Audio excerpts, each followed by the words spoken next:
Okay. Oh, I gotta check my.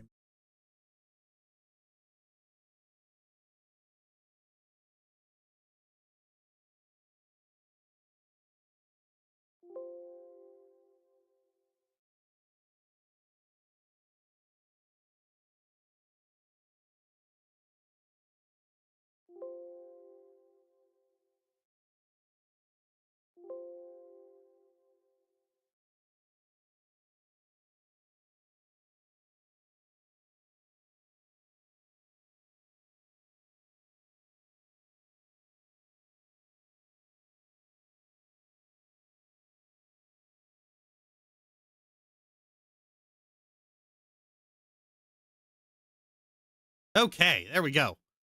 That was a pain in the ass. I have to swap it back to 44,000. Mm-hmm. How's everybody doing today? Bad news day for all my UK friends. Oh, yeah. I found out about that news in the worst possible way.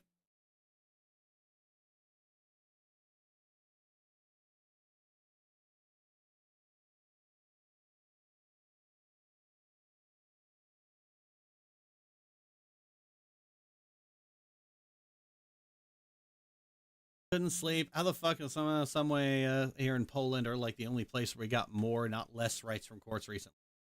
How so? Oh, well, just turn the display on. It was this post on Movie Bob's Blue Sky.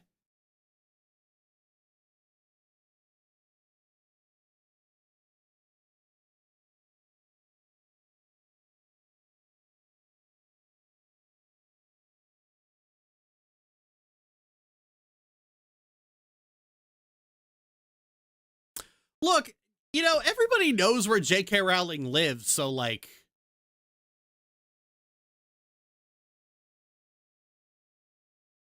And, like, her money is the reason this happened.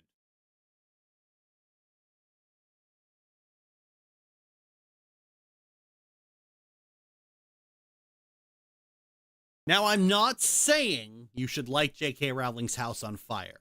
What I am saying is house fires are very easy to start, so be careful.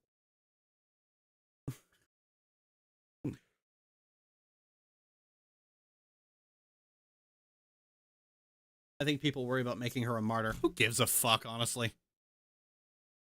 See, here's the thing. You can make her a martyr, but her money will end up going away from her.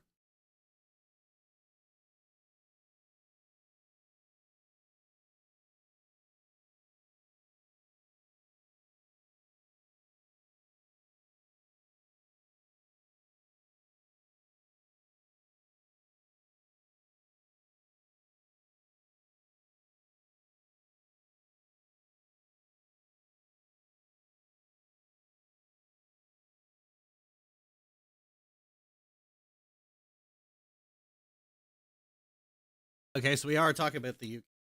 Who's Movie Bob? BreadTuber. One of the few social liberals in BreadTube, really.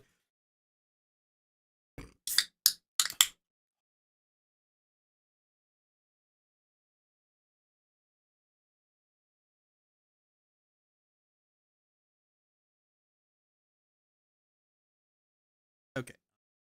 To window. Yeah.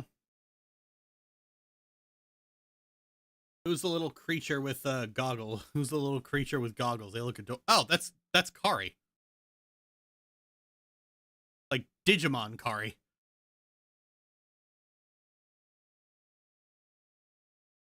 Or did you mean this? That's syrup.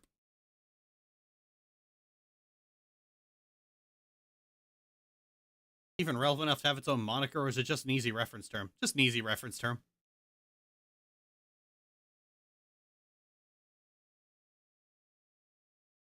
I mean, we could say left tube, but it doesn't really roll off the tongue very well. And honestly, like, the political left makes sense as a concept. The term leftism doesn't. Because everyone is basically like, leftism is whatever brand of leftism I personally subscribe to, and everything else is neoliberal.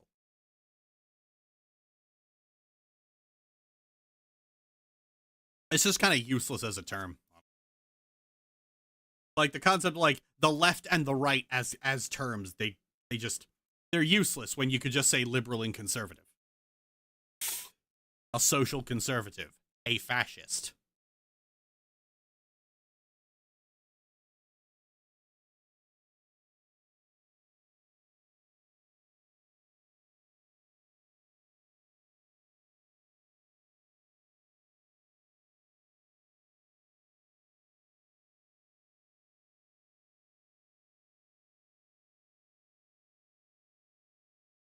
Implies rightism, which sounds absolutely stupid. Yeah, you ever notice that? My issue with the term is just the fact that when a lot of people say leftist, what they mean is democratic socialist, and that's not the only school of leftist thought. But a lot of card carrying dem socialists think it is, which gets a little asinine as time goes on.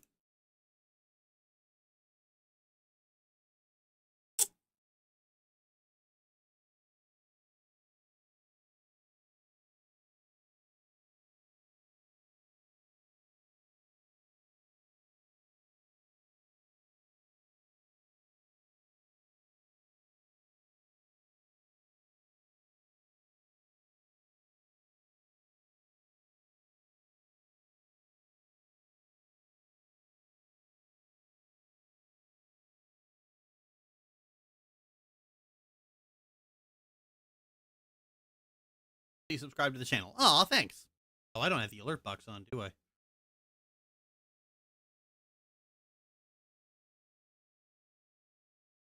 Oh, wait, no. I do have the box on. Just not working. Here.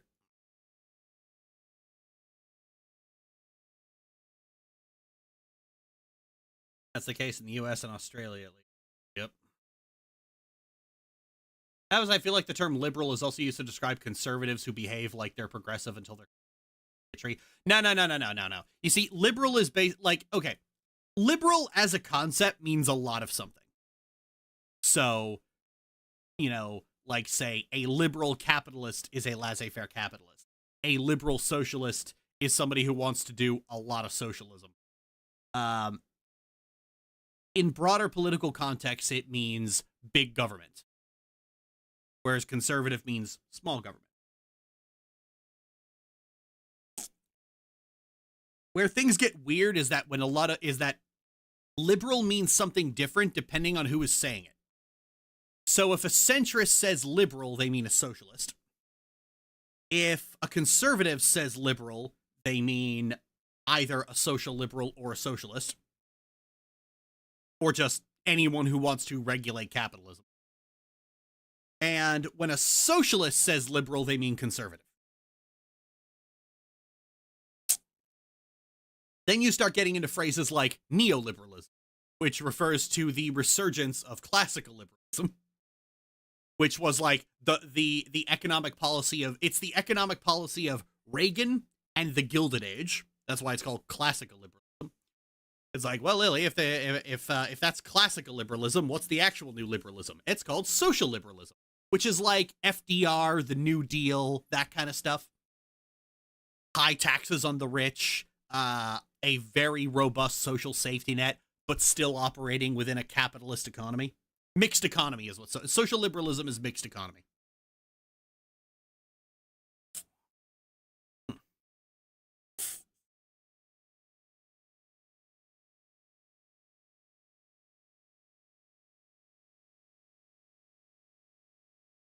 Most of the time I hear it just used as an insult for something or someone they dislike. Well, while the term neoliberal does technically have a definition, it is a synonym for classical liberalism as it surged in the 80s. It's also just, yeah, it is just also a term socialists use for anyone they don't like. It's called a political swear word.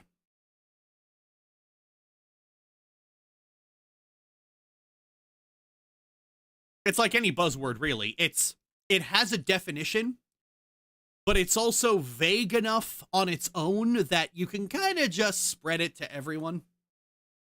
Like how pick me generally referred to an anti-feminist woman and then got expanded into any woman you find annoying. That's how buzzwords work. That's the whole point of them. That's why you have very distinct, robust concepts boiled down to a single word. And it's done that way deliberately, by the way.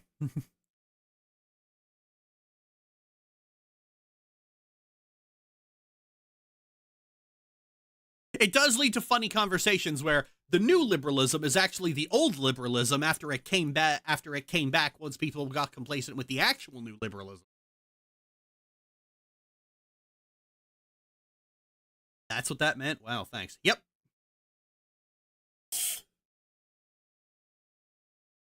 The opposite of conservative is progressive, not liberal. Maybe so, but liberal is often used as a synonym for general progressivism.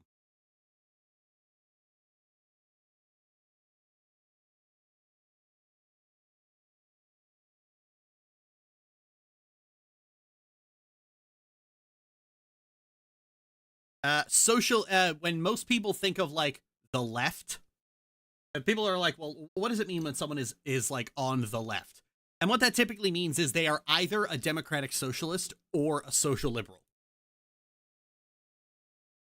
That's what it means for most people. I would argue that very few people are like card-carrying communists.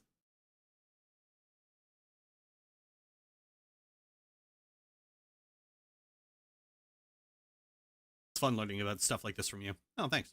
It's also important to remember that there is a big difference between how someone describes their politics and their actual politics. A lot of democratic socialists are also social liberal because the entire world is capitalist. They kind of have to be.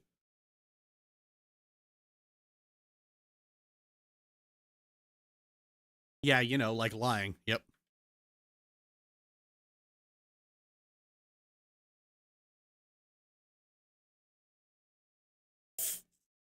Like, Sargon of Akkad always called himself a classical liberal, which is kind of synonymous with economic conservatism, so yeah.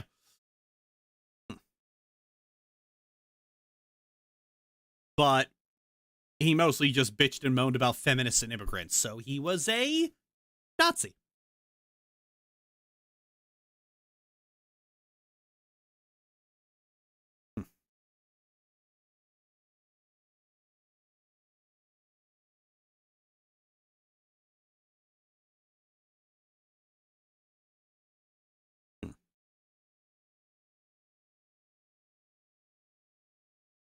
My face with my conservative party is more pro-social programs than our liberal party, or the Dems for that matter. Ooh. Sorry to hear that, Ms. Chemistry.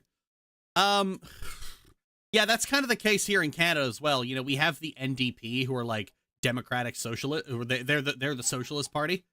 But they ain't doing shit. And they've kind of just been taking the L year after year since 2015. Meanwhile, like I had somebody try to lecture me about how, well, you know, because of the philosophies of neoliberalism, the Liberal Party is actually pro-capitalist and pro-market, which means they're technically right-wing. And I said, okay, dickhead, well, that technically right-wing party just gave us all free dental care and free pharmacare, so eat shit.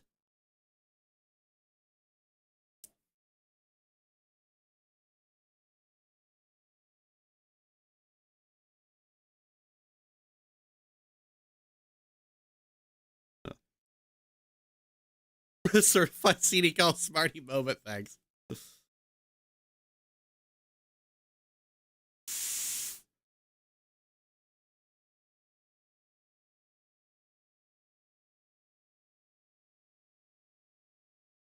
They were literally a few steps away from just UBI straight up.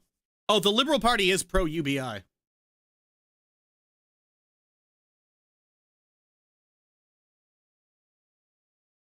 The Liberal Party has run multiple tests on universal basic income.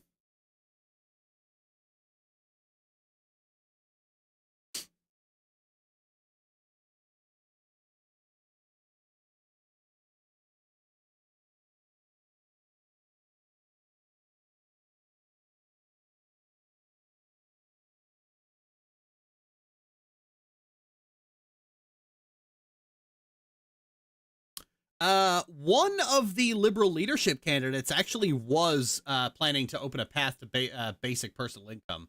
What was it? Yeah, Karina Gould. Karina Good.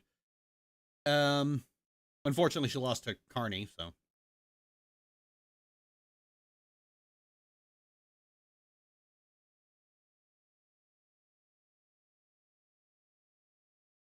See, there is one major problem with trying to implement basic income in Canada, and that is you need a majority government to do it. Because conservatives are never going to do it. If the Liberals do it, the Conservatives will vote against it, and the NDP will vote alongside it so that Liberals don't get like a W that is supposed to be theirs. And the NDP ain't never forming government. I wish the NDP was like a viable candidate politically, but they just aren't. They keep making such bad decisions all the goddamn time. For anyone claiming there's only one axis, are you looking into Polish politics? Shit will melt your brain, especially if you're American. Oh, yeah. Who's the current party in charge of Canada then? Are they good or bad? Liberals, and they're okay. The Liberals aren't as the Liberals are progressive. They're not as progressive as the NDP, but then again, they also get elected. So I've got anxieties about Mark Carney because he's a banker. He's big on he's big on the economy and he's big on business. Whereas I think Trudeau was about the closest we're ever getting to a straight up socialist in my lifetime.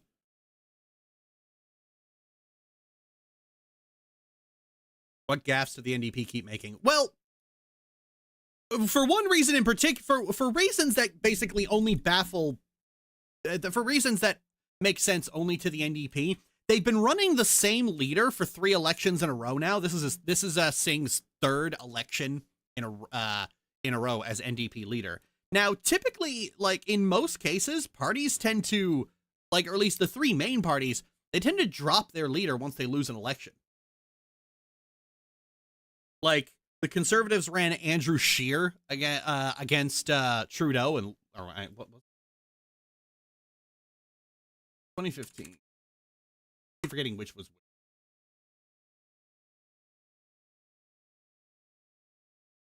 Yeah, the Conservatives ran Andrew Scheer in 2019 against Trudeau.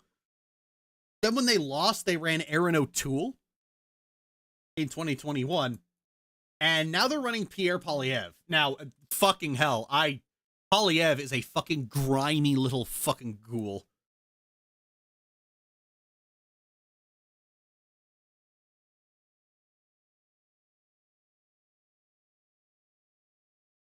Parliament at like 5 to 10%, but they're part of the Democratic government coalition, so they had some power. Oh, neat. The Liberals and the NDP used to be able to be counted on to actually form a coalition government, but like, we're in the populism era now, unfortunately.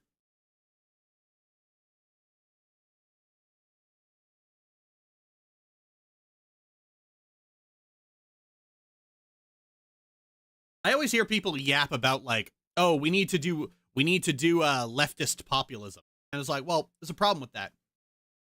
Leftism, by its very definition, is highly intellectual. Like it knows what's wrong and it knows what's going to work. And the solutions to our problems are very boring when you spell them out. And populism is the politics of a moron. Populism is when you shout dumb shit slogans. Populism is when you behave like Pierre Poilievre, making up like fucking Twitter-esque nicknames for your opponents and yapping about the carbon tax all. I mean, Poilievre made his whole fucking platform on "I want that twink obliterated," and then the twink left, and he doesn't have anywhere to go. Like when trying to talk about Mark Carney, it's like he keeps referring to it as the Trudeau-Carney government because he has to keep invoking Trudeau.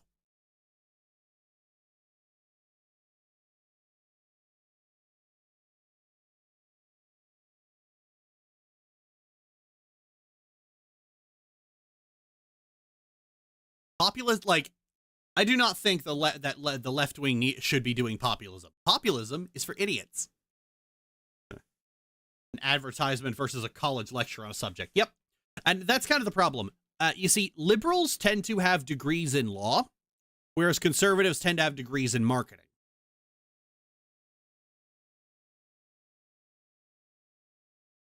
We got to play like the right do, and I'm like, my friend, isn't that just the problem over and over again? Yeah, it's like when somebody said, it's like, oh yeah, we need like the leftist version of Joe Rogan. Well, what? We need a leftist moron? We need a leftist version of a guy with of somebody with no brain cells who runs his mouth all day about shit that doesn't measure up to reality, because we have that. It's thought slime. Anyway.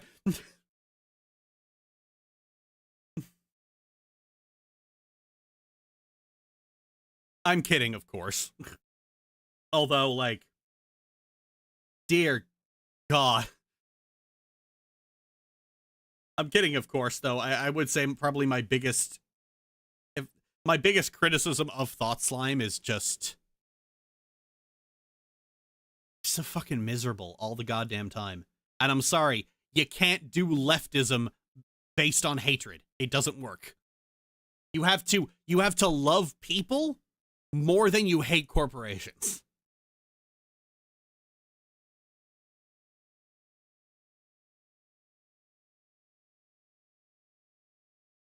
All right, Miss Chemistry, we get it.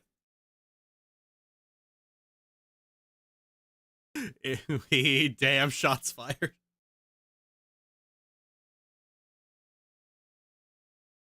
We gotta save the Rose Bride by winning the Rose Bride tournament. Yeah. Look, I can kind of understand the desire for left-wing populism. I mean, for one, it's easy. You'll see YouTubers talking about how we need populism a lot, and that's because YouTubers are inherently populist. When YouTubers talk politics, we end up delving into populism, because very few political YouTubers really discuss issues completely, like just dig right into an issue, pull it out by its guts and examine it. I think H-Bomb might be the only one.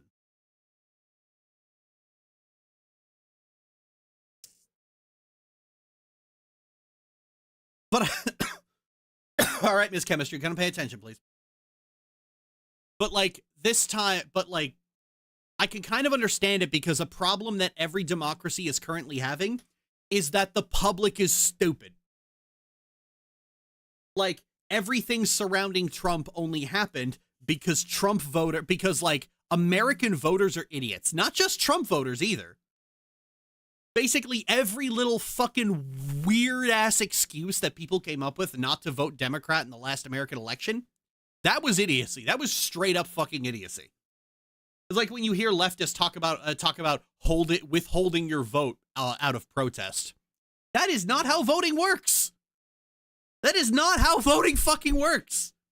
If you withhold your vote, you get filed in, like, these countries do not have 100% voter participation, okay? If you don't vote, you are ignored. So fucking stupid. But yeah, like, every voter in the US, and in Canada as well to an extent, has this problem, is that they're fucking stupid as shit. Like, we only had a political crisis going on in Canada right now because people were mad about housing costs, which is a relevant thing to be mad about. But then they turned to the prime minister and said, "What the fuck?" And it's like, my dude, it's the premier of your province who does that shit. They're the ones who put in rent control. They're the ones who try to incentivize first-time home buyers. Rent skyrocketed to as high as $2,500 for a one-bedroom apartment in Nova Scotia. And people pointed that when I spoke positively about Trudeau. It's like, how can you defend Trudeau when this is happening? And I said, because the person responsible for that is Tim Houston, you stupid fuck.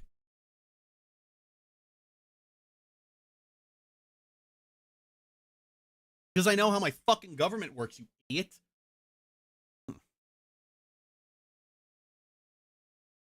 If you ask the federal government to fix housing, they'd be well within their rights to look at you and go, the fuck you want me to do?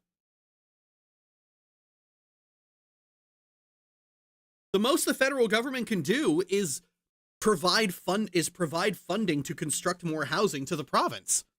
But it's up to the province on how to spend that. And what Tim Houston does is, because he's a conservative,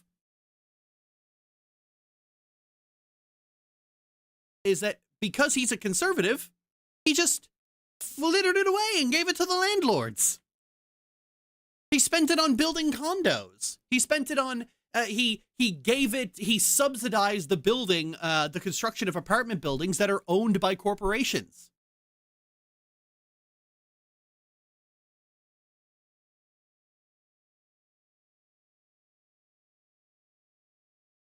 It's like when people look at gas prices and it's like, why the fuck are gas prices so high? A lot of people vote based on the price of gas that day.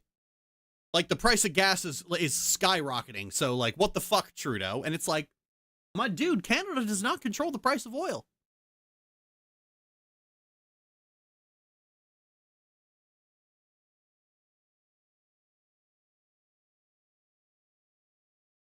You know who really likes the price of gas?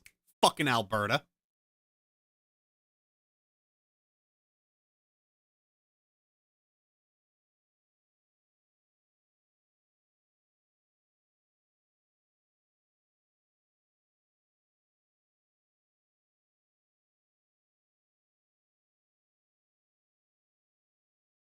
Why are gas prices so high? IDK, ask Putin.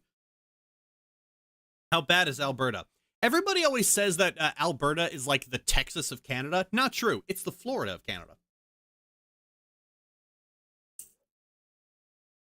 Everyone from Florida is stupid. Everyone from Florida is dumb. Or the egg prices at Walmart. Actually, the egg prices are the direct result of the U.S. government slashed the regulations regarding chicken farming. And then chickens all got sick, and they died, and now eggs are scarce. There it is.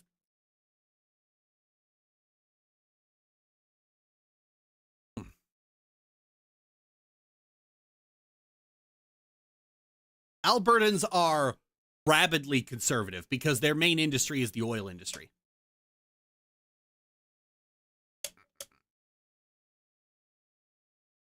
So they tend to rabidly vote conservative to protect that oil industry because the other two parties want to dismantle it. You know, we're supposed to be moving away from oil.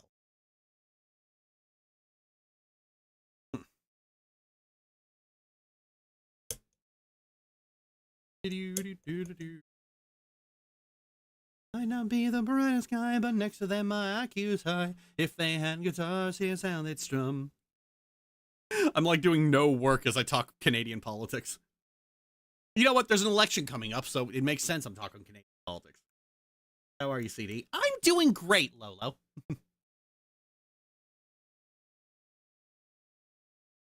Man, I've got you in the chat. I had a conversation with Ren today. I just got off a call with Michaela. God damn, what a fucking amazing day. How am I having a good day? It depends on how many of my friends I got to speak to directly. How's Ren doing? Ren's doing okay. I'm glad to hear. Keeps me in the loop, and I'm glad to hear that. Ren is somebody I cherish very much. I cherish you too. The director of the second Spider-Verse movie also boarded on Avatar and Korra and Shorin that homophobic Voltron show. That makes a lot of sense, huh? Huh.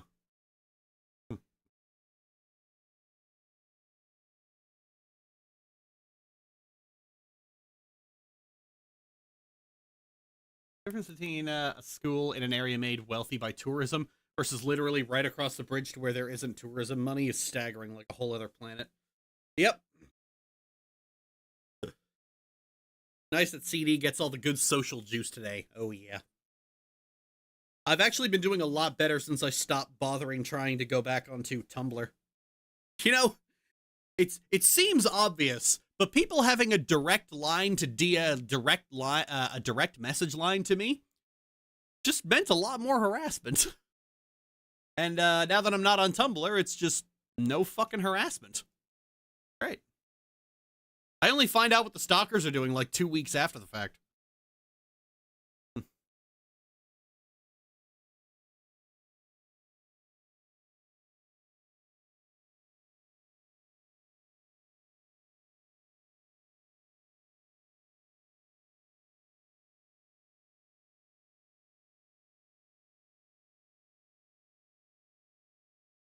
How's Blue Sky treating you? Blue Sky's been fine. You sound less stressed and more happy. Oh, yeah. Well, very good news in that regard. There is some stress dealing with the move, but everything for Michaela's permanent residence in Canada has been sorted.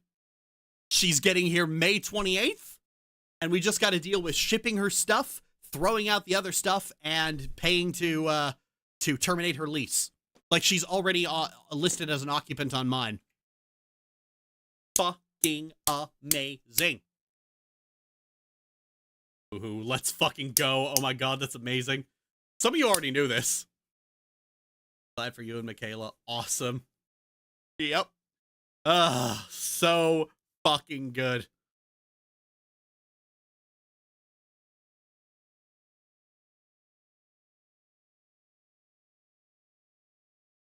She's actually going to be here in time for my birthday. My birthday. Sadly, we won't be together for hers, but yeah, like all the stuff for the move is like all the important stuff. Like we got the permanent residence, plane tickets bought, the she's on my lease, good, and now it's just getting all the stuff she wants to keep shipped out, getting all the stuff she doesn't want to keep thrown out, and paying to terminate her lease, which is expensive. Actually taking out a loan on my personal line of credit to pay for it.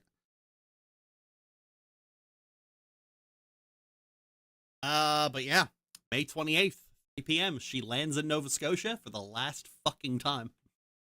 And you know what the funny part is? I just know, 2 weeks after she's moved in, I'm gonna end up asking her, so when's your flight when do you fly back out? And it's gonna be like, I live here permanently. And I'm like, fuck, force of habit, I'm sorry.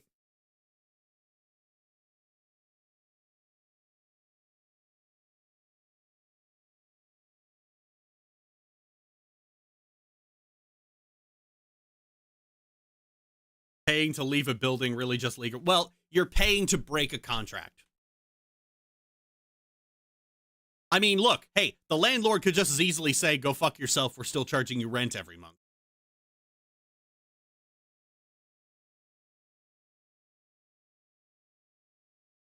Her father just has to sort out where to go now because he cannot afford that apartment. So it's basically just sort things out on his end, and well, that's a whole lot of not my problem. He knows that it's May 28th she's leaving, so he better have something sorted out. And from what McKay has told me, I can kind of tell he's just spinning his wheels with maybes and mights, kind of hoping that this doesn't go through. Whatever. He will be officially no longer her problem. Dad's the one who almost blew up his... Yeah, her father's the one who left a phone under a pile of garbage until the point the battery expanded and was chucking cigarette butts on the carpet. Almost started a fucking lithium fire. I almost stepped on that damn thing.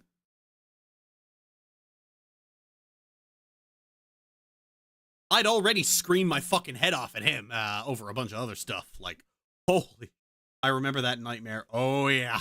Oh, yeah. Oh, yeah. Ooh.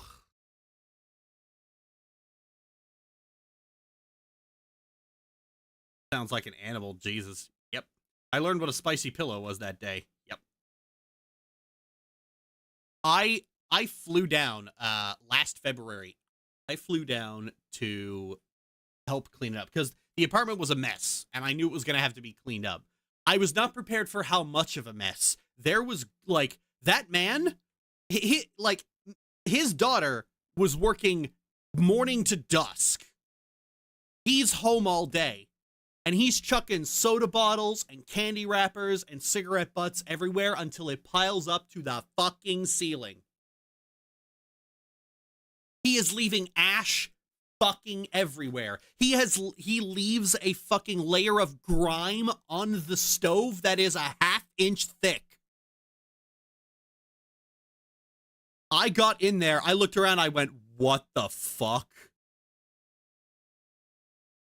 It's like, yeah, that's mostly me. Are you kidding me? Like, I can't move. Then where did all the fucking soda bottles come from?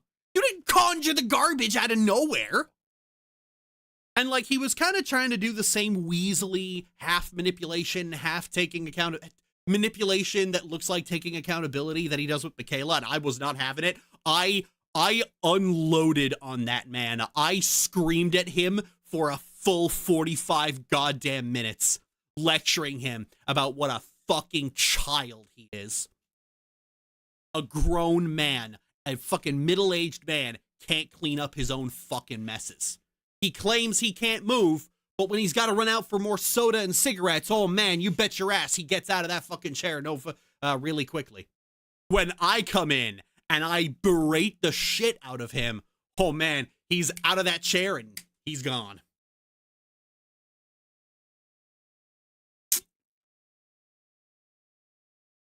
I have a fucking back injury and I'm still shoveling through this goddamn garbage. I screamed at him so much, I became my mother. And I became a little bit of my father. Michaela had to live in that mess. Yep. It was stressing her out. It was stressing her the fuck out. And like nowadays it's a lot better. The carpet's shot, but nowadays it is a lot better. Everything is clean. And my screaming at that man put the fear of God in him, and he's cleaning up after himself now.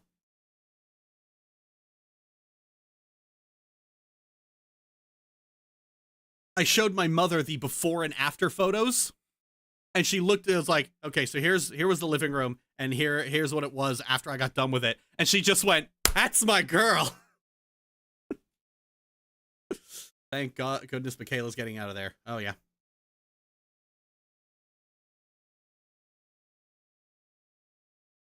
And they're like, you know, you're not supposed to smoke in the apartment, and he's smoking all the time.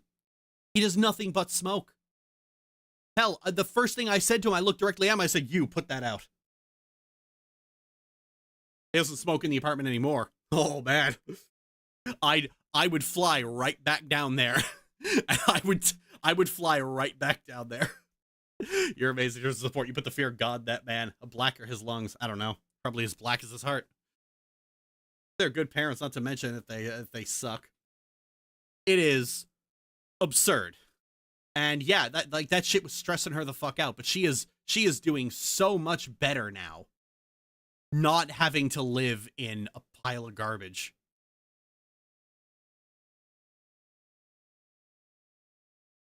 I'm just like, honey, how did you live in this? I saw it, and like after he well, actually no, it was before he ran off. He went to the bathroom to hide and smoke. But like I was shoveling, and I just had to put it down, and I just pulled her into a hug. I'm like, I don't know how you lived it, this, but a lot of things about you make a lot more sense now. It's no surprise you're so much more. Would you be doing the flying with or without a plane? it was absurd. Like, this man flagrantly putting his own daughter in danger.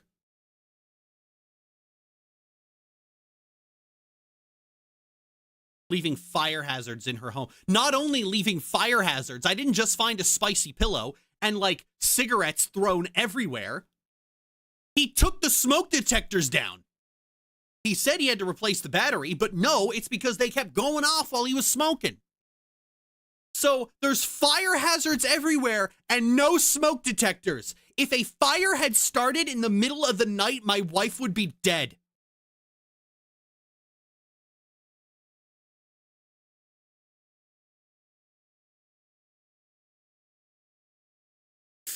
That man is lucky all I did was scream at him. But I tell you what, I was, like...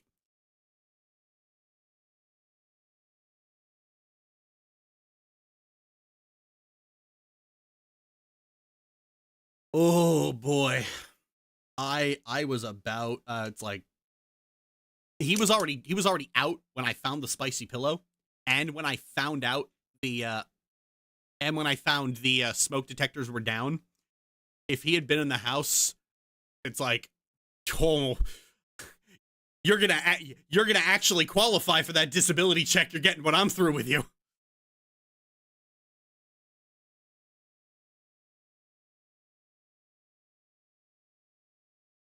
He has a death wish, either from fire or you. Oh yeah.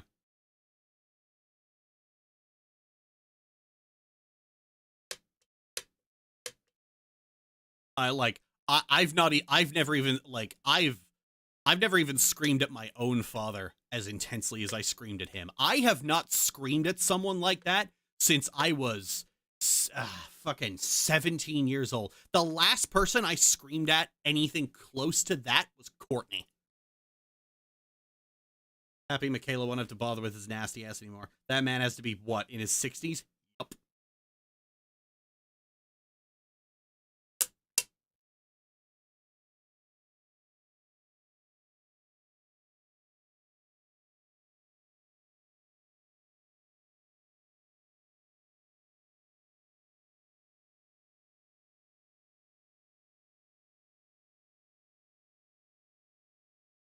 Fucking man-child, that one.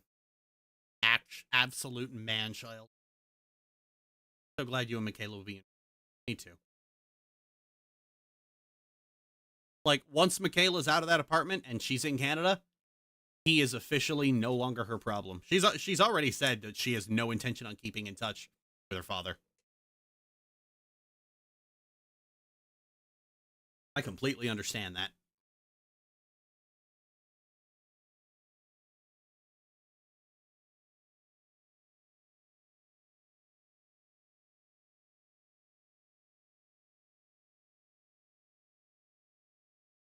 Happy are you? Yeah. Look, I can look, hey, I kind of live in I live in a mess. Nothing close to this. Like, this was a straight up horde. But no. I got clothes on the carpet, I got dishes piled up by the sink. And I felt so much better about my keeping my own apartment clean after seeing this, because it was like, oh wow, I'm actually doing really great. I'm actually doing great. Sometimes I look at my apartment, I'm like, this is a mess, and then I break down the boxes of shipments that have arrived, and then I put all my laundry in the hamper, and it's like, oh wait, that was it. That was literally fucking it.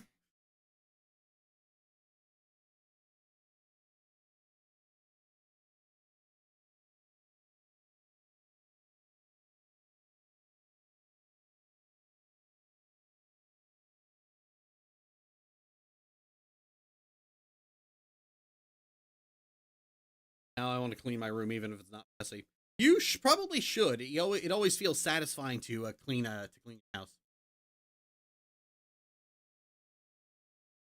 Few things have given me more serotonin than deep cleaning my kitchen. Cleaning up a landfill room like that would put a lot of things in perspective. You have a reasonable mess from the sound of it, something that could be cleaned in like an afternoon or something. Mm-hmm.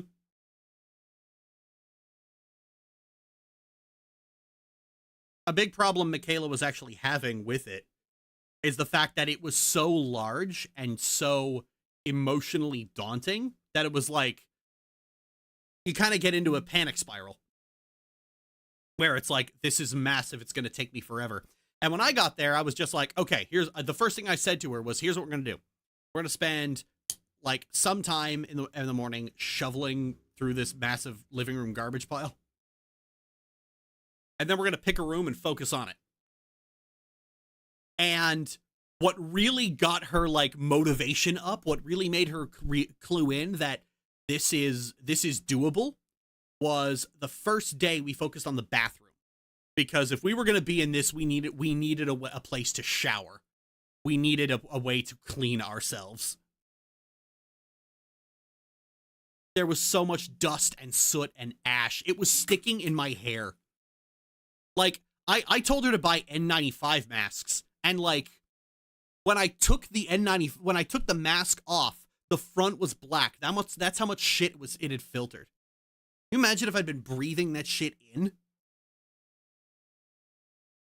So it's like, yeah, we need a place where we can clean ourselves. Oh yeah, like once I got a chance to take a shower there, my hair was grimy.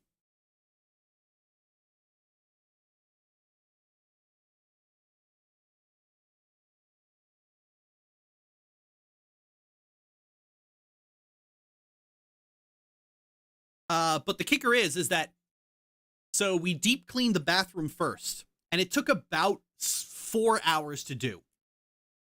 But then I said, okay, look around. Look how clean this bathroom is. And it's like, and she realized, oh, this is actually doable. Holy shit.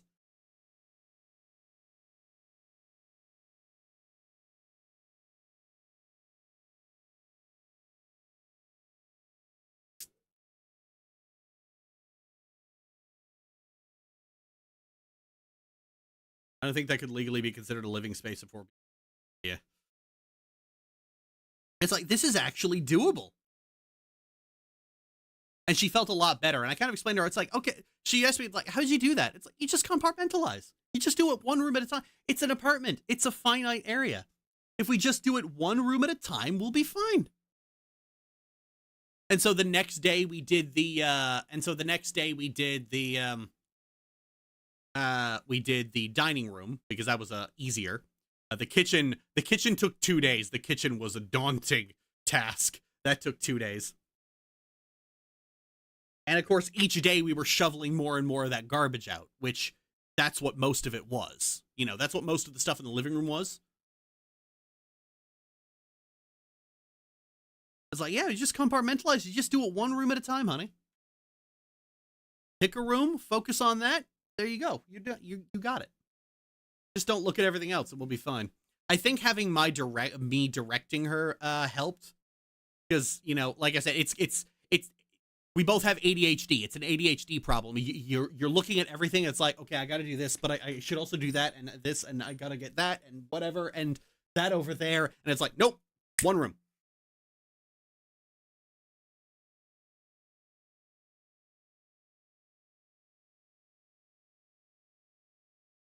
I think for people who can't compartmentalize, there's this idea in their head of cleaning everything evenly.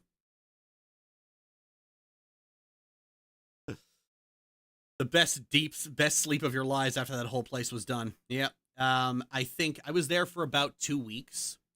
We spent 1 week cleaning, in total, because cleaning that was very physically taxing. It's a lot of hauling, and a lot of lifting, a lot of heavy garbage, a lot of shoveling, and my back wasn't really great in the first place. I actually herniated a disc doing this. And I had to go to the hospital when I got back, and I had to have an operation done to fix it.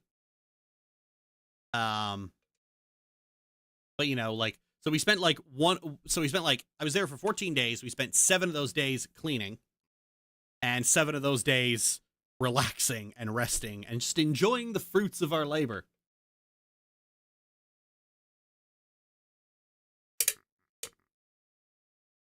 How does one compartmentalize? I've heard of it, but I'm not sure if I've done it or not. You break a task down into steps, and you focus on one thing at a time. So if you have to clean your whole... So let's say you need to clean your whole apartment, but it's a daunting task. This is actually what I do in my own home. Is day 1, I'm just like, all right, I'm going to clean the kitchen today. Maybe I only get the dishes. Maybe I only get half the dishes done because the drying rack isn't that big, but...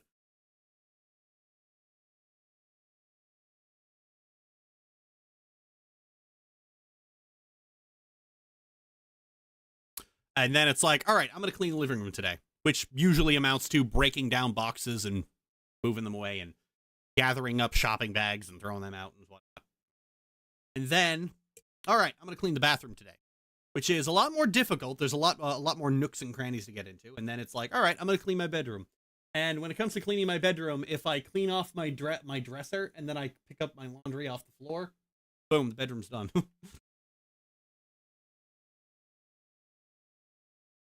Did McKay's dad ever try to vaguely gesture toward helping in the week? Nope.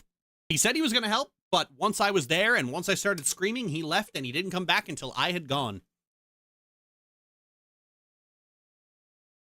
We got him on the phone and we had a chat about how his behavior was not going to be accepted anymore. And he was trying to complain about, it's like, well, I just don't want to invite negativity into my life. Okay, well, I don't want you to set my wife on fire or give her fucking secondhand cancer, so you're going to have a little negativity.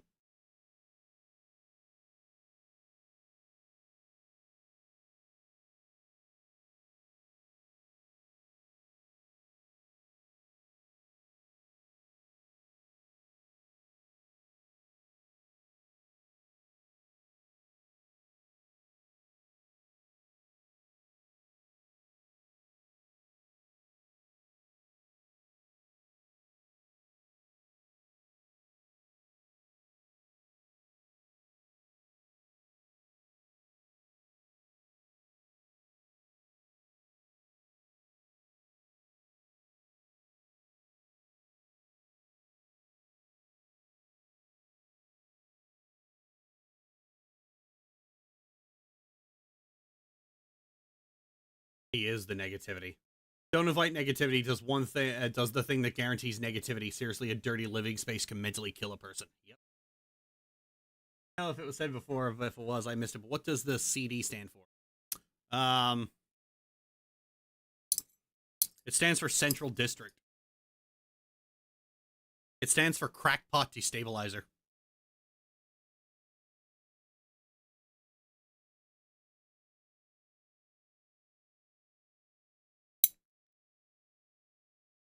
Stands for CD's nuts.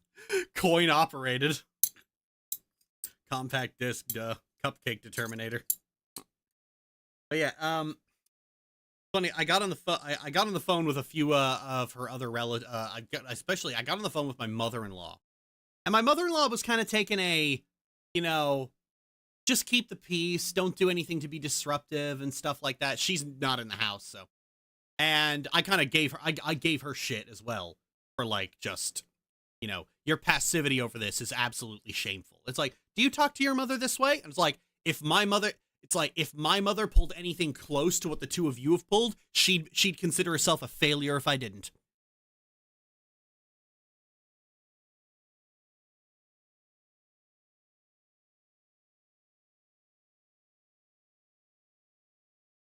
I am my mother's daughter through and through. And let me tell you, I don't put up with shit from anyone. I am not about keeping the peace. If there is a problem, I'm going to set the problem on.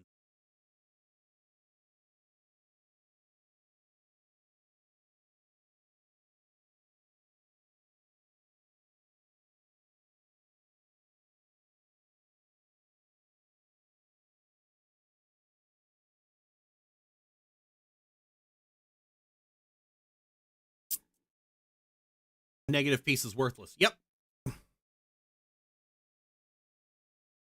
I think you're confusing peace with quiet. One of the things I admire about you is you're honest and excellent with problems. Yeah. I think that's part of why people tend to find me so fucking abrasive, is because I'm just direct with people. Like, many times in the server, it's basically just been, stop doing that. If somebody's doing something that, like, makes me uncomfortable or is, like, breaking the rules, it's like, stop that. And I think the interesting part is, like, there have been multiple occasions where I've gotten a DM after the fact of just, like, this 4-paragraph long apology and a promise to do better. And I'm like, honey, I called you on your behavior. You stopped the behavior. The issue's over. You ain't got to do a penance walk with me. I think people have a hard time grappling with the notion is that I don't really hold grudges except in serious circumstances. It's like, we solve a problem, the problem's done. Nooblord kind of pointed that out. When an issue is resolved, it's over.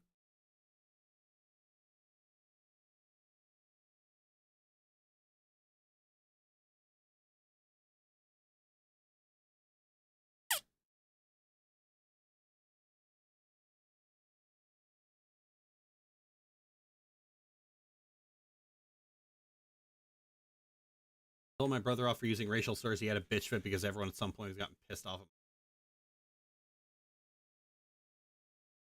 Now considered a problem. Oh well.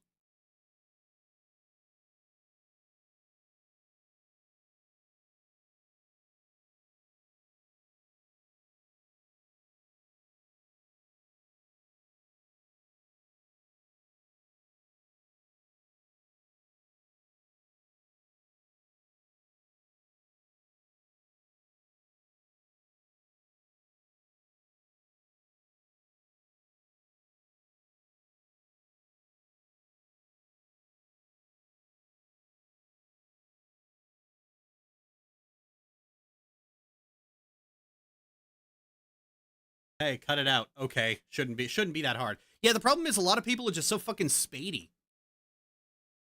They get so emotional when like we had a user in the server who I had to time out for like 3 days for breaking the rules.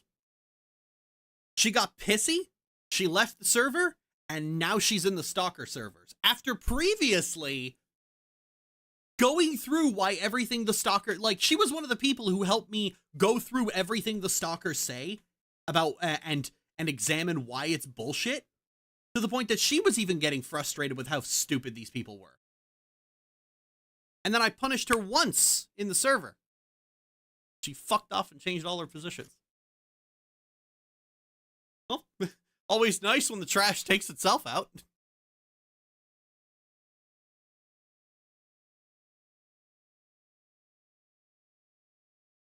Wow.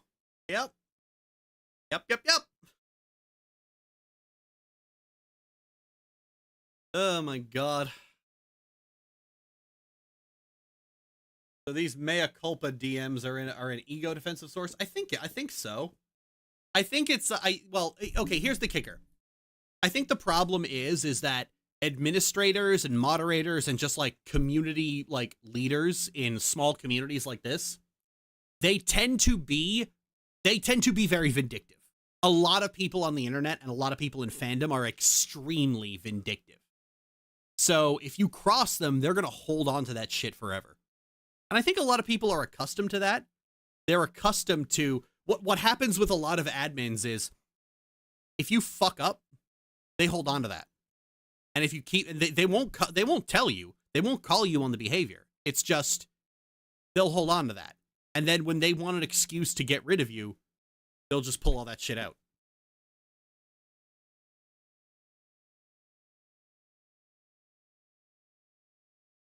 That's how that works. So I think a lot of people think that if I'm calling them on something, there must have been like 1,800 other things that happened in the process. Nope.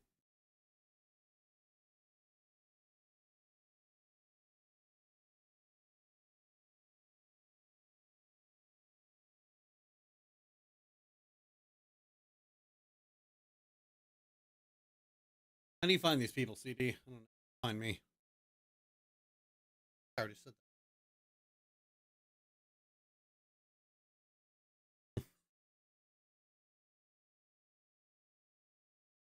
Oh yeah, Nooblord, you were the one who pointed out in an ask that, I don't really operate on grudges. When an issue's over, it's over.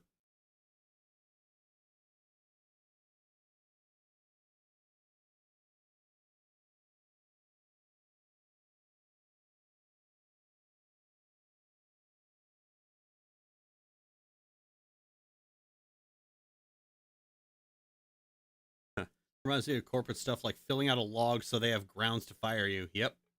Oh, they're everywhere and everyone knows them. People are just exhausting sometimes. Oh, I called you the wrong name. I'm sorry. It's fine. I do it. I'm still getting used to it. I'm still getting used to the change.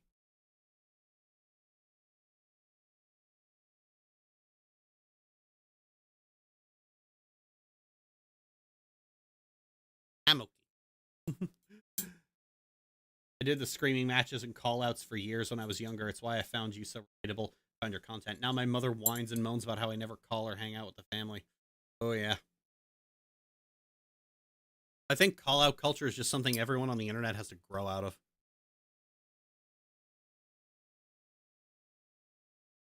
Or at least I've noticed it with my stalker. I have a fair number of patrons who who were part of the harassment mob, but then they kind of just grew up, de-radicalized themselves, and they're like, wow, I was really wrong about this person. And a lot of this stuff was really fucking fake. It's like, and all it takes is for them to watch one of my videos and they're just like, oh, actually, this is pretty good. I know I don't talk much, but that's why I feel safe in your server. I know I don't talk. Oh, yeah.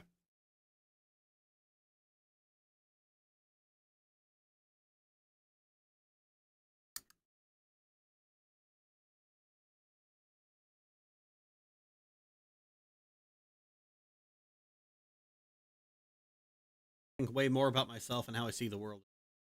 Aw, thanks. My main inspiration is Movie Bob.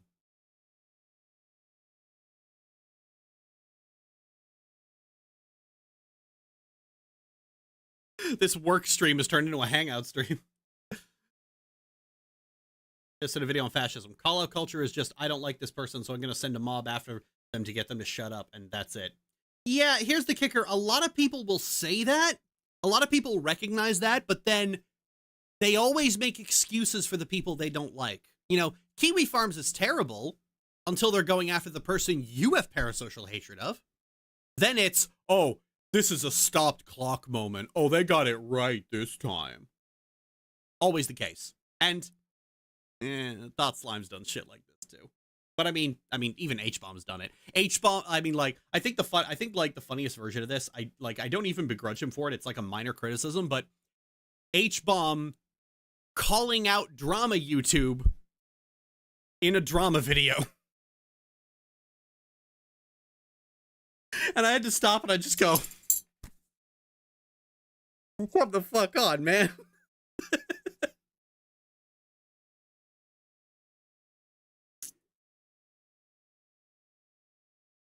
See you outside. Said that serious accusations belong in a police report instead of on the internet. I've just tuned out bollocks call out posts and smear campaigns. Yep. I have occasionally had somebody bother me about, like, basically, like, they wanted me to do a video on a YouTuber supposedly being dangerous. And I'm like, what are they doing? Well, they're preying on minors. Where in my bio does it say I'm a fucking lawyer? The fuck you want me to do? I did look into it. I did look into it on my own time. Was very much not the case. It's just another example of not safe for work that isn't put behind enough locks for my liking.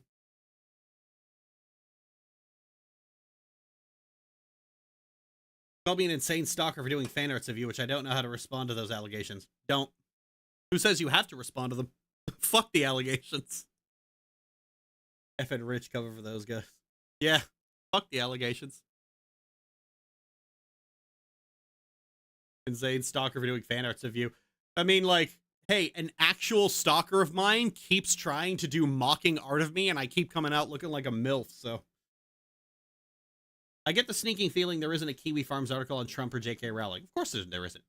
Here, somebody pointed this out, and this is probably the best example. If Asmongold wasn't right-wing, he would have been prime lolcow material. He is a balding, scrawny, middle-aged man screaming about World of Warcraft and doing shitty reaction streams, and he lives in a level 5 horde. That man has more garbage in his room than space. If he wasn't a right-wing chud, he would have been farmed, he would have been lolcow material instantly, because it's only fascists who do lolcow shit.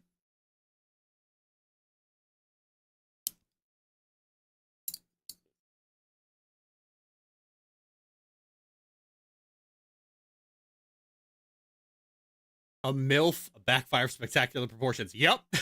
She tried to draw me looking like Ashley and NomNomNomi, and both times it's just like, I look like a wine mom. I look like I'm gonna have a glass of Chardonnay. I look like I'm about to have a glass of Chardonnay. It's the eye creases. It does it. I look good like that.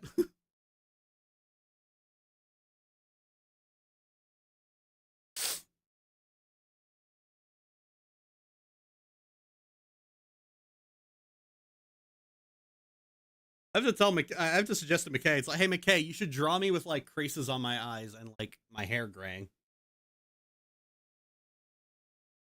You could pull off a wine mom. Not gonna lie. Thank you. I can't deny how pretty you are. It's physically impossible. Thank you. Fucking hysterical. Is wine actually any good, or are people just used to drinking it? I tried beers adult. I hated it. I haven't had it enough to really say. I found I quite like cider, but to be honest, I don't really like drinking anything particularly strong. I got drunk.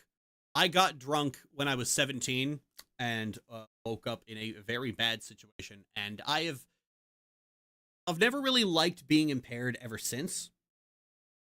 And I especially don't like it when people try to push me to drink. My ex-fiance did that, and it was like, nope, no, no, no, no, no, no, no, no. I really want you to drink with me. I want us to play like a drinking game. I want us to do shots together. Nope, nope, nope, nope, nope. You are way too pushy about this.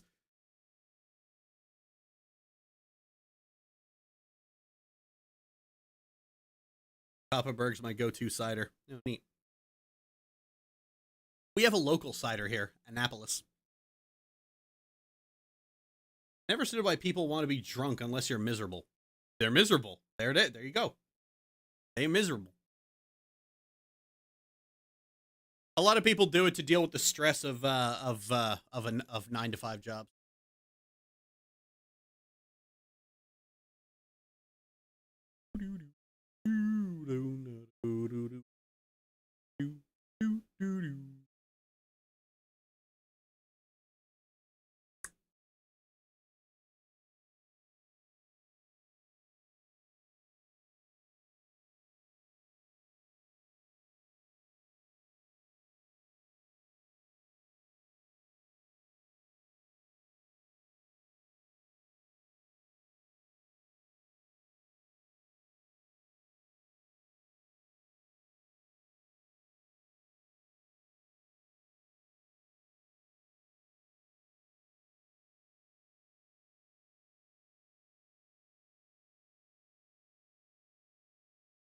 I got drunk the first time when I was 2 at Christmas. Never got drunk again.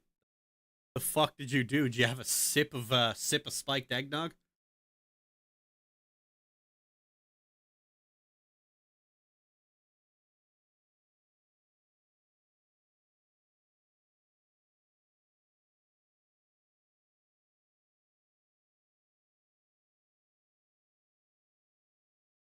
It's called letting a baby grab a glass of wine.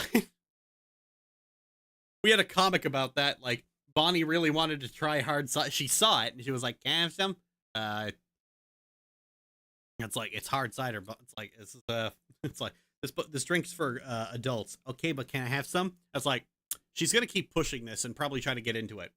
That having been said, the first time anyone tastes alcohol, it's disgusting. So puts some in a cap, lets her sip it, and she's like, "What is this? Why do you drink this?"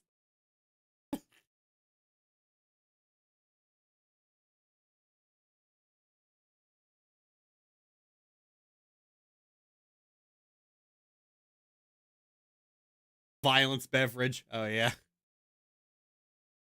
The comic ended up getting terminated before we were able to like do anything with that. It was like there was gonna be a bit of like Bonnie asking why she gets separate eggnog from everyone else, and it's like she wants to try the other eggnog. What's different about it? And it just goes, it's violence beverage, and she backs away. She like backs away like, it's okay, I don't need any.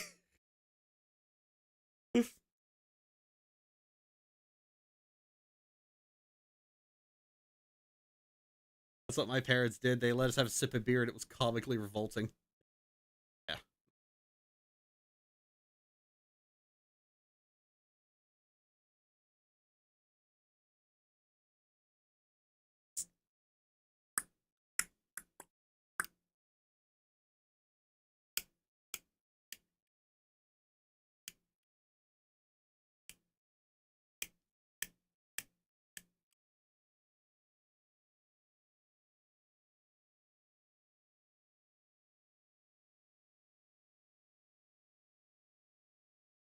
Head off and get something to eat. See you later. See you, Lolo.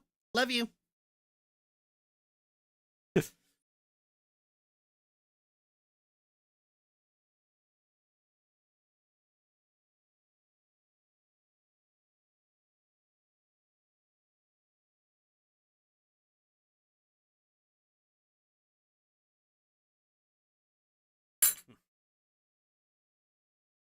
I've started making memes out of my childhood.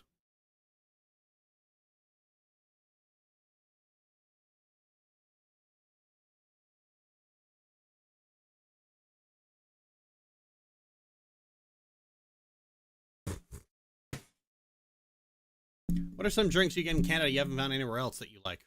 What do you mean haven't found anywhere else? I don't know. We get everything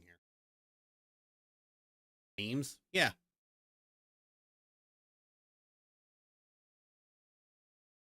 Like this one. Brother's in a mood. Mom's in a mood. Dad's in a mood. Courtney's in a mood.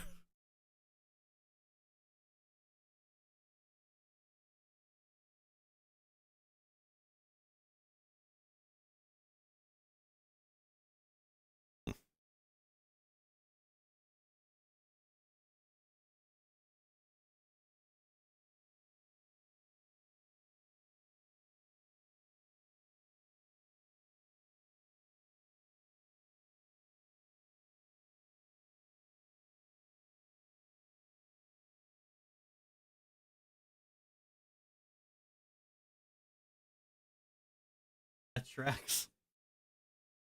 I cope with things with comedy. Drinks unique to Canada you like? I don't know. I don't know if there are drinks unique to Canada. I feel like guys, I've only ever left Canada twice. Oh, 3 times.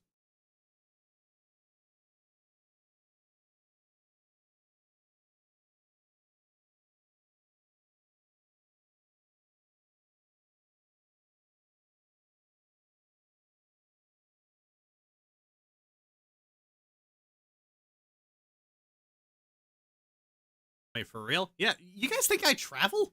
I don't make enough to travel.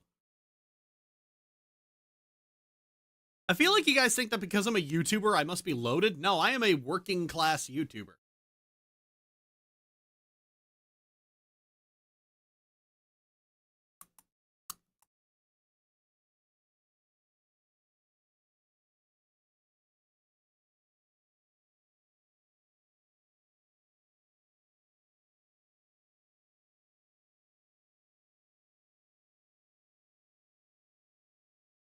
Play D&D at all or anything similar? I did when I was a kid. Played with my brother. I do not play modern D&D. Since when are YouTubers loaded? The ones who get like millions of views on every video are. I, for some reason, thought you visited Michaela more. Nope, Michaela usually flies out here. Like, Michaela lives with her father. She's not going to get time off work to spend time with me and then have to, like, share space with him. Like, if she comes here, we have privacy in a whole apartment to ourselves. Why most of them got a Patreon? That's how they get loaded. Patreon's part of their income.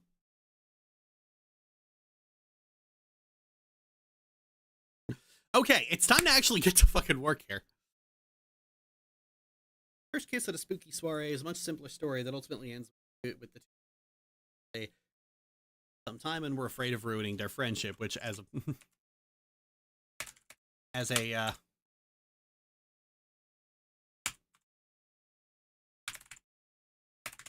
confess is as alarmingly common as it is completely irrational.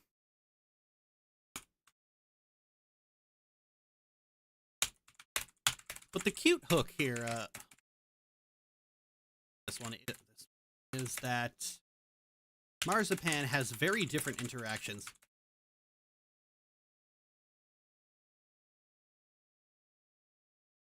Got into her work after bad end theater. So many demons at that spooky soiree. Yep. Oh yeah. In playing this game, you can choose to pursue a hot demon girl, the hot demon girl's brother, a femboy twink whose dialogue I always seem to read aloud in a voice that's like a cross between Stewie Griffin and Rarity. A chronically ill zombie weasel. A chronically ill zombie whose soul is a separate person entirely. A puppy girl, a moth, a hot demon, a weeb demon, and then a cat after you've kissed it. After you've kissed literally everyone else.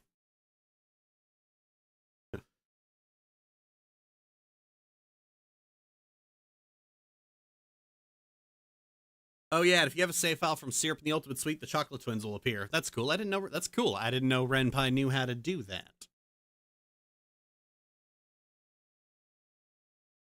cute hook for this one is that Marzipan has very different interactions with everyone. It's not all flirting and I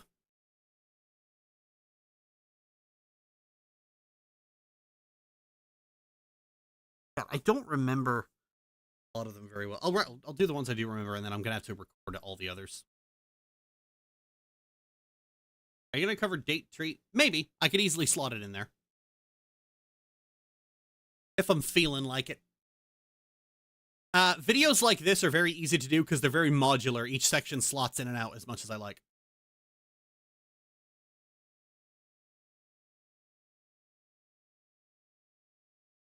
Do you like cute games? You ever play Stardew Valley? No. Well, I have played Stardew Valley, but I didn't like it.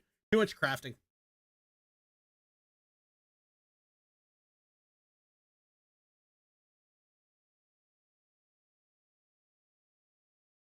It's not all flirting and passionately making out. It's not all flirting and then passionately making. In fact, let's just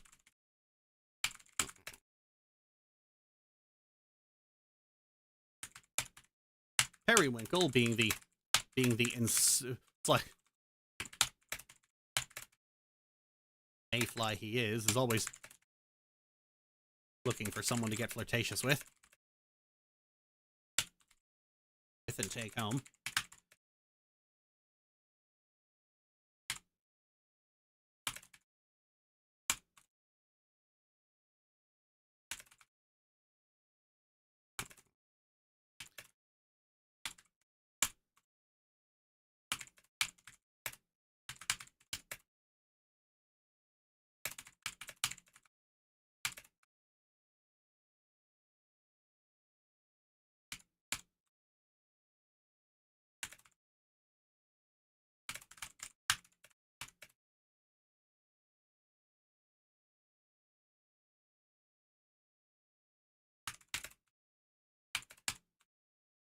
To have a good time, and for the person and for whoever is with to have a good time. He helps Marzipan calm down. He helps Marzipan calm down. They kiss, and then afterward, he's doing her makeup. Aw, they're friends. And I think that's got it. They're friends. Trying to flirt with Camilla in two different ways ends up failing because Camilla is here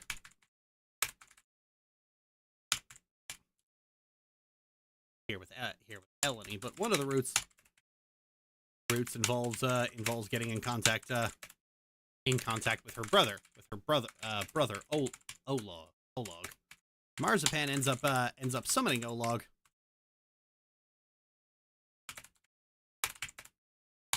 to form a contract to get a kiss. And it's all very dry and businesslike as he irons out the specifics. It's actually quite funny.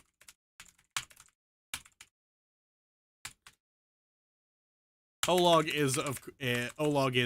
is ace, so it does nothing for him. But he is a professional.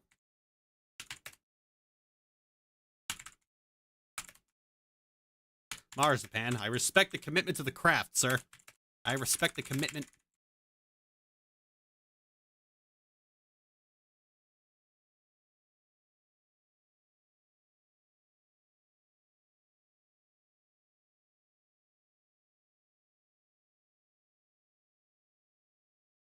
What's your reason for writing on black background with green text? Because it looks cool as fuck. I don't know. Kind of DOS punk. I kind of wish I could rework Windows to look a lot more retro. Well, I kind of have. If I turn on the display and I go down here, you'll actually see my start button looks like a Windows 95 start menu.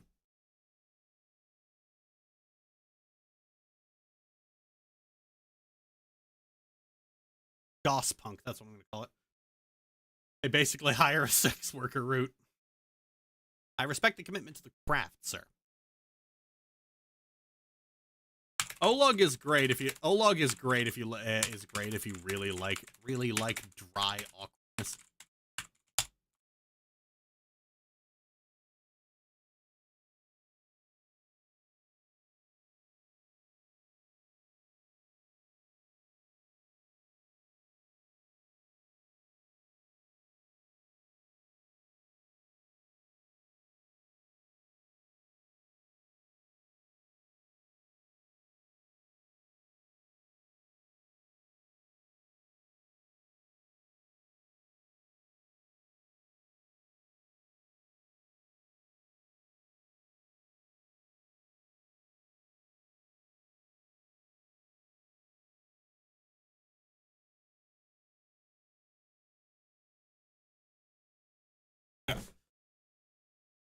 Oh yeah, I've already got all the grade cards done. Sugar, oh honey, honey, you are my candy girl, and you got me wanting you. Oh, I'm gonna have to shorten some of these. Ooh, sugar, sugar, you are my candy girl, and you got me wanting you. Who's afraid of the big bad wolf? Big bad wolf, big bad wolf. Who's afraid of the big bad wolf? Who's afraid of the big bad wolf? Big bad wolf, big bad wolf. Who's afraid of the big bad wolf? The dark is scary, I know, but you are not alone. Think of me in the night. I hope I can be your light. I've no more fucks to give, my fucks have runneth dry. I've tried to go fuck shopping, but there's no fucks left to buy. I've no more fucks to give, though more fucks I've tried to get. I'm over my fuck budget and I'm now in fucking debt.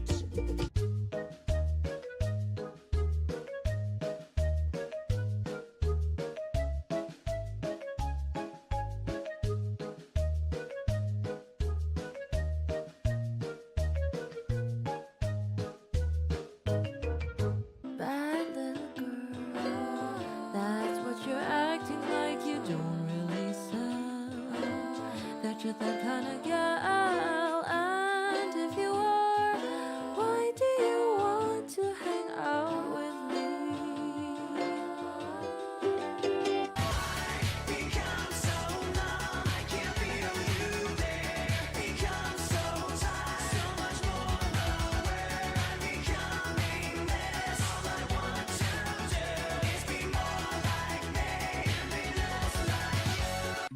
You look so pretty in pink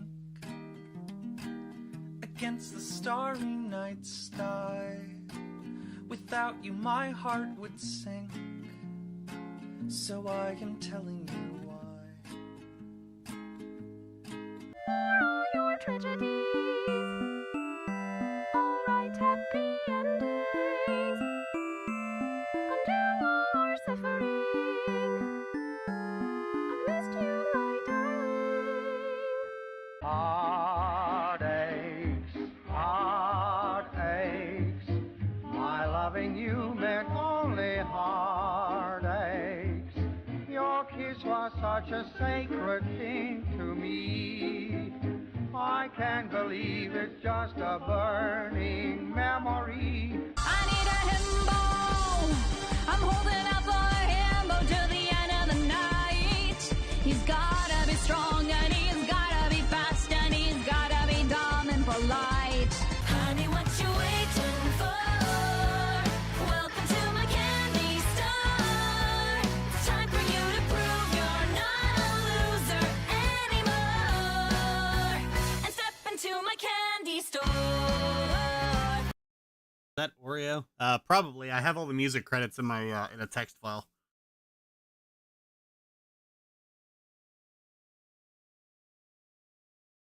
Think about how shorts are 3 minutes, and you could do speed reviews to then put a link on the big review. Huh, interesting. And you got me wanting you.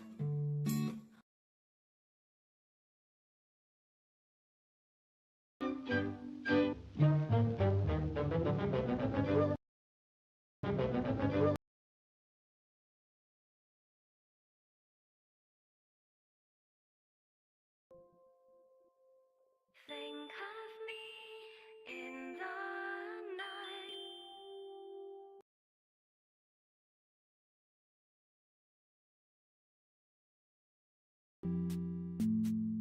Yeah.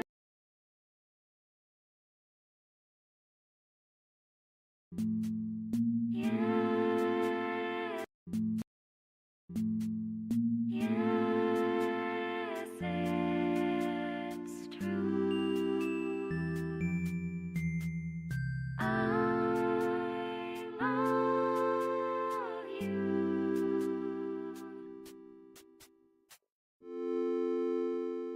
I've no more fucks to give. My fucks have runneth dry. I've tried to go fuck shopping, but there's no fucks left to buy. I've no more fucks to give, though more fucks I've tried to get.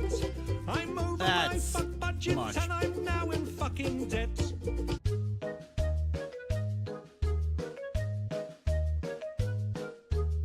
Yeah, they're all much closer in size now.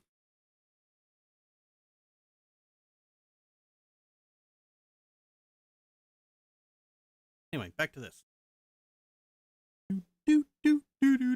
Prologue is great if you really like dry awkwardness. Some people, you know, some people hate that kind of secondhand embarrassment. Embarrassment that Marzipan goes through. I like to call those people a cute little term called weak.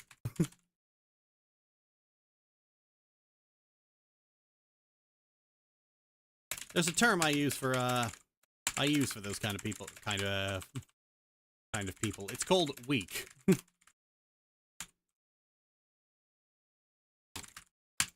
Vinegar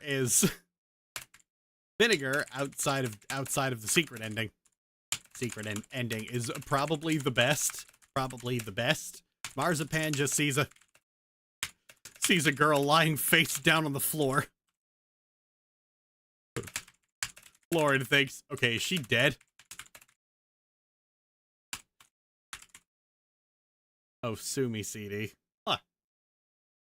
How long did it take to find the song for the treats section? It took a little while. I was trying to look for music about polycules, and then I just tried Big Bad Wolf song, and there we go.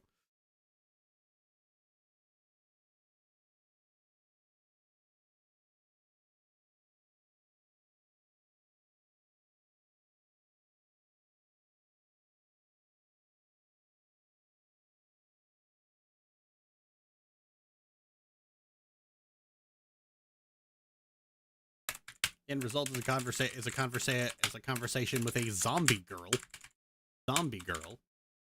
With a zombie girl who I'm pretty sure outside of Syrup and Gumdrop might be my favorite character, my favorite of Nami's characters.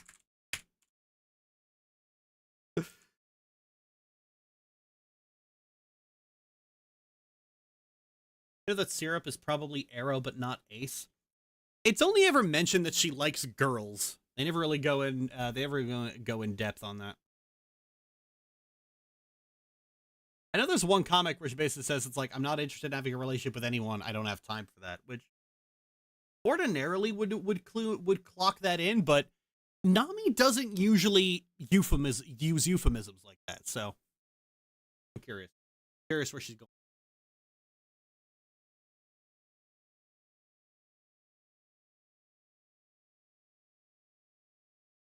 Arrow Aloe Syrup would be great. Not enough Arrow Aloe characters.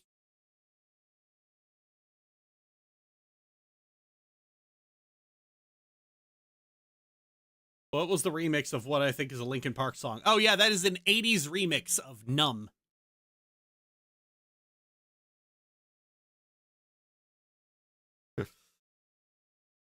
What is aro-allo? It's when you're aromantic, but you're not asexual. So the opposite of asexual is allosexual.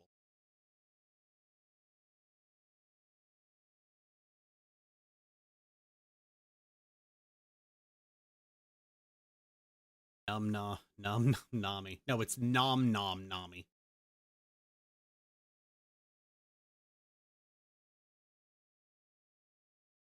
What at the cover of Candy Store? Who made that? I don't know. Google Candy Store cover and grab the first one.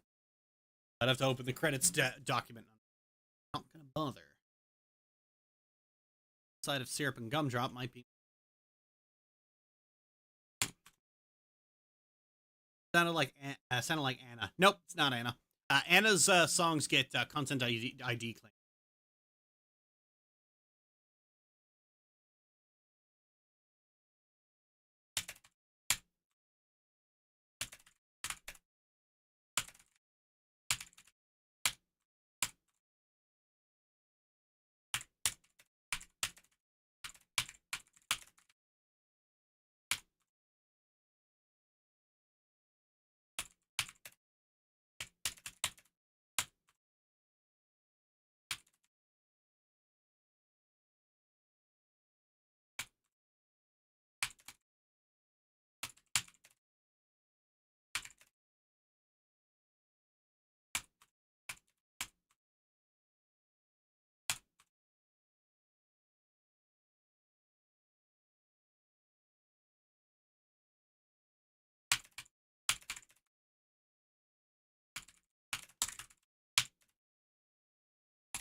Encounter a ghost who is actually half of Vinegar's soul.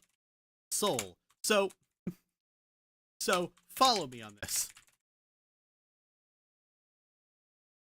Vinegar decided to escape the limitations of her rotting, dying body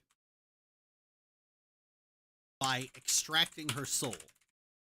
But because she didn't have another body to put it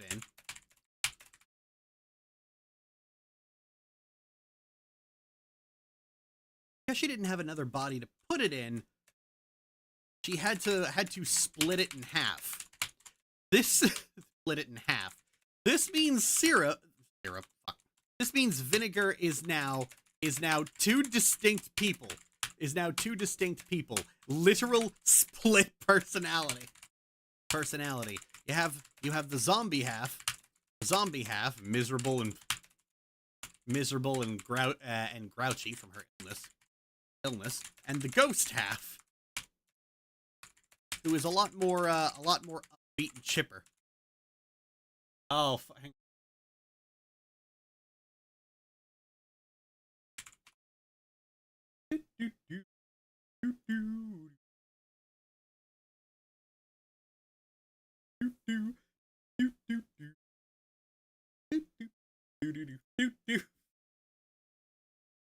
God, look at this. Look at her.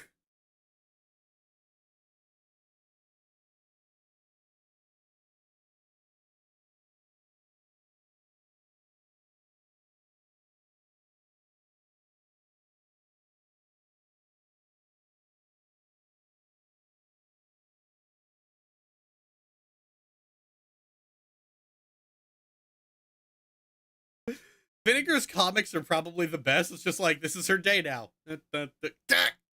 Okay. Falls over. With that, Vinegar finally ascended from this mortal coil. Stop! Miss Vinegar has fallen. May I be of assistance? Nah, just leave me here. Like, she's just gonna stay there the whole fucking day. I loved her telling Shri she doesn't think she, jerk. I'm trying to find that.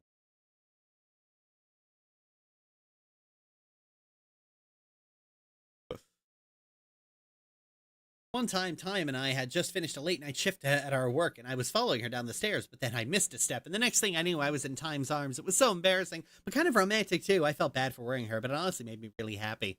Good for you. Time is so cool. Gumdrop and Vinegar would be a funny duo. Yeah, they don't have enough of them.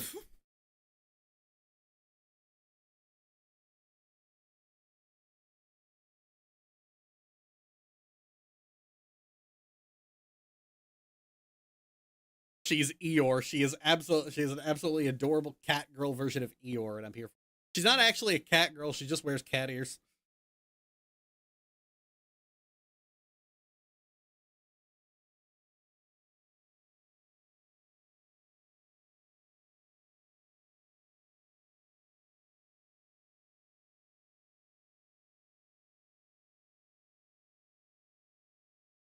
The ghost half, who is a lot more upbeat and chipper, but who can't do anything she normally likes because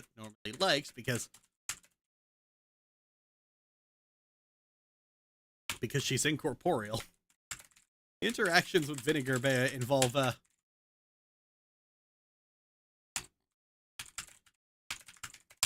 to fuse back together, where they seemingly create a composite, where they seemingly create a single person, but in another piece of candy.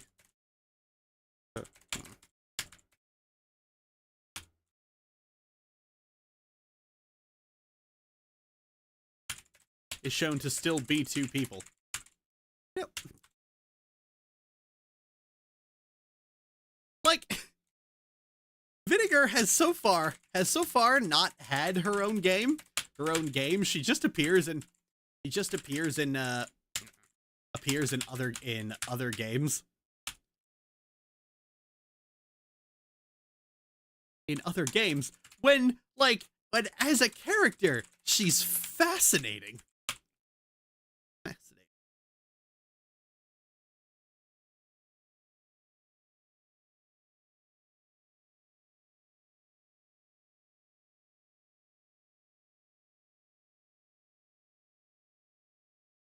Oh, this comic was titled A Day in the Life of Vinegar.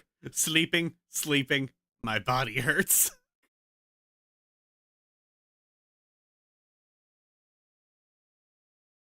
Why do your work stream makes me productive as well? It's all the clickety clacks. I love Vinegar. She's perfect. I'd like her to not be in pain, but Vinegar is my new favorite character. I think my favorite character is still my favorite of Nami's characters is, it depends on the day you ask, it's either Syrup or Gumdrop.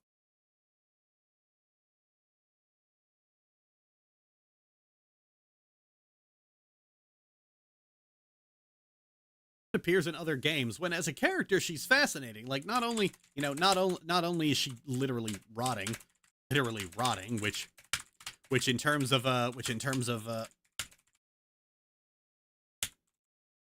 clickety clackety, you're about to get attacked.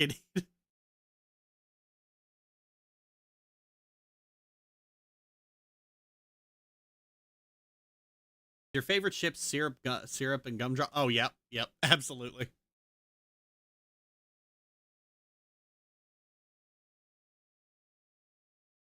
I mean, like, if we're being honest, that's kind of just the dynamic Nami tends to go with when it comes to her, to the lesbian couple she writes.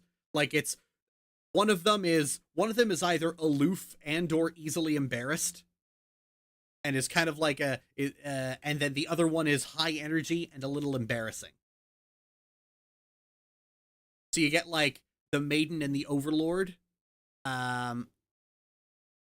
You get Camilla and Eleni, Marzipan and Jam.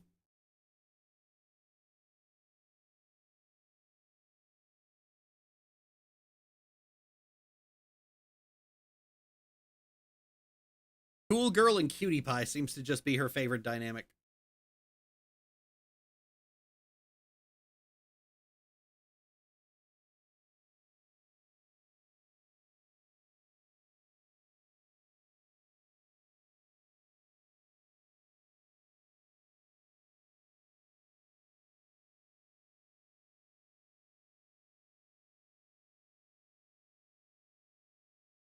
There's not enough,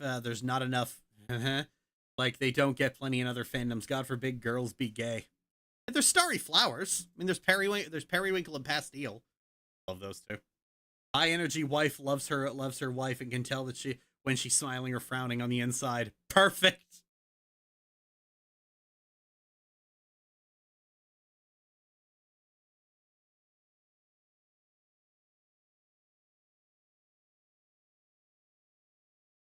There's not enough, I guess. Yeah, you know what's funny? I write a lot of lesbian couples too, and I briefly got shit for not doing enough male pairings. It just seems to be a thing that happens.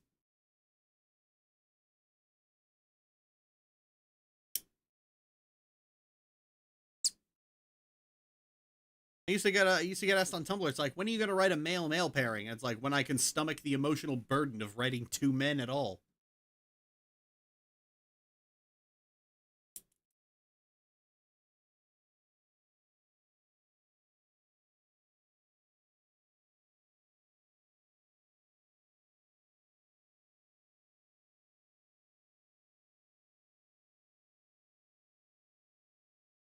Casts I write tend to be almost exclusively women, and I prefer it that way. The moment that work favors girls, the whataboutism's about men.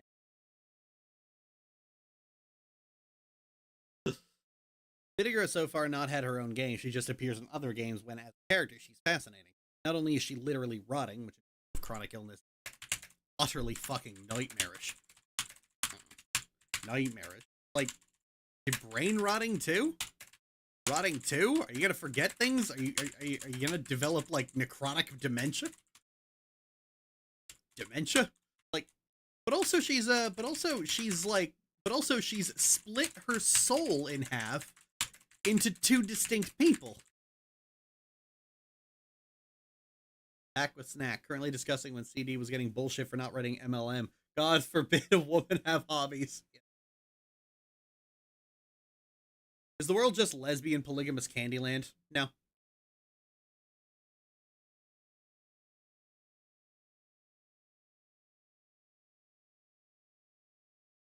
Split her soul in half into two distinct people, and they talk and interact with each other. With each other, and each one holds the other in contempt.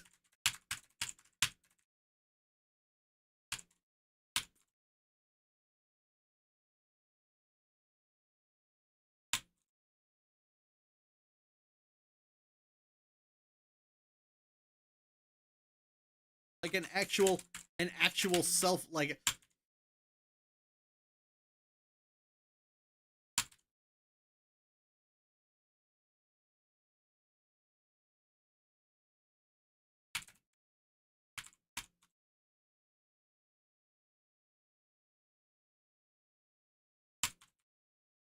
is its own unique character.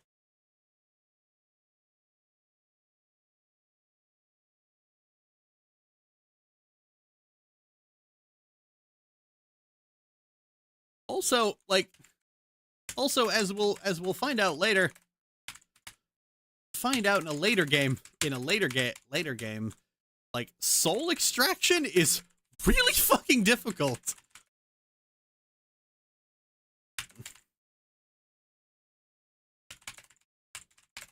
Behind was completely intentional.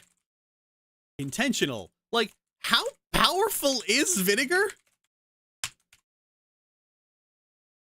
How powerful is vinegar? I mean, like, I know her illness feeds off magic, so if she casts too many spells, she'll die, but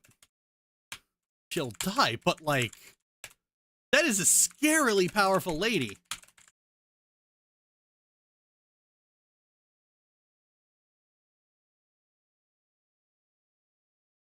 A lot of it isn't even driven by gay men wanting to see more content for and of themselves. Yeah.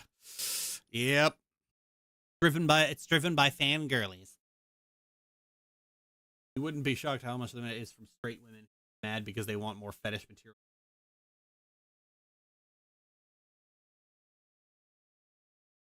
You want to hear something a little silly? I was in a voice call a couple days ago talking about like the topic of book talk came up, and somebody used the phrase book talk girly, and somebody asked them, it's like, well, what does that mean? What's a book talk girly? And I just piped in, it's TikTok slang for virgin.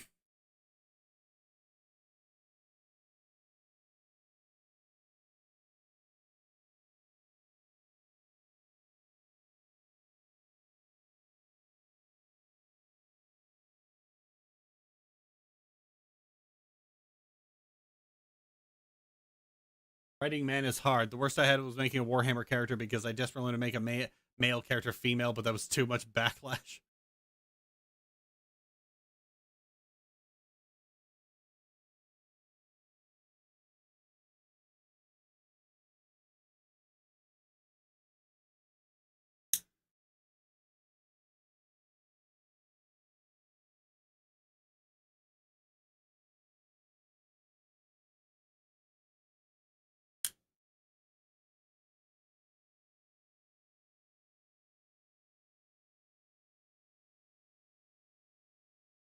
Let's see,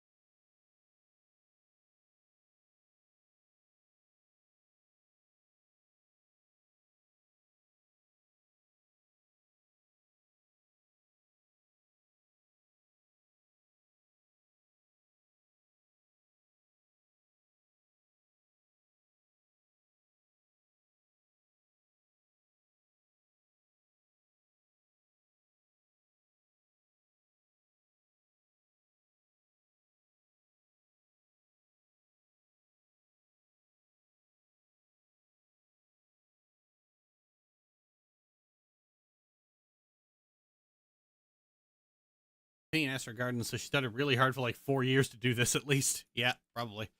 But like, that is a scarily powerful lady. Watch out, Pastille. Someone's gunning for your throne.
I had some videos and you seem quite nice, so I decided to drop by. Thanks. Sorry for the drama you're about to have in your recommendations.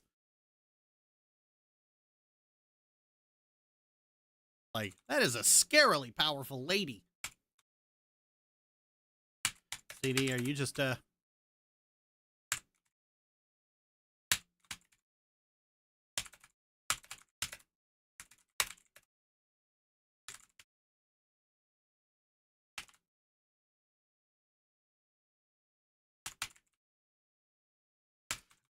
CD, are you... Oh my god, CD, are you just taking this chance to gush about vinegar? No, kinda.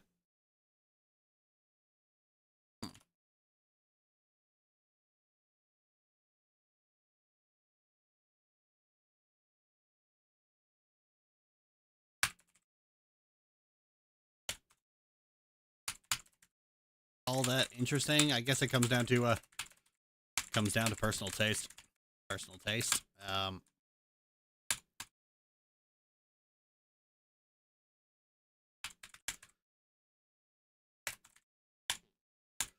dog girl, drags Pan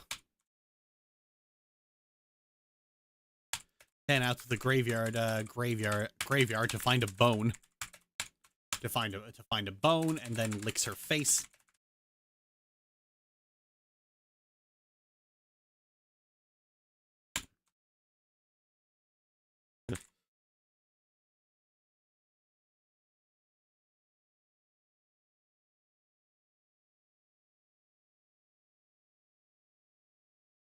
Can't remember, Puffin. Basil is a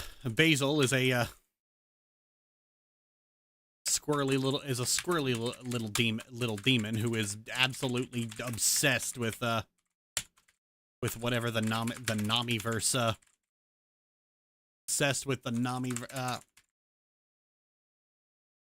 version of Sailor Moon, and just by random chance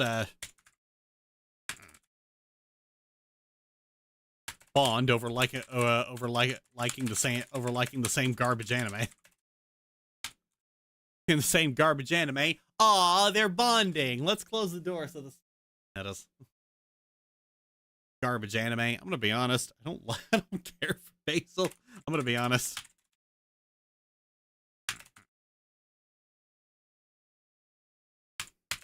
Appears in multiple games and the webcomic, and I just don't like him.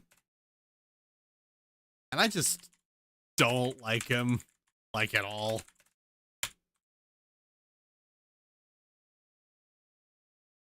Chervil, you can only access after doing the Basil ending, and he was just trying to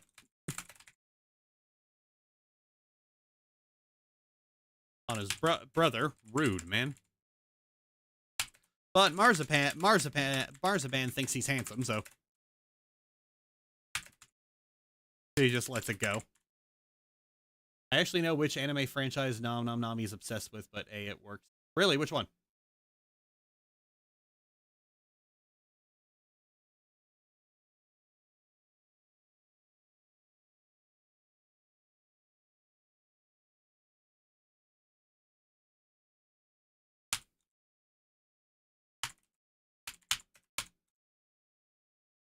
Lastly is Jam, the BFF Marzipan got there with is Gaia.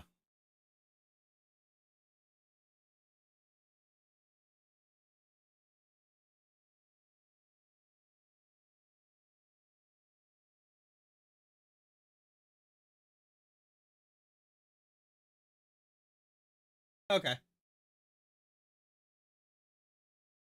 Lastly is Jan, the BFF Marzipan went to the party with. If you take the route to Periwinkle, and don't go through with talking to him, Marzipan will basically go through multiple characters,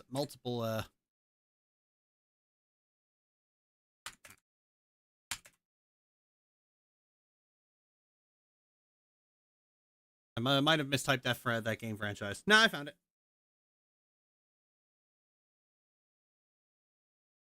At the Punch Bowl, all of whom assumed that she and Jam were already dating. After a number of dead ends, Marzipan decides to leave. She and Jam have a heart-to-heart. Before deciding to kiss. And they're actually dating now. The Jam ending is only available after you get every other ending.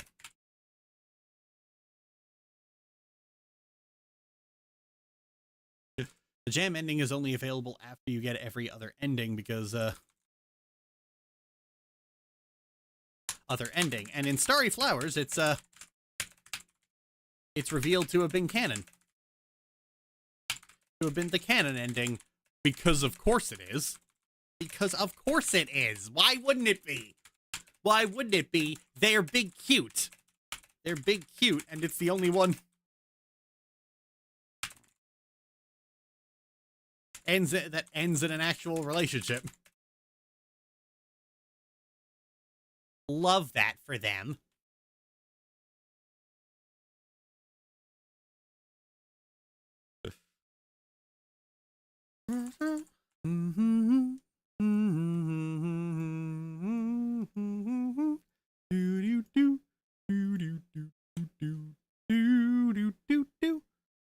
Starry Flowers.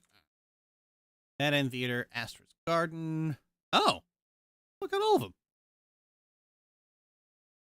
Neat.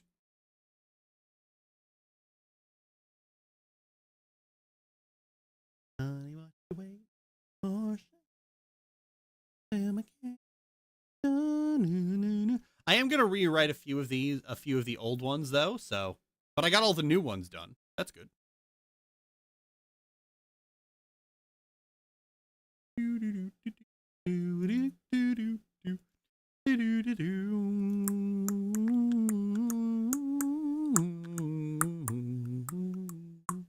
7,500 words, and that's not including the stuff I'm going to be rewriting. So,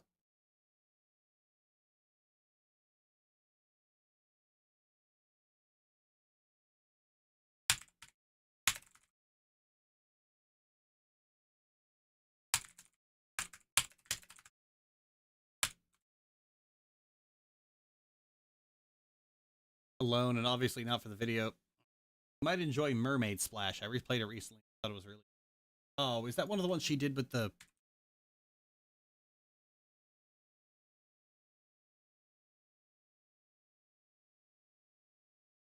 Oh yeah, okay. Art for this.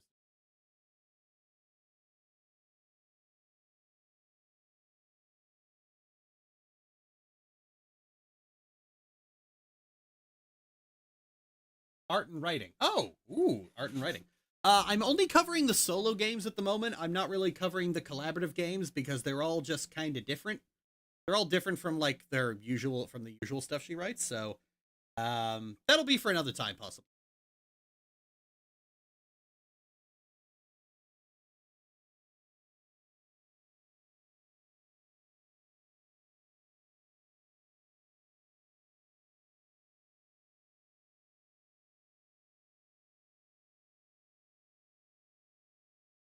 I'm also not covering Romance Detective or Tunnel Vision because she asked people not.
It's like her the game version of bibliography.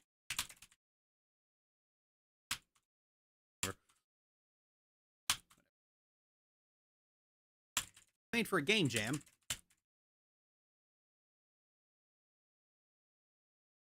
It's about a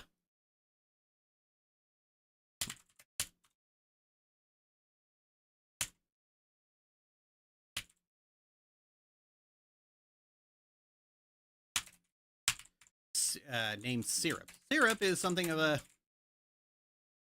is like if Willy Wonka went on estrogen.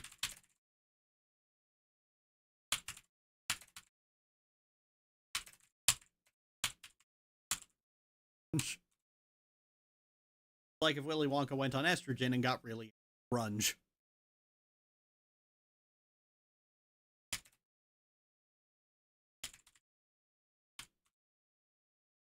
STEM lord who resents witches for not appreciating science. Appreciating science. Syrup's shop is actually a main attraction.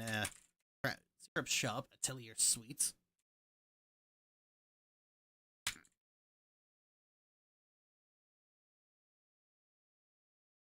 It's actually the main attraction for the town they live in. While witches can make candy themselves,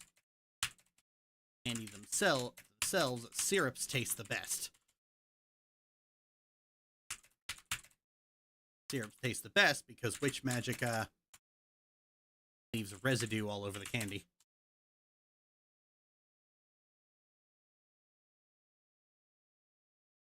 Syrup works the shop with her best friend Pastille.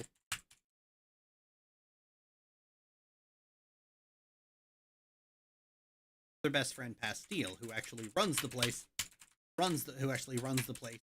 counter.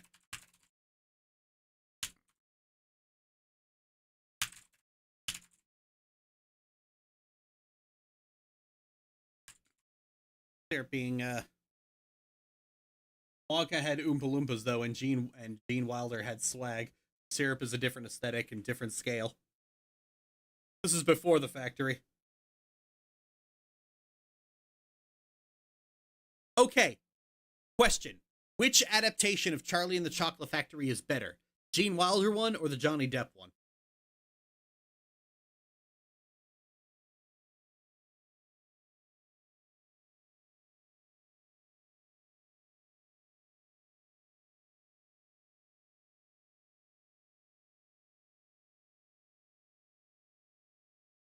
Gene Wilder, got one in each.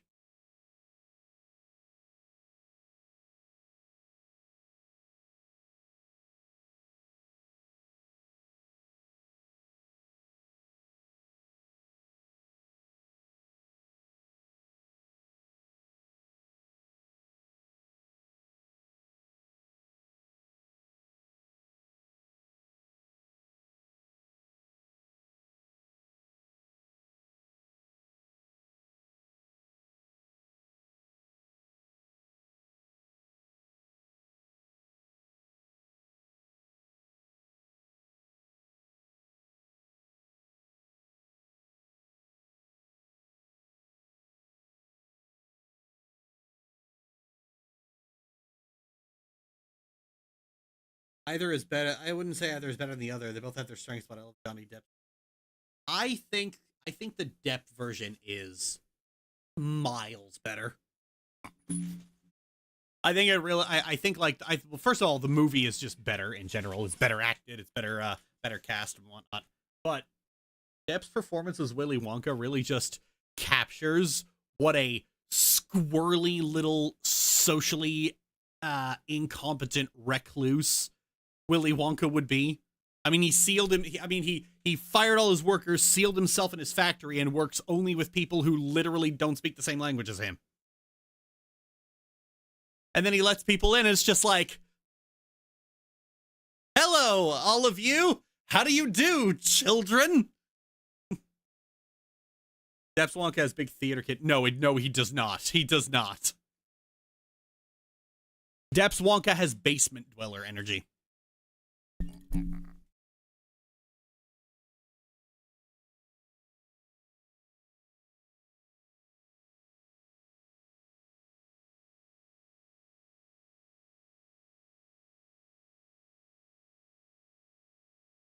It also kind of works because like Wonka's been locked up in that factory for so long with just other people's stories of him. He's got this kind of like, and of course his factory looms over the whole town. So he's got like this whole mythic personality behind him. Like there's this image of him as this brilliant visionary. And then you actually meet him and it's just like, oh, hey kids, come on into the factory, I guess. And it just shatters those expectations, and I think that's really cool.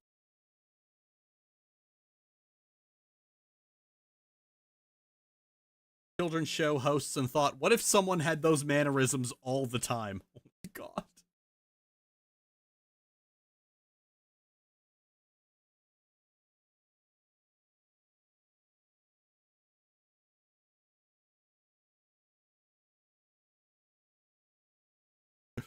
Works the shop with their best friend Pastille, who actually runs the place and minds the counter. Syrup being too antisocial to actually handle customers herself. But as the years have gone by, Pastille has grown worried about Syrup's inability to make friends. And so secretly crafts a sentient golem made entirely of candy.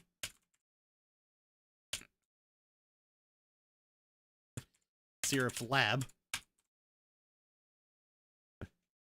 Worried about Syrup's inability to make friends, especially given that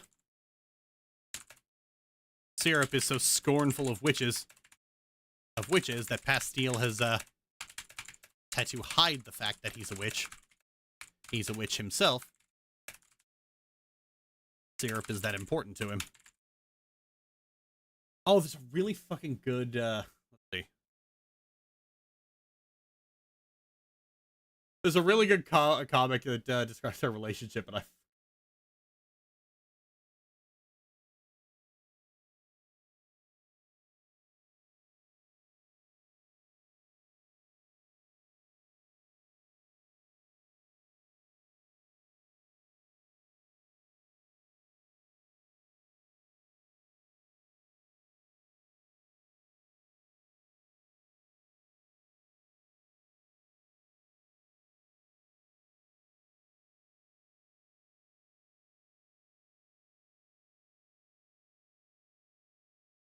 like, this is my boyfriend, and this is my boyfriend's partner. It's platonic.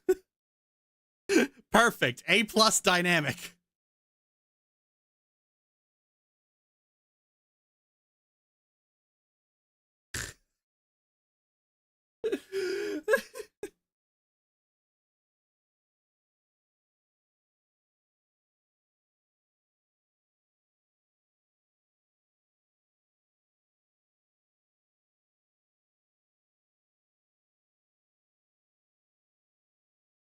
WLW plus MLM solidarity.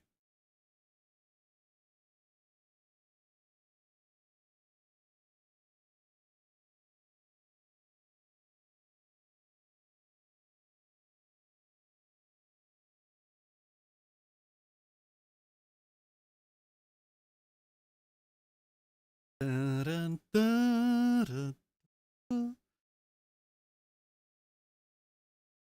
Important to him. So Pastille secretly crafts a sentient golem made entirely of candy. Candy found at Syrup's lab. Syrup walks in one morning to find the candy girl there, and is immediately alarmed because how the fuck did she get there?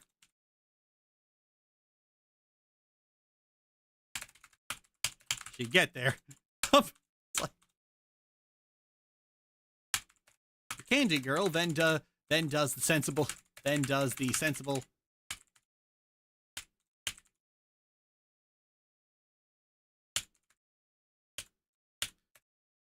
of immediately demanding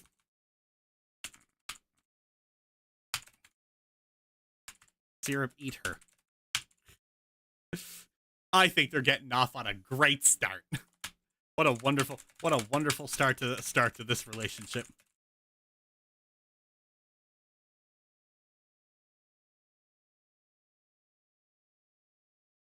The candy girl, later named Gumdrop,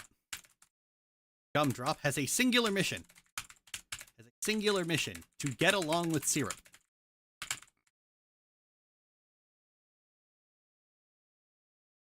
Please put me in your mouth. Oh yeah.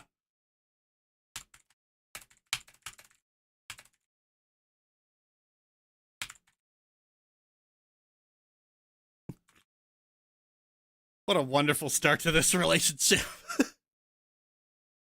Later named Gumdrop has a singular mission to get along with Syrup. A mission she pursues with admirable gusto.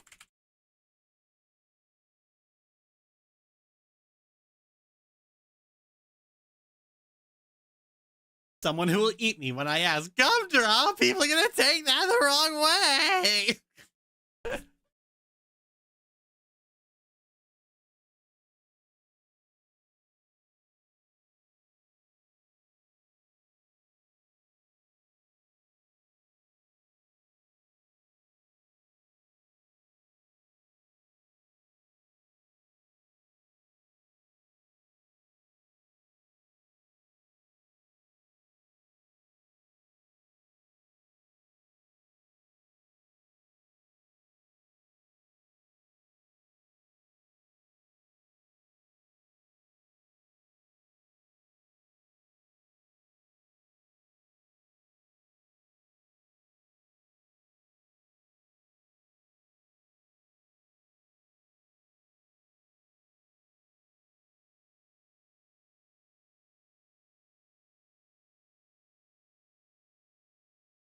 Creation.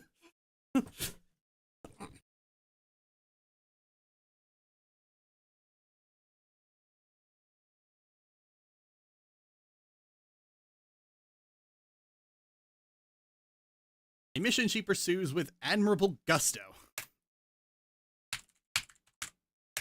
Bastille crafted to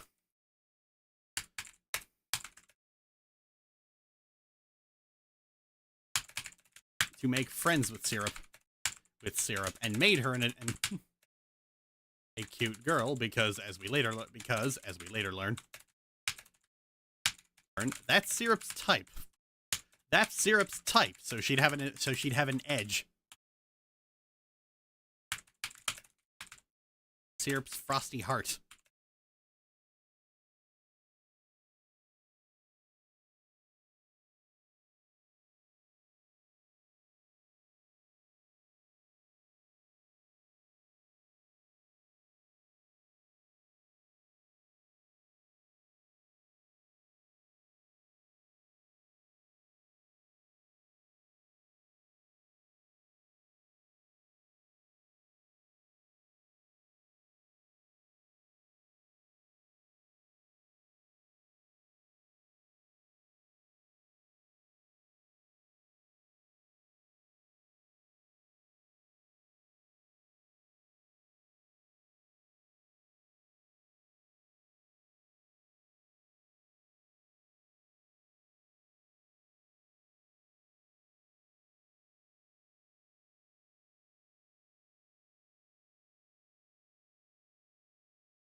Side note, I can't tell if Syrup's arrow aloe or just a workaholic.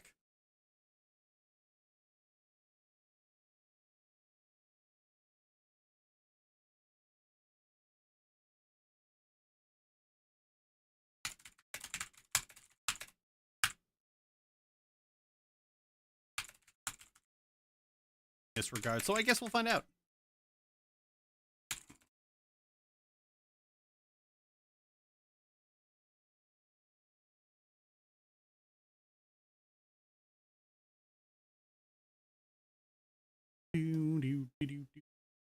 Okay.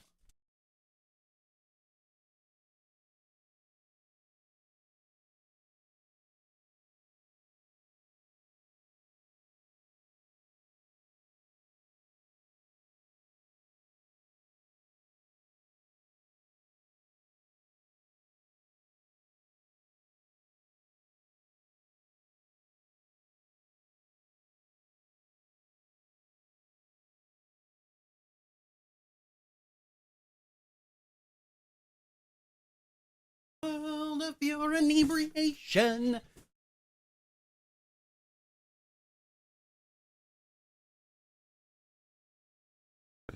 I guess we'll find out at some point. Bastille made her a cute girl because, as we later learned, that's Syrup's type, so she'd have an edge at milk.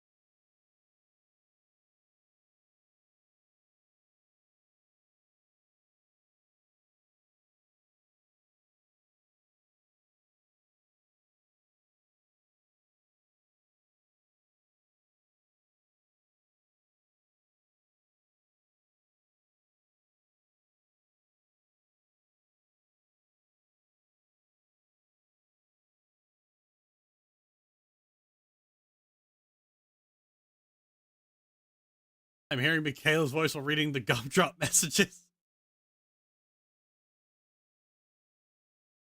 McKay, when McKay does like Gumdrop's voice, she'll occasionally just say something completely out of pocket.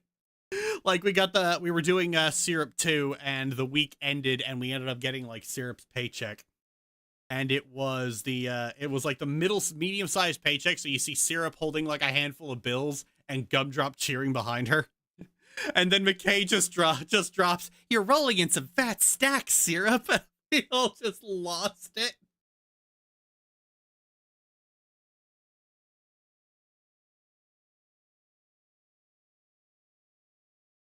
Seconds for...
Oh yeah, I actually used that image for the mock-up of box art.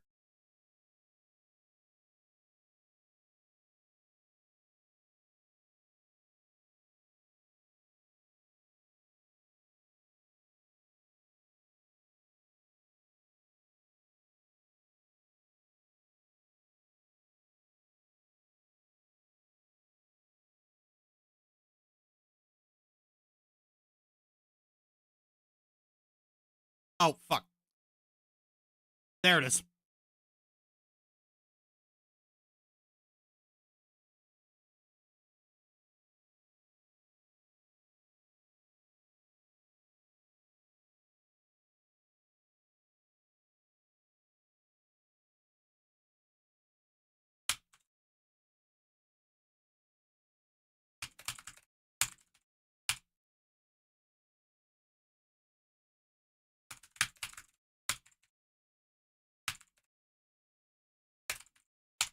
Trying to craft what's called the ultimate sweet.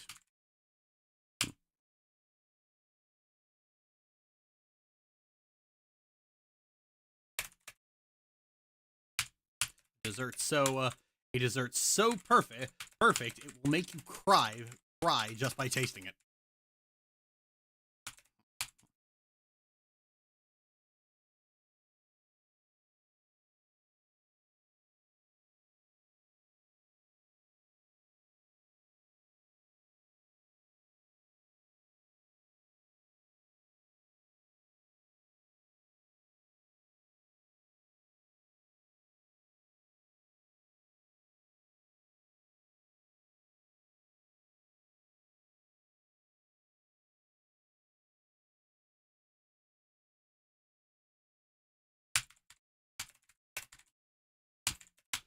Syrup had made plans to make it for Pastille at some point, but because one of the ingredients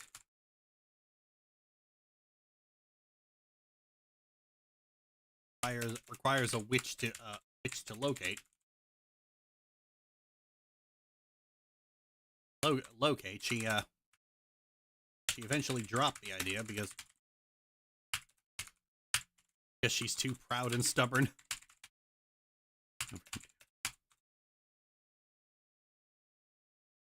She's too proud and stubborn to work with a witch.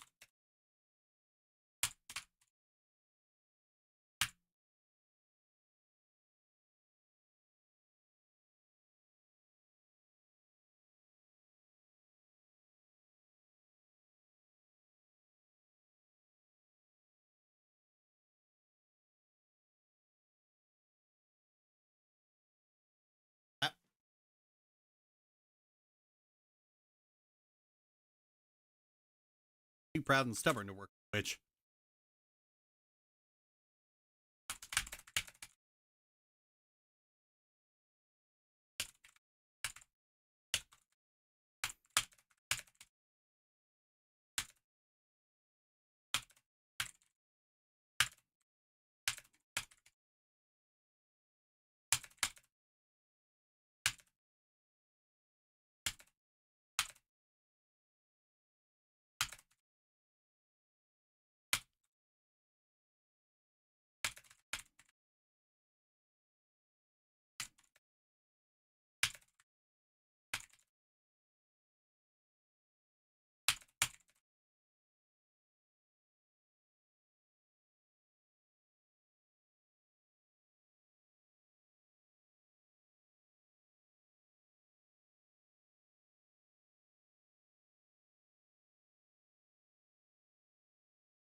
Down largely to the fact that that she thinks science is better. Though being the only human in a town full of witches and viewed as a novelty probably doesn't help. Doesn't help things.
Good endings where syrup primarily bonds with a different member of the cast. If she bonds with no one,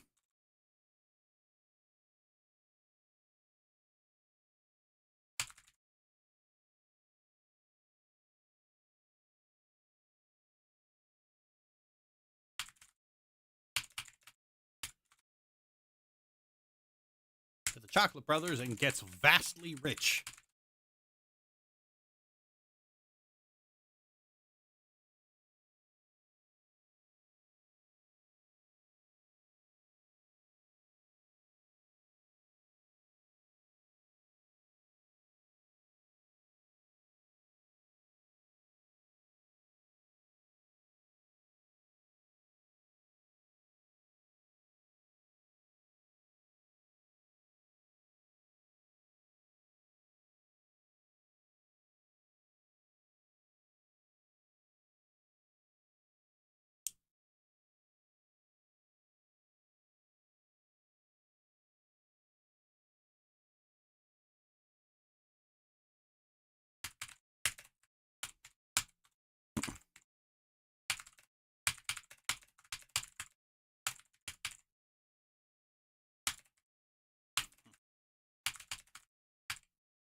specifically for her by Pastille.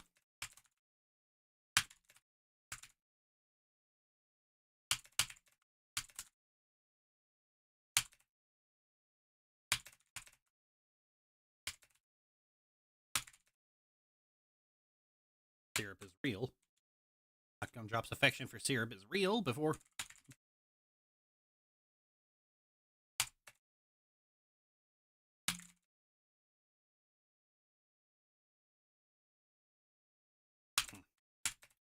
A genuinely kind soul.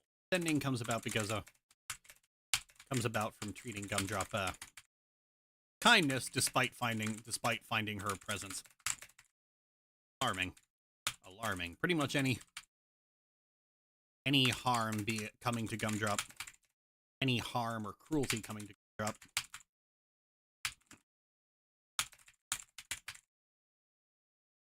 locks it up.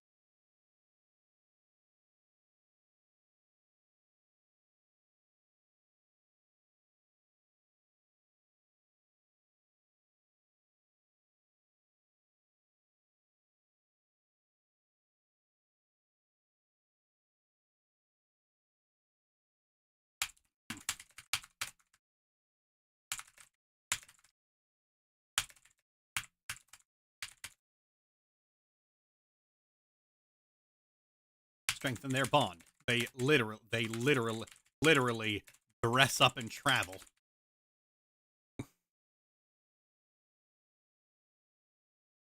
Dress up and travel.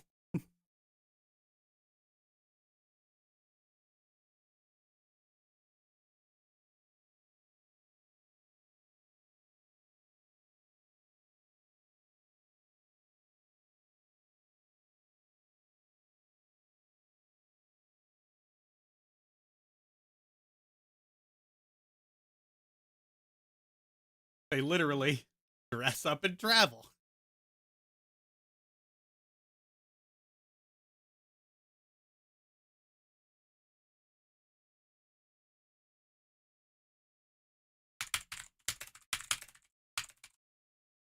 It's my favorite because Syrup and Gumdrop are my favorite characters. Because Syrup and Gumdrop are my favorite characters, but it's also just a lot, just extremely sweet and vulnerable.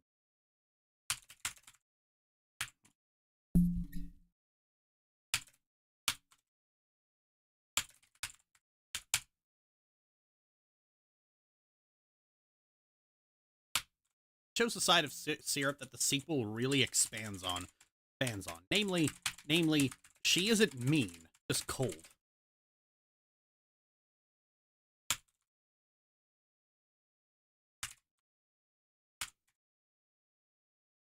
In Gumdrop's route, despite the inconvenience.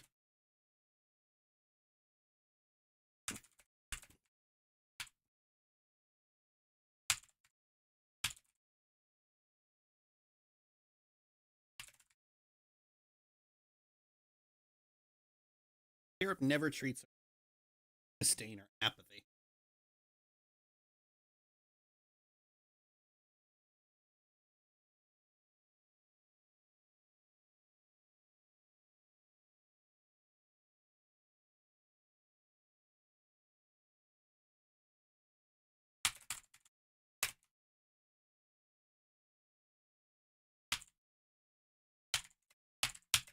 Fills her mission, which means any interaction after this point is genuine.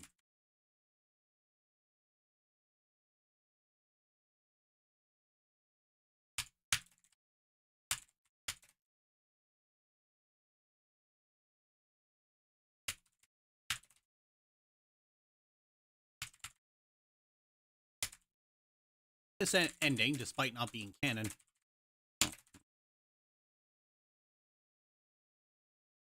my favorite. Look at Gumdrop's travel dress.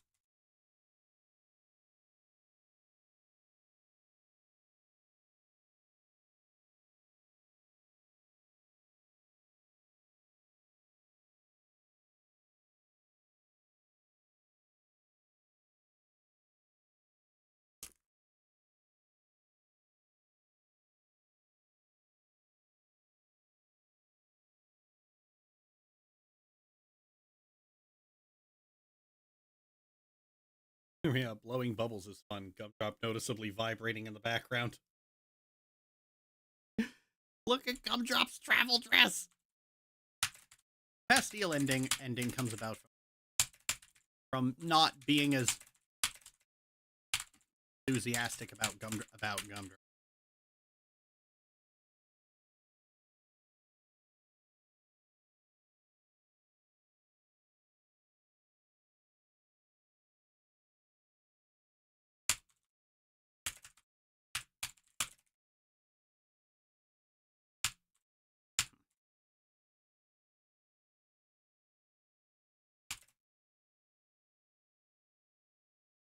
After viewing the after learning created Gumdrop and power up and is a powerful witch, which they have a heart-to-heart.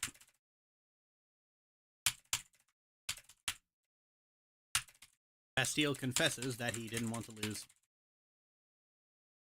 friendship. Syrup says that he's practically family.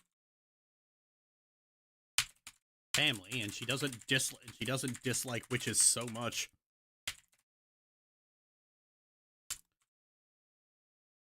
Doesn't dislike witches so much she would actually end friendship with Pastille over it.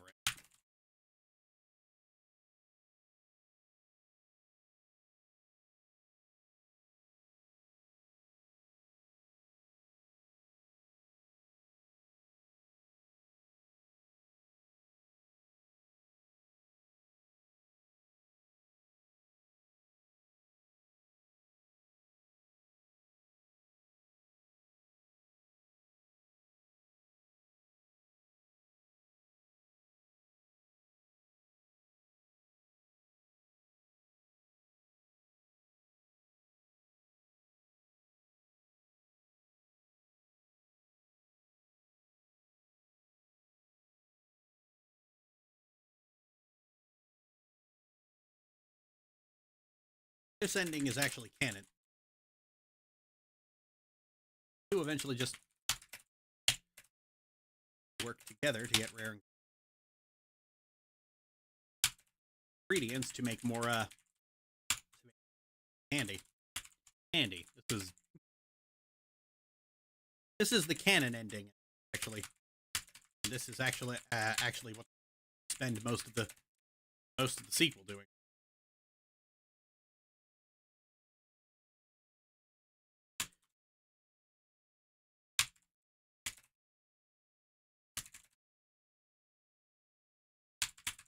Attitude is a lot more prevalent here. A lot more prevalent here. You learn that basically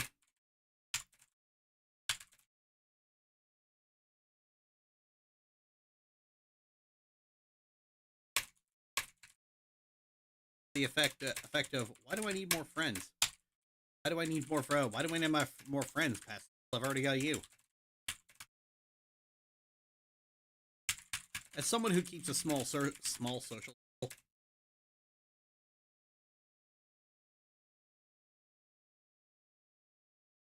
part of Gumdrop was eaten.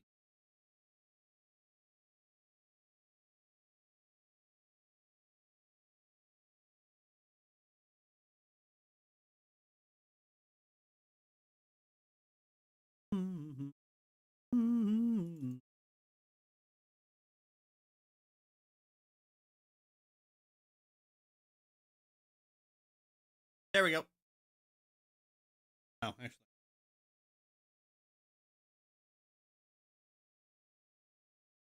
There we go.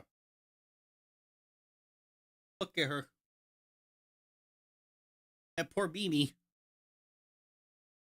Oh, the worst part is, like, she has PTSD from this.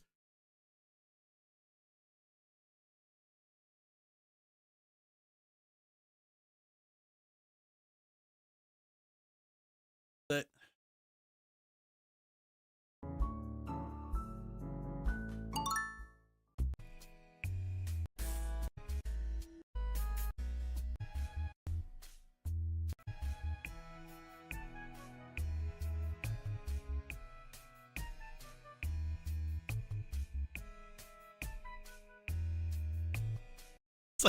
Syrup, have they returned to taste the new limbs you made for me?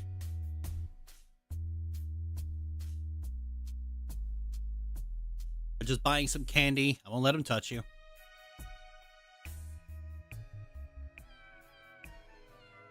I do not like these customers. Oh. Poor BB.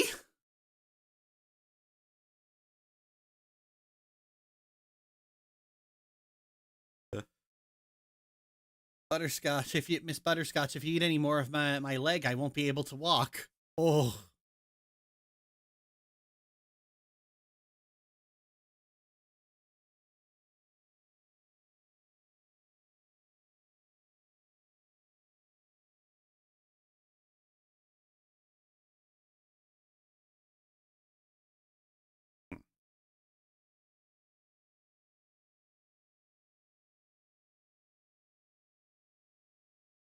Although, one small thing. Syrup fixed her.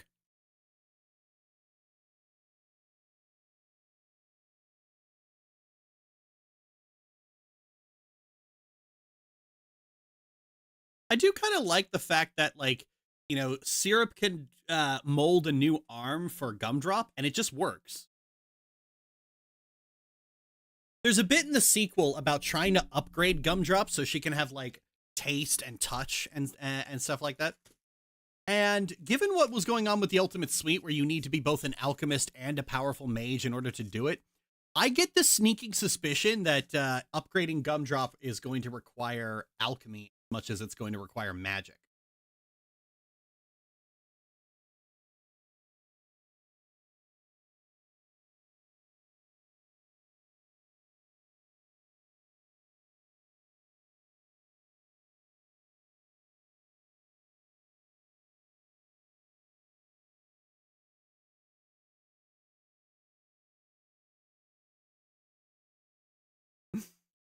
The one instance of someone going, I can fix her, and then doing it. Oh, yeah, it's the difference between I can fix her versus I can fix her.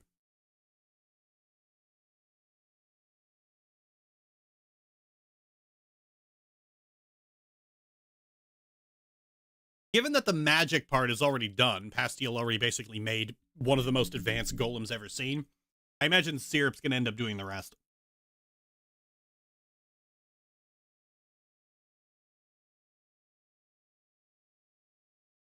She literally makes a vow that she will find a way for Gumdrop to experience the things she's missing out on. Which is so fucking... Short-haired Gumdrop is cute. Yeah, kind of. She actually only keeps the short hair because Syrup at one point offhandedly mentions that it's cute.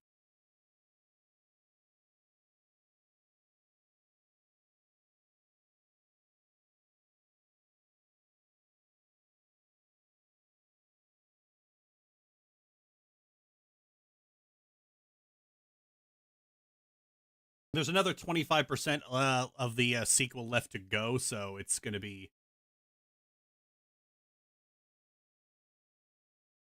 It's going to be nice seeing that come.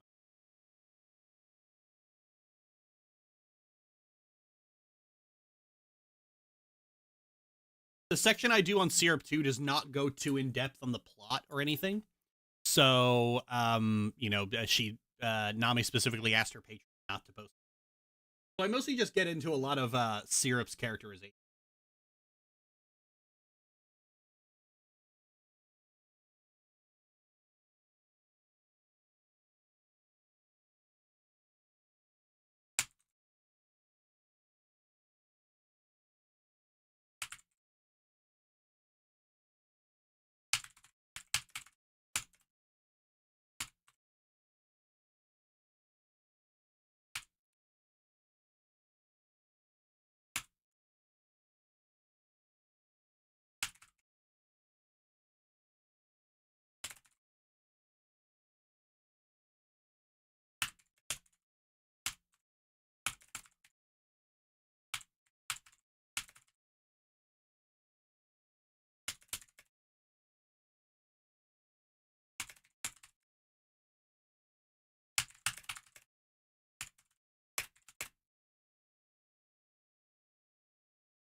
Dude broke the boundaries of what people understood magic to be capable of just because he loves his bro.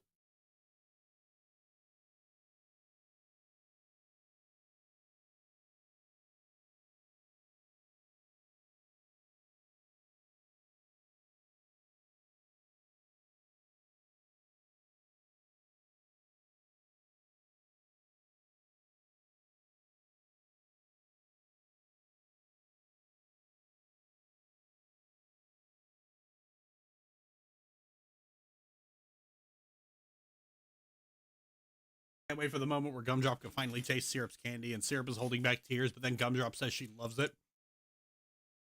And Syrup just becomes a crying mess full of tears of joy. Aww.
Oh, there they are.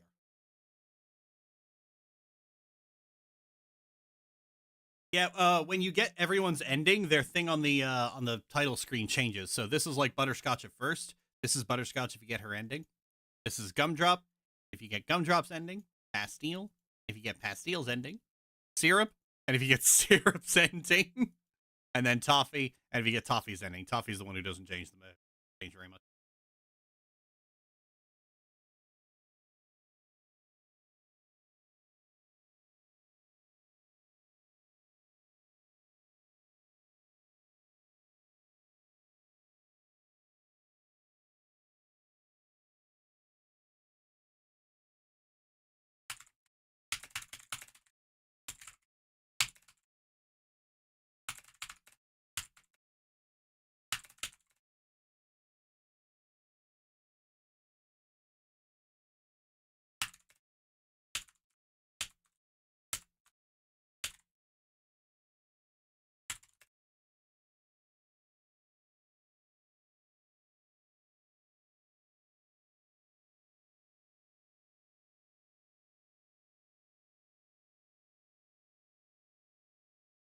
Did I already write this?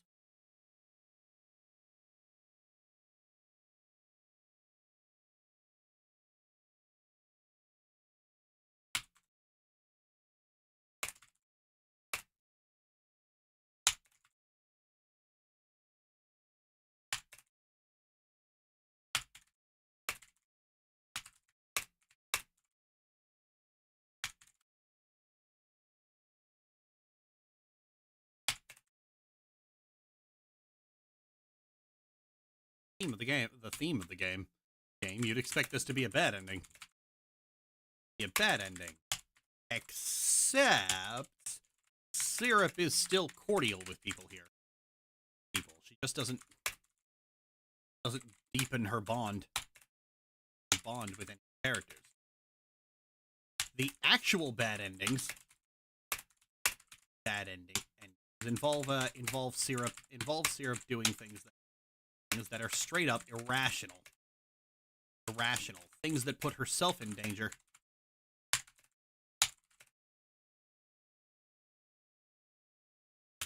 Make no damn sense, all for the sake of pushing people away.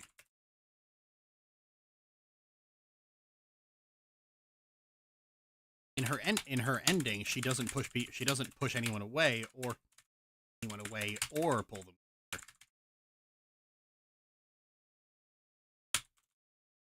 The bad endings mostly involve Pastille becoming disgusted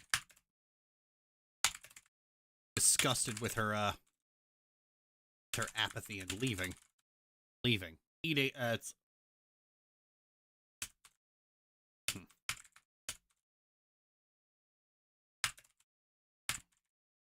We'll do it as Pastille leaves.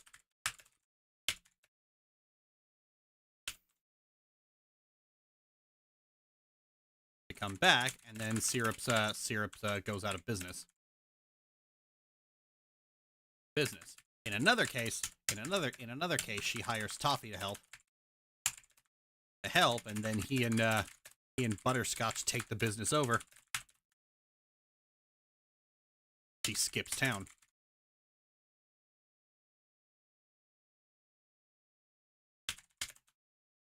Steele's actions a betrayal, which speaks volumes about Syrup's cold attitude in the first place.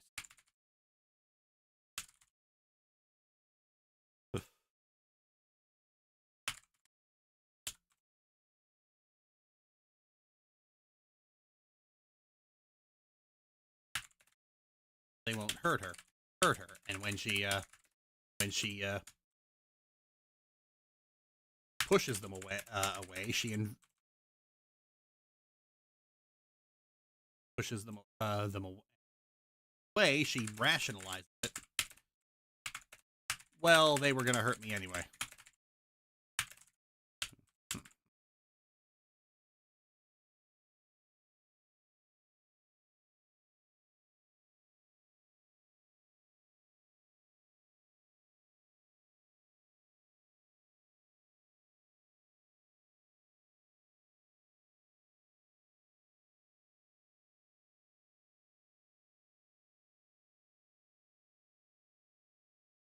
Oh, wait, what did I write? Oh, fuck.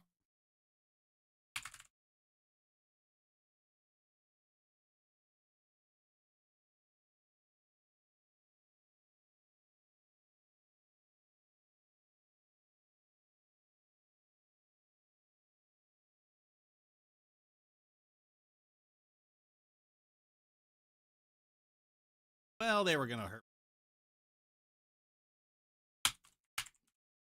Probably the most brutal end. The Candable end. Which involves Syrup, you guessed it, eating Gumdrop.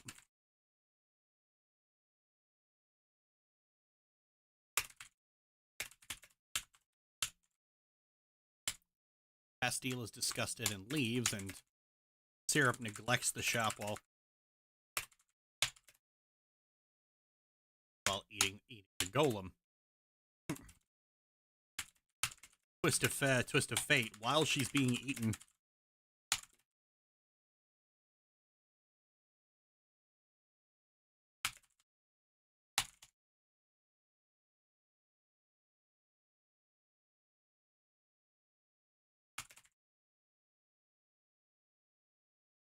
soon anyway, and Gumdrop is crushed at that.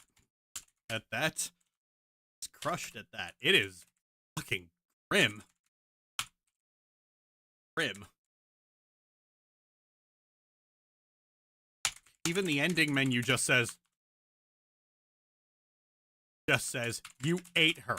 You ate her. I can't believe you actually ate her.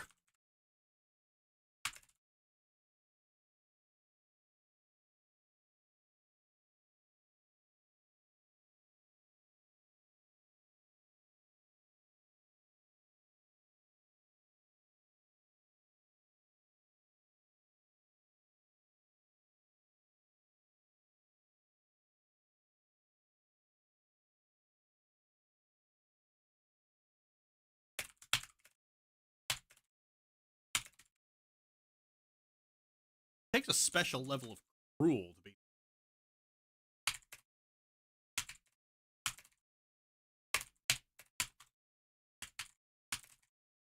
people. A character who is eternally friendly and kind and loves you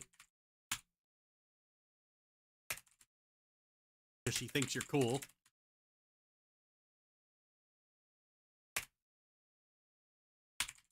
You know, there is a worst end. Worst end where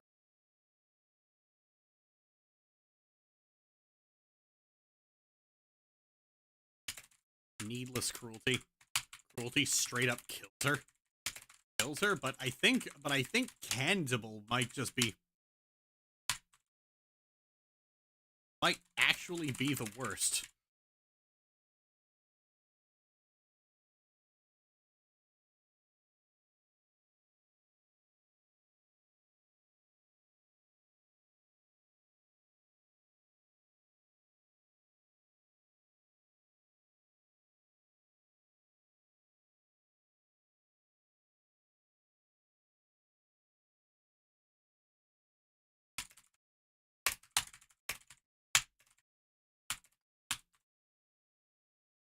Something very important. Cruelty, it takes effort. You have to go out of your way to be callous with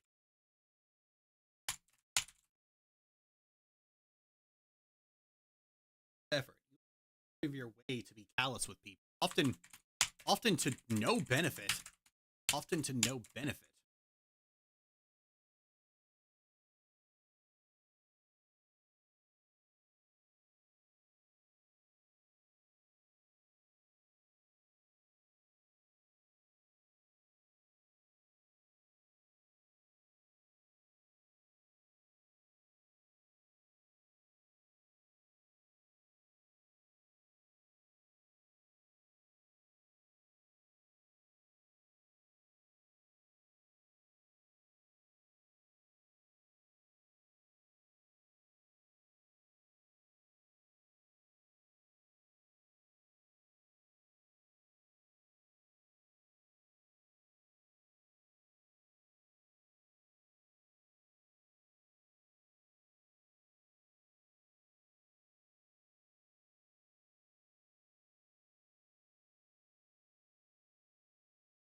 End up turning out hero.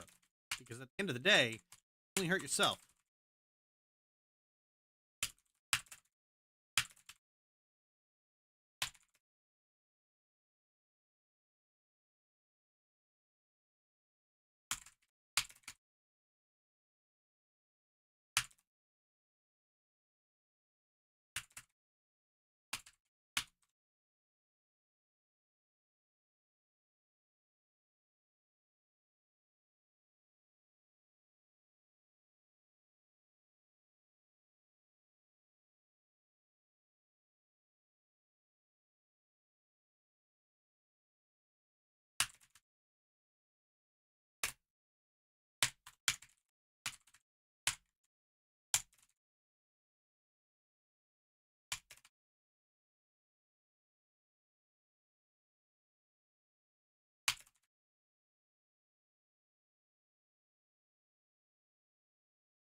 Ooh, that's good. That's a lot better than the original.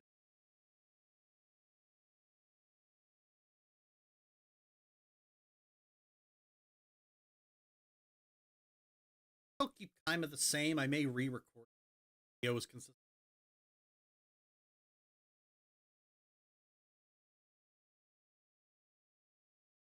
Oh yeah, I'll go down to what I wrote.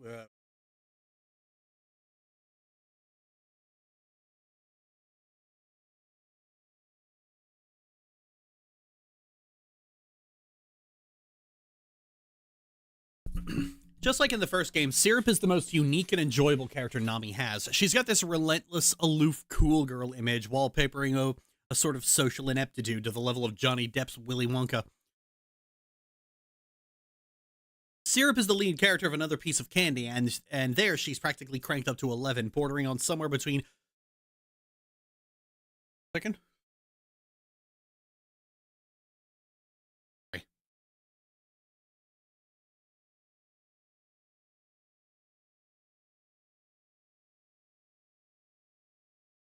Bordering on somewhere between flustered nutcase and supervillain waiting to happen. But in Syrup 2, Syrup's actually the nicest person in the entire town. Syrup's a prickly grouch, and if anyone ever suggested she was a kind person, she'd immediately object to this slander.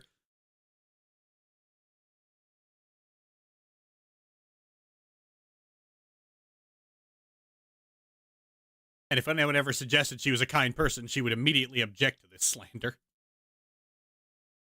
But most of the game amounts to Syrup going out of her way to do nice things for people. She gives away a lot of free candy in this game, often completely unprompted, and to people she just met. There's a bit early on where you meet a deer girl who mentions looking for mushrooms. Apropos of nothing, she gets the idea to make mushroom-shaped marshmallows, which she then gives to the deer girl completely unprompted. She does this multiple times. Multiple other times, people approach her wanting to request completely brand new candy for their partners for a special occasion. Syrup comes up with recipes perfectly fitting the recipients on the spot, and in all but one case does it free of charge. Hey, I want to give my girlfriend some special candy that has symbolic meaning, but I have no idea. Already had the idea. Here it is. I'm a fucking genius. Syrup is a generous, kind, thoughtful, and loving person, but her personality is of this bitter, jaded misanthrope who hates being around people. Syrup is more about actions than about words. Trying not to spoil, but Syrup will balk at the idea of letting Gumdrop hug her or referring to her as her friend to her face, but will then promise to do something that is, quite literally, completely fucking impossible, in which no person in this universe has ever managed to achieve completely off the cuff, like she's offering to grab someone a drink at the shop. Syrup seemingly can't stop herself from being the most thoughtful and kind-hearted person in the entire cast, but it's all coded in this very unapproachable persona, which I find interesting, because from the perspective of a player, people tend to ignore a character's kindness if they aren't also presenting themselves as nice along with it. Maybe at best they'll call them tsundere and turn the character into a meme. It harkens back to the first game, where Syrup has to actively go out of her way to be truly cold-hearted, because while she's deeply antisocial, she's also just very kind.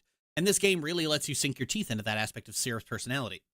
I especially like how this aspect of Syrup never really changes. A character like this in a lesser game would eventually stop being so prickly with people, but Syrup doesn't. Again, trying not to spoil, there's a point toward the end of the main story that is a big emotional climax for the three lead characters that leads to Gumdrop openly expressing that she loves Syrup and trying to hug her, and then Syrup, despite displaying a level of devotion not seen in any other character in the series, still completely recoils at any open display of affection, flees from her, and goes right back to calling Gumdrop Candy Weirdo.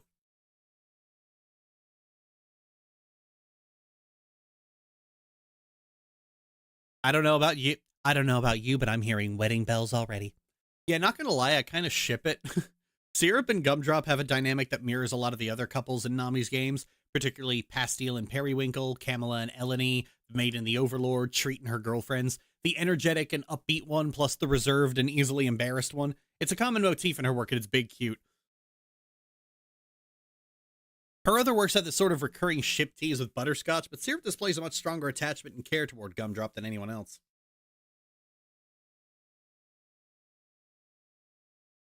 And not for nothing, And not for nothing, in Gumdrop's ending in the first game, they do dress up and travel, so, like, I'm probably reading too much into it. I think Nami is actually going in an intentionally celibate direction with Syrup, but it's fun to be a conspiracy theorist when the conspiracy theory is extremely low stakes. Gumdrop calls Syrup baby girl when nobody else is around, and Syrup likes it, and if you try to convince me otherwise, you're a fed.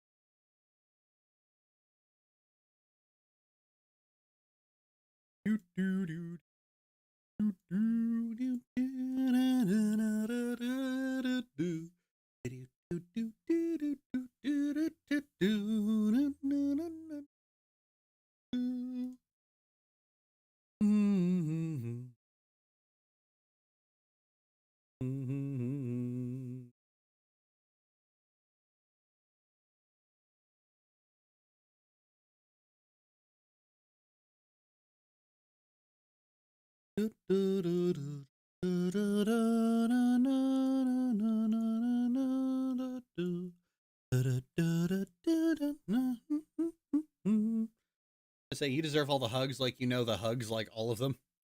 You deserve them because you went and go through so much shit and still are such a force for good. Never let anyone tell you.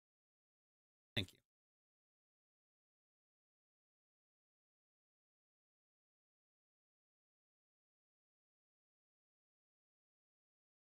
You all miss you, my.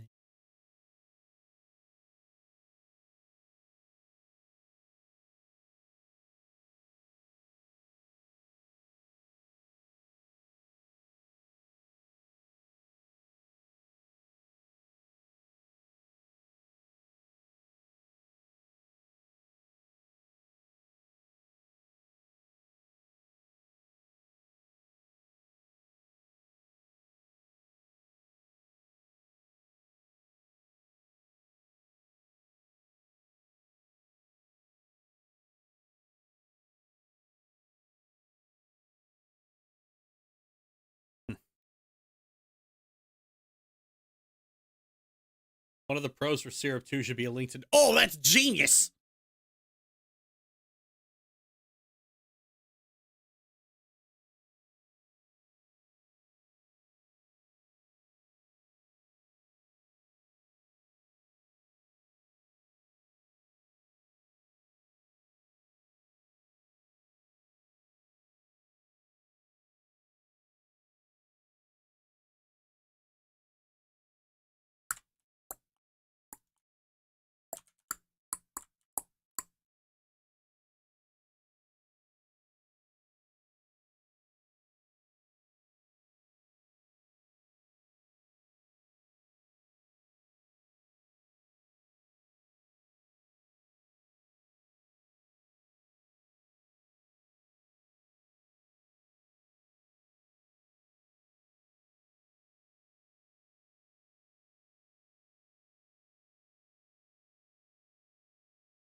Perfect.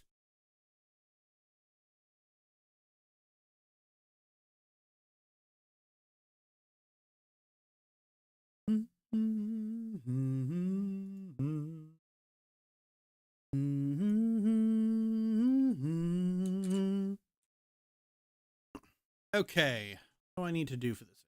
I need to record the rest of Spooky Ray and finish record Sex Advice Succubus.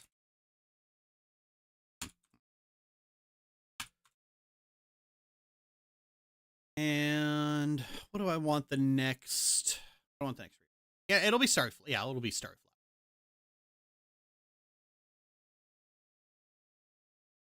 Revisit Starry Flowers. This just turned into a big project on me, so.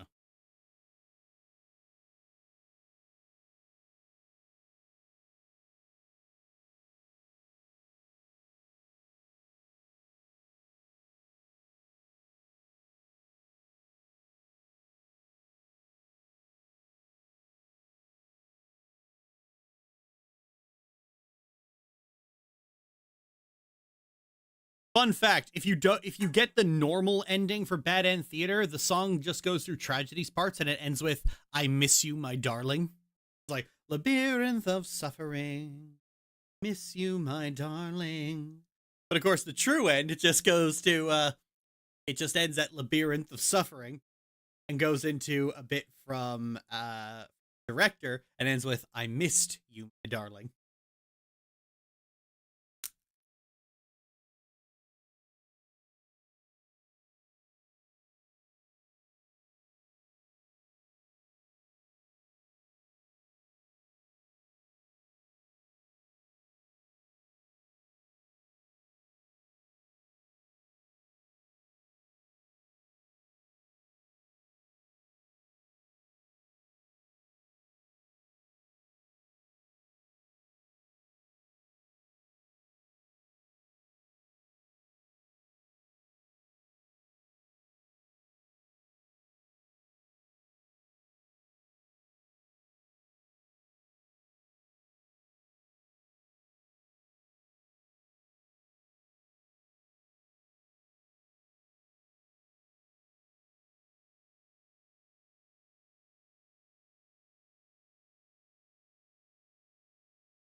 Aw. Yep. Oh, everything's so tragic with those.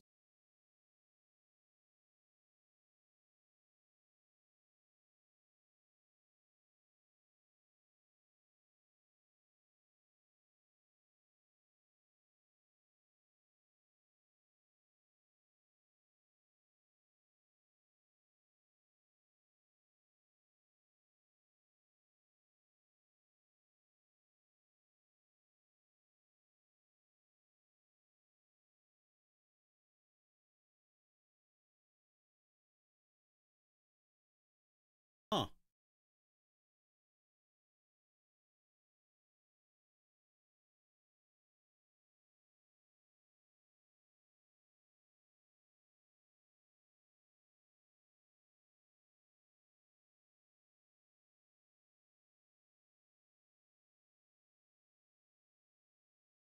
Oh, there we go.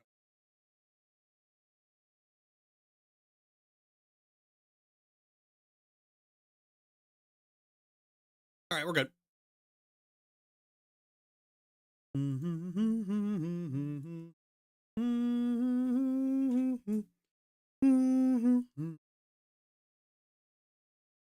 I hope the underling gets to be in more stuff. Yeah, me too. Honestly, I hope to see more of what were their names in Lonely Wolf Street? Give me a second.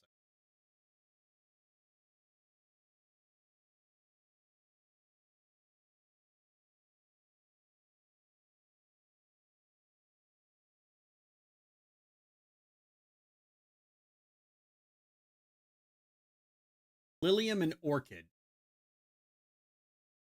Really?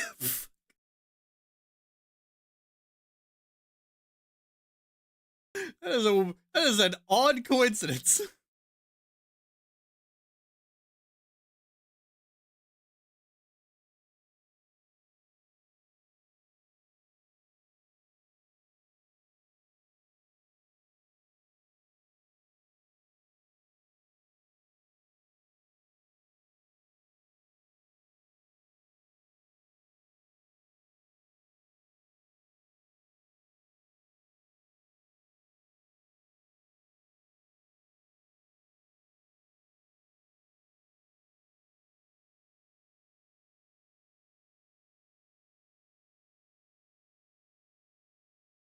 At some point, making the first nom. I must have forgotten. My memory's being a little shot lately.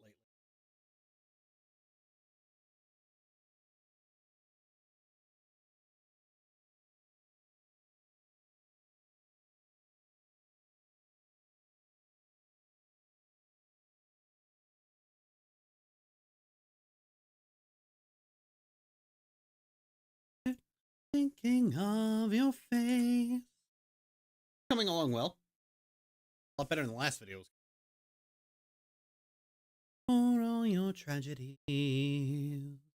All right, happy. All right.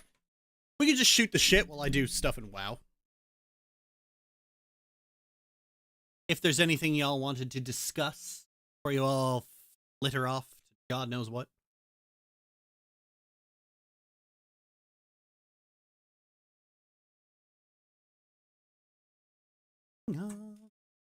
Okay.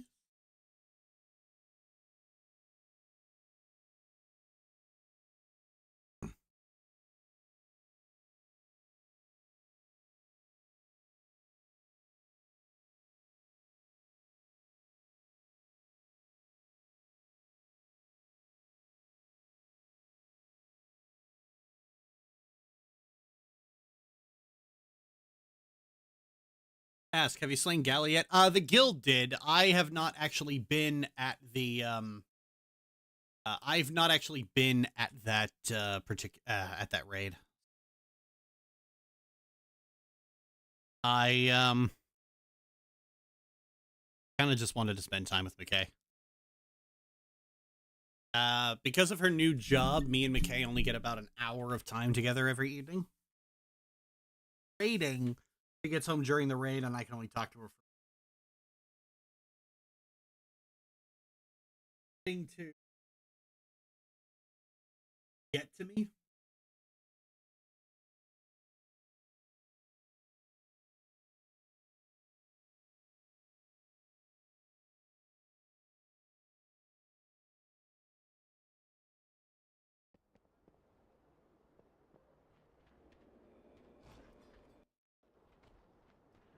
Yeah, I figured.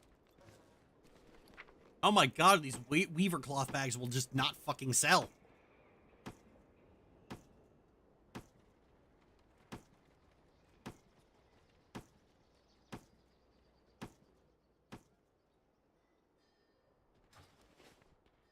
Total. Yeah.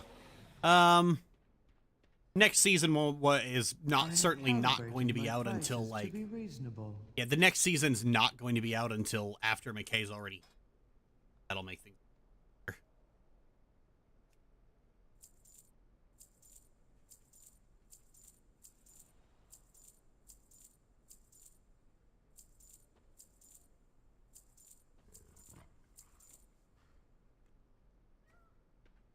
My thanks for your patronage.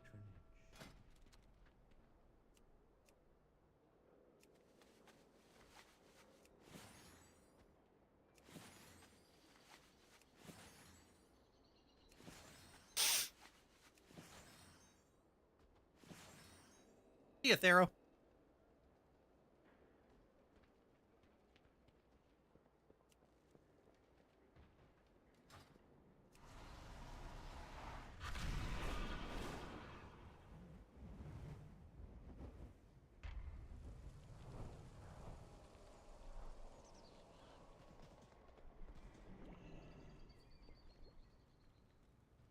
You wish to speak?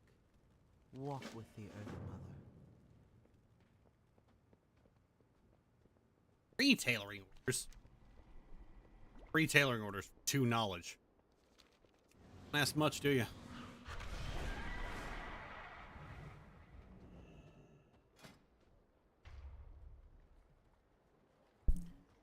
Ugh. Today's Maundy Thursday, so haven't Amogus revealed this? What? I have no idea what you mean when you say that.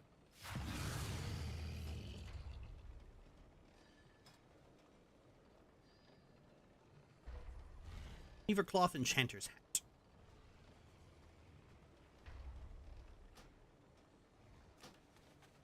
Oh, you provided none of the materials yourself. Dick. Pioneer's perfected mantle. Adorning ribbon and 2 weavers. Alright, I get the adorning ribbon from you.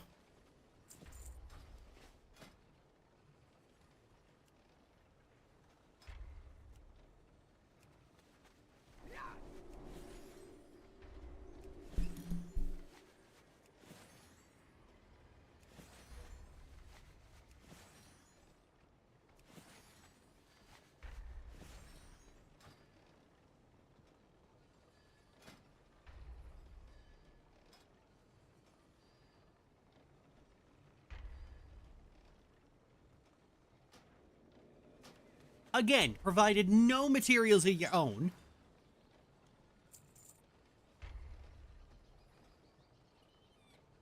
Jeweler's purse. Yeah, I am not wasting that much, that.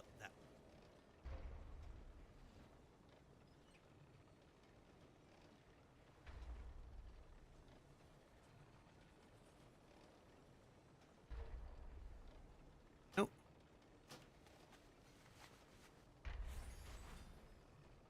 So, what's on everyone's mind?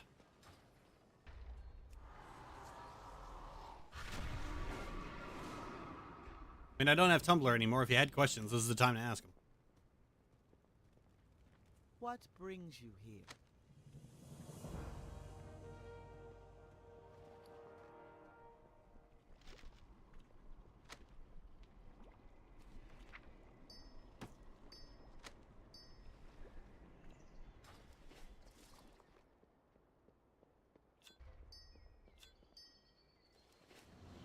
An hour and a half, so that joint. Warlock whilst listening to CD play on her Warlock.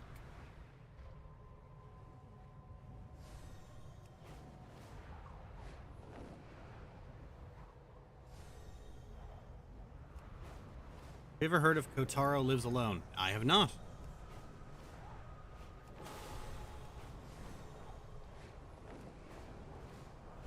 Any regular stream schedule or sticking a random chance? Random chance. I tried to do a stream schedule, but it's just wasn't. See, sticking to a stream schedule is all well and good until you reach the time you're supposed to stream, and it's like, I don't want to fucking stream right now. And that's the problem. I tried to basically keep streams to like 1 in the afternoon, but it's like it reaches 1 in the afternoon. It's like, but I don't want to stream right now. I want to do something else. So I stream when I want to stream. It'll punch your heart in the kidney, so I figured it might be right up your alley. Typically, I don't, I've kind of learned that, like, when people insist something's gonna give me a particular reaction, it often doesn't.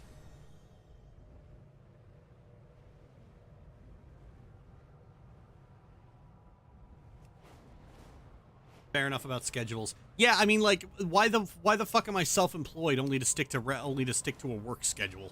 The whole point of being self-employed is not having to do that shit. Appears to be locked. High on the cliff between several.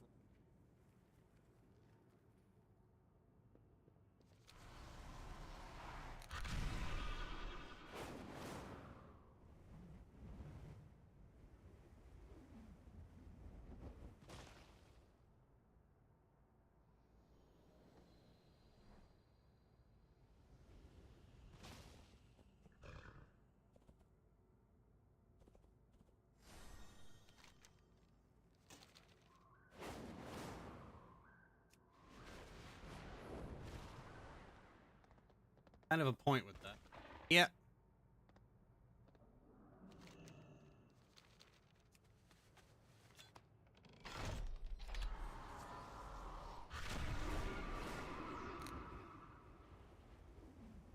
Also looking for new jokes. Recently lost mine. Oh, that's a shame. Well, I hope you find one. Infest the hungering pool and attack our people. Cleanse the pool of their filth.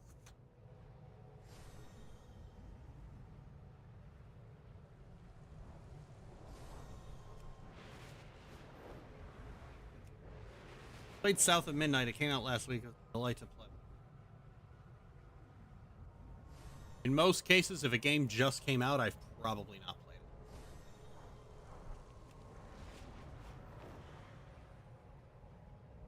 Oh yeah, I've heard of this one. I'm actually interested in that. Unfortunately, it's fucking expensive.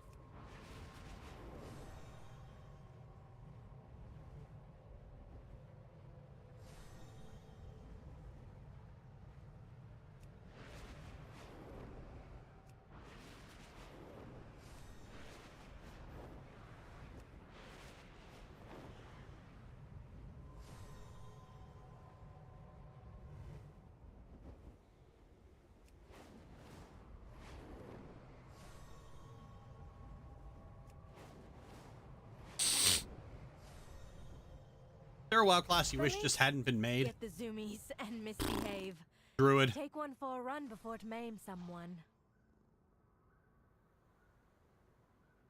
Purchase a meaty haunch from...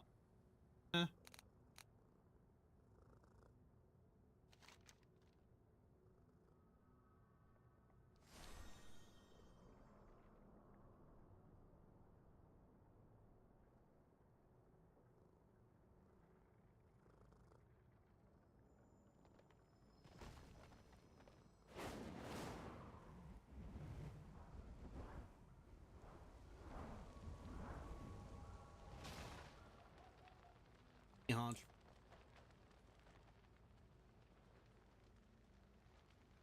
But harsh but fair. Yeah, I mean, it's just garbage.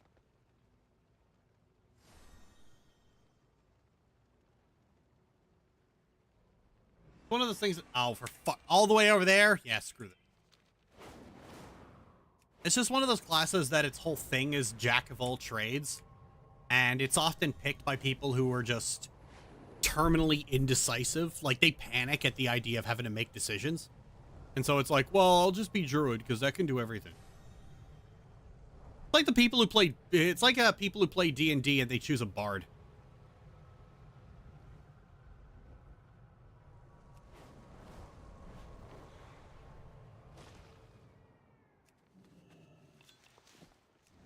Ah, come on. Give me my profession knowledge items.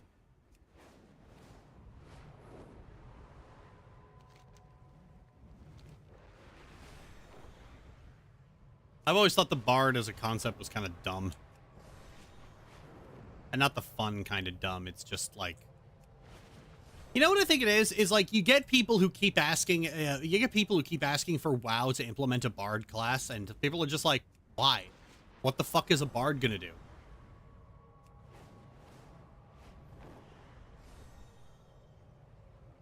Okay, Tonkadonk, you can stop selling me on it. I don't like being advertised to. Radiance. Our key flame crystals require their retrieval.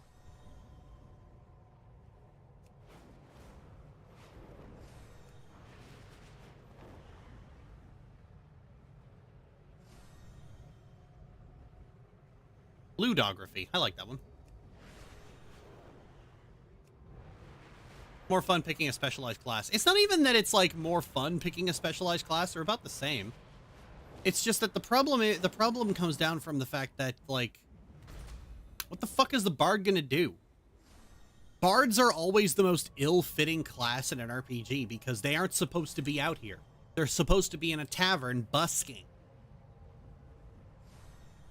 But there's this weird idea of bards as, like, mythic storytellers in, like, fantasy games, and it's like, that's not what they do. They're a busker. They're in a city performing for money, making songs out of the stories they heard at the bar. What else are you gonna make songs? The fact that they're in an adventuring party and have, like, their own special bard magic is just weird. So, like, people always ask for, like, for the bard to be added to World of Warcraft, but the question always just ends up coming, the fuck is a bard gonna do? What's a guy strumming away on his violin gonna do in a raid fight? Oh, well, they could be a support class. They could buff. With what? What are they buffing? What are they buffing with? Morale?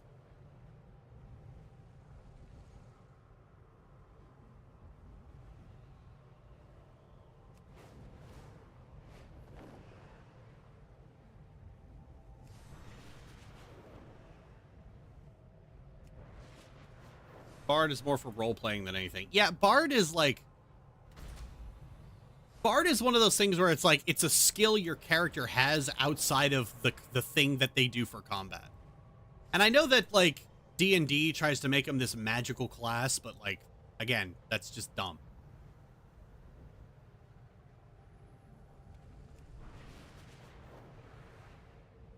It's kind of like WoW has a lot of these, like when people ask for a certain class to be added, like the Tinker class. Like, guys, the Tinker isn't on the battlefield. They're in a lab building tanks. Alchemist class, that's another one. People are like, oh, could we get an alchemist class? No, alchemy is a profession. Because an alchemist isn't on the battlefield. They're in the atelier selling the healing potions to the people who are. Like, not every profession in a fantasy story is going to be an adventurer. They're just not.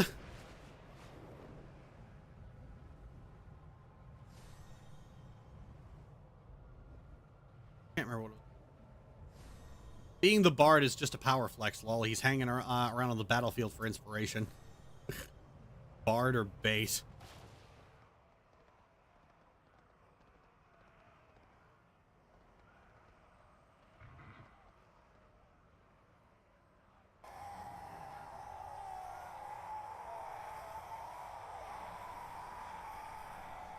Wanted to buff with morale anyway for a laugh. We have that. It's called Rallying Cry. Yeah, the warrior is probably the more likely candidate to do that shit.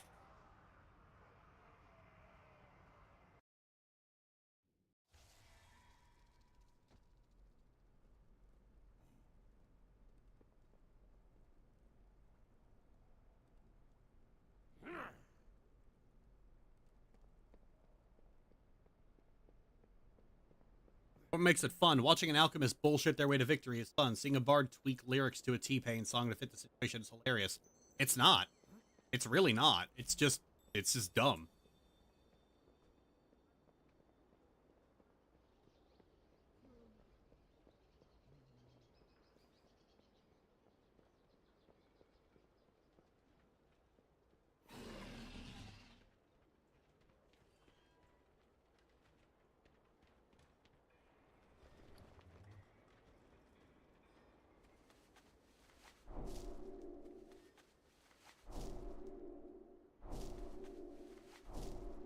And I think you kind of hit on the nail on the head of what bothers me about them is that there's no reason for a bard to be on the battlefield other than lol so random. And I think this kind of reflects in the way people tend to play them in D&D, or the way I've seen, like, a lot of people complain. I've seen a lot of people complain about bard players, like how much of how insufferable they are, and that's because the bard existence is a meme. So yeah, of course people who play it are gonna.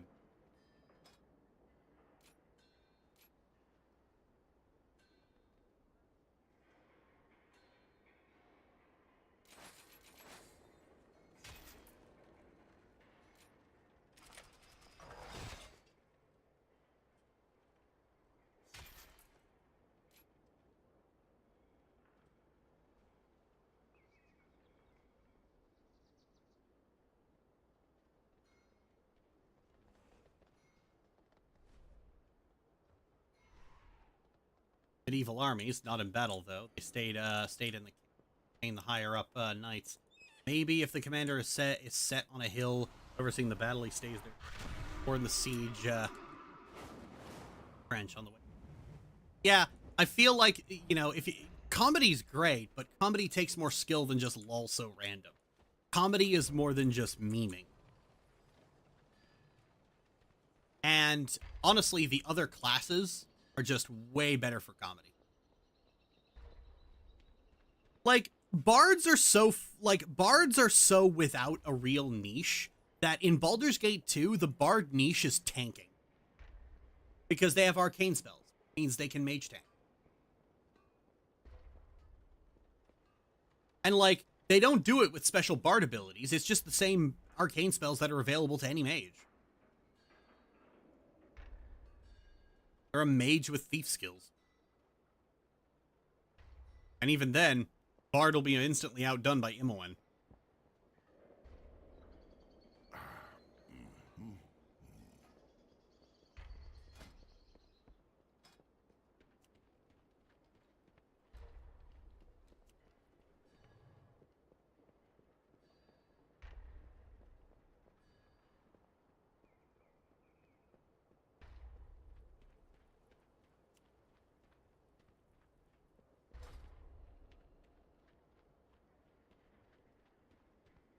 Once, and I wouldn't again outside of bringing that specific character back because I had a paladin that was a bard in all but name. He worshipped the gods Snoopiest, Doggiest, worked to plant his magical wheat everywhere. Oh god. Yeah, the characters who are just Bardy McBardface. Actual hell.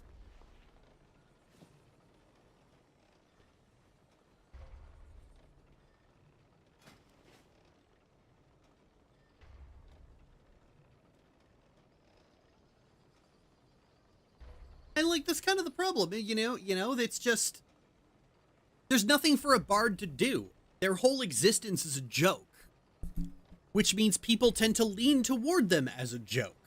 And it's a joke, it's a joke with exactly 2 punchlines, and everyone's heard it already. Honestly, I think for D&D, charisma as a main stat for a class is dumb.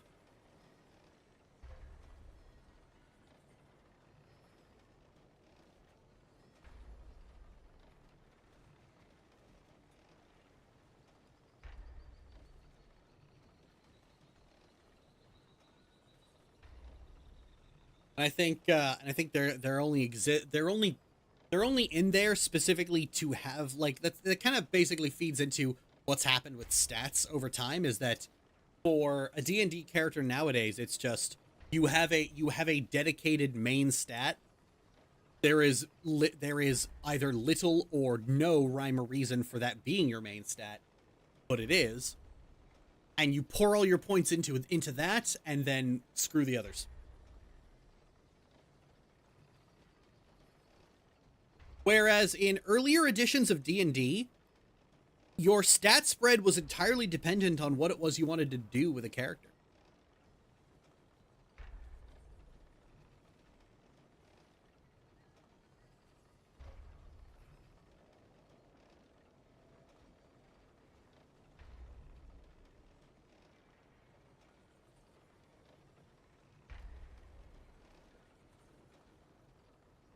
D&D session only because it was the only way I can play a Sora build that my DM would let me. I basically just use a guitar as a club and buff myself. Fighter mage.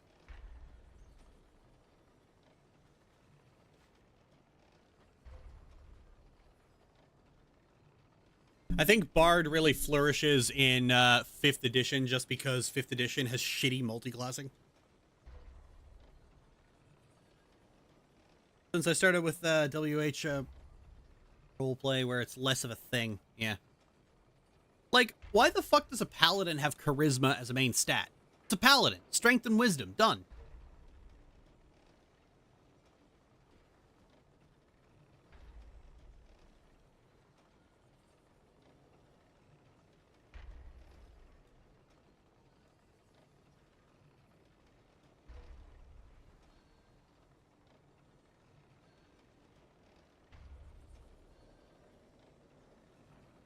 I think stats should be more tied to what you're doing, and the idea of having a primary stat is dumb.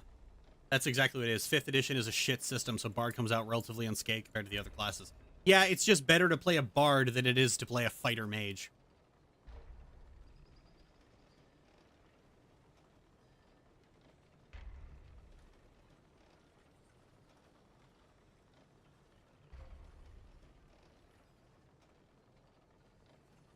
Whereas in previous editions, like, a multi-class has a niche. You know, like, a fighter mage has a particular niche. There's spells that they favor, but 5th edition, there's no point. The spells are stripped down.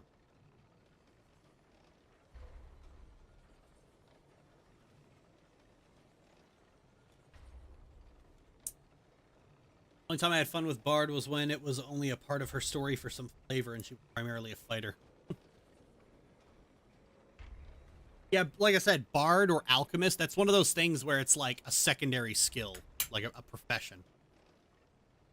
You know, what do you do to make money when you're not adventuring? All right, what was I doing? Right.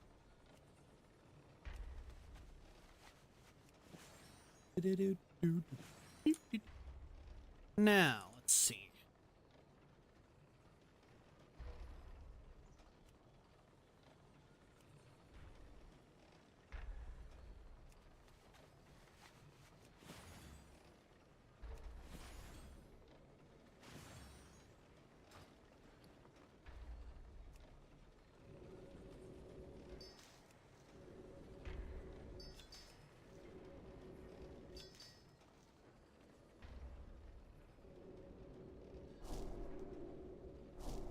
This is kind of how I make money on my warlock. I tried a number of different things, like, you know, like all those bags I was trying to sell. That didn't work.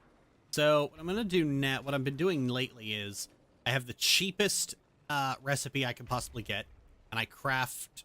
That's not it. Cheapest recipe I can possibly get, and I craft basically like I craft these bracers. I disenchant them and I sell the enchanting mat. The player was actually a barbarian who was obsessed with chickens. It was an Ed parody from Ed, Edd n Eddy. Yeah, that's another class. Like it doesn't bother me the way the bard does, but barbarian is also one of those very redundant classes.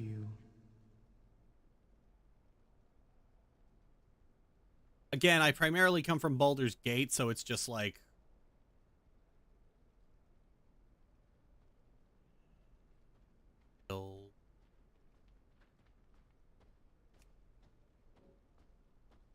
Return and peruse. how much do I get for shattering? Shatter! About 3. 9 gold. Yeah, it sells for about the same. I have I'm selling the higher end. extended supply of goods for outlanders.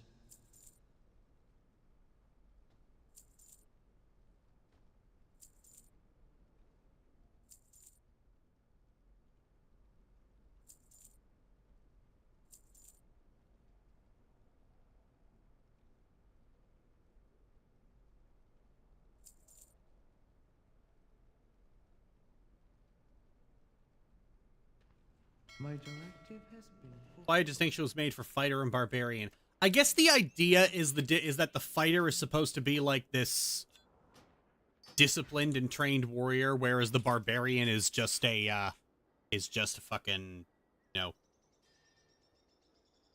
just this raging berserker. But like I said, I come from Baldur's Gate, where the berserker is already a class.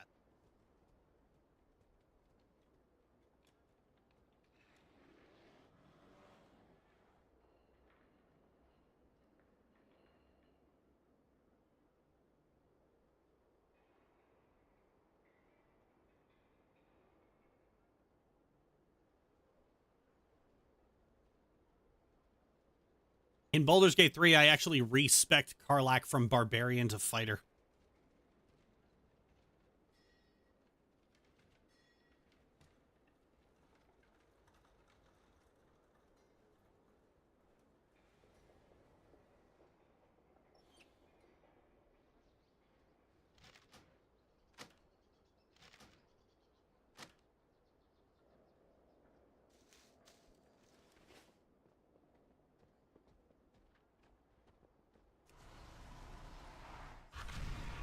Fair enough. Yeah, personally, I couldn't increase the time.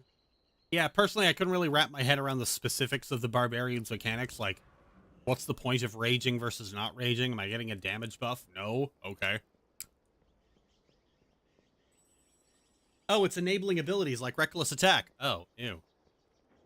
I'll just play a fighter then and not worry about that shit. You are acknowledged.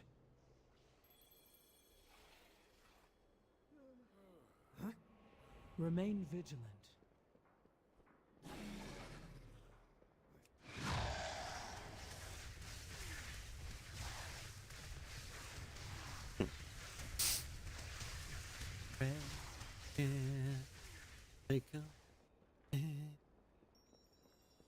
Yeah, honestly, barbarian always just felt like shitty fighter.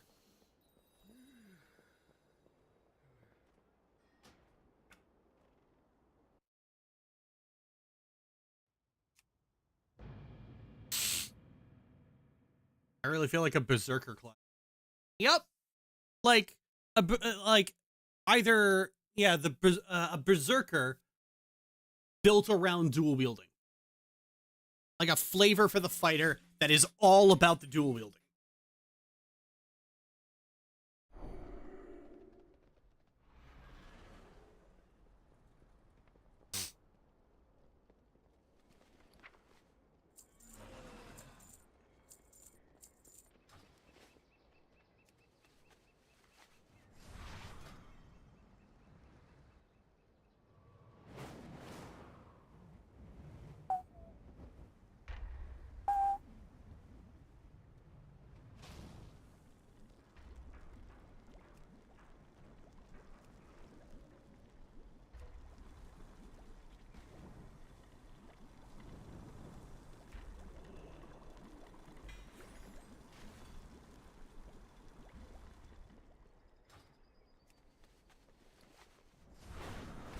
Alright, did the price drop again when I wasn't looking?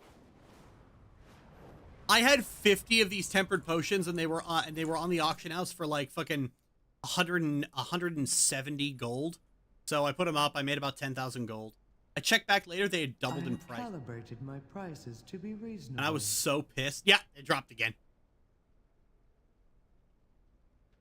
Return and peruse my inventory. Lesson learned. I'm not putting them up on the auction house until the price is up again.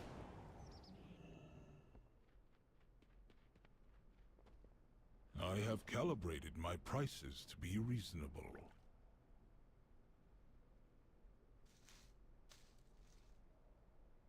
Return and peruse my inventory again. Oh, I can send those to my warlock to be disenchanted.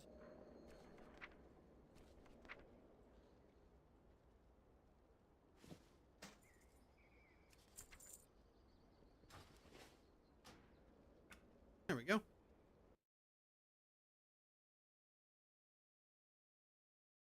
I got integrated the RP center where your character is set up from the start as a slayer and where you want to seek a... Why would you choose to rage and throw yourself in the middle of a fight? Well, why wouldn't you if your goal isn't necessarily to survive? I don't get it. There's a lot of like I think the problem is like a lot of D&D classes, they don't really have a defined identity. Like they just don't. Some classes in WoW have the same problem. The warrior in particular, just when Blizzard has to do cool things for them, they never know what to do with them. And they always end up just circling back to Vikings. And I'm just like, a warrior in WoW is a soldier of their faction. That's really how that should work.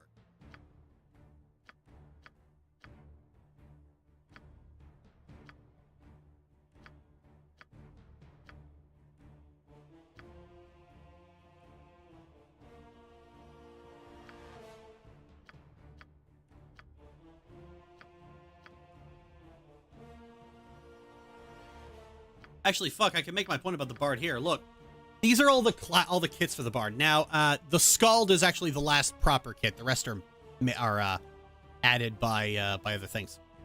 But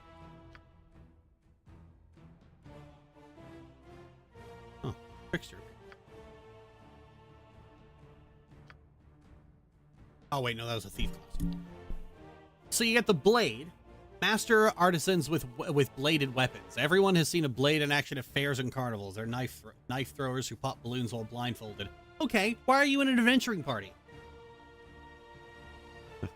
The jester, well versed in the arts of ridicule and hilarity. Why are you in an adventuring party? Shouldn't you be bothering the king? Skald, this Nordic bard is also a warrior of great strength and skill and virtue. Her songs are inspiring sagas of battle and valor, and the Skald devotes her life to those pursuits. It's a Viking. That's a warrior. It's a Viking. This belongs in the warrior category.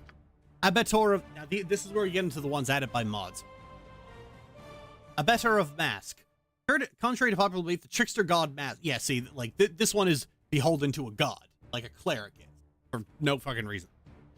The Dancer. Why are you in an adventuring party?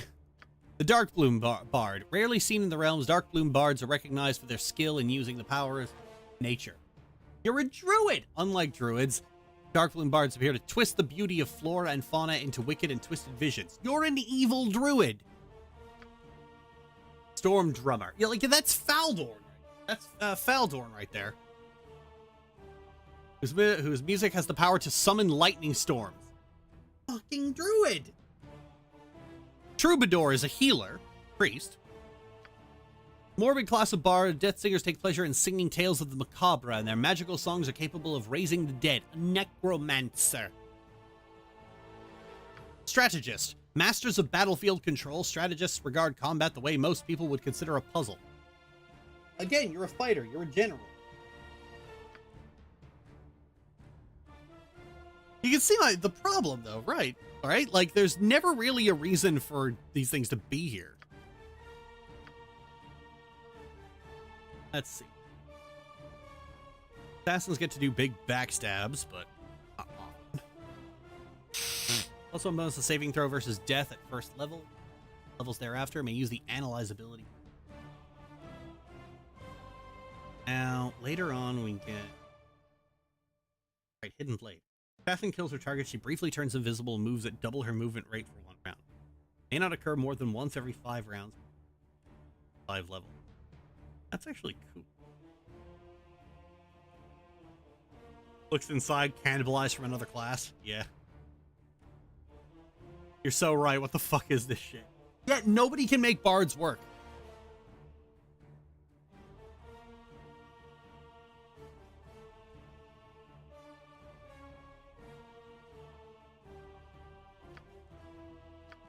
I can never decide between the assassin, the shadow dancer, or the invisible blade. Invisible Blade's whole thing is daggers. Range Grandmastering daggers.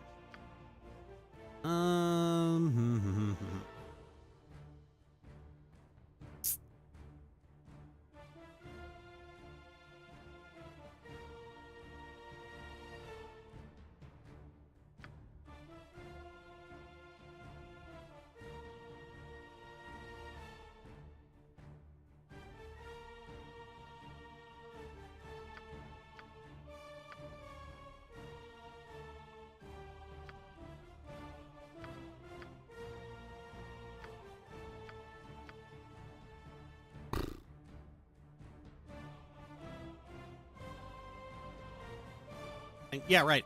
WoW tends to focus, when it comes to class fantasy, WoW focuses on warrior class fantasy as like a Viking.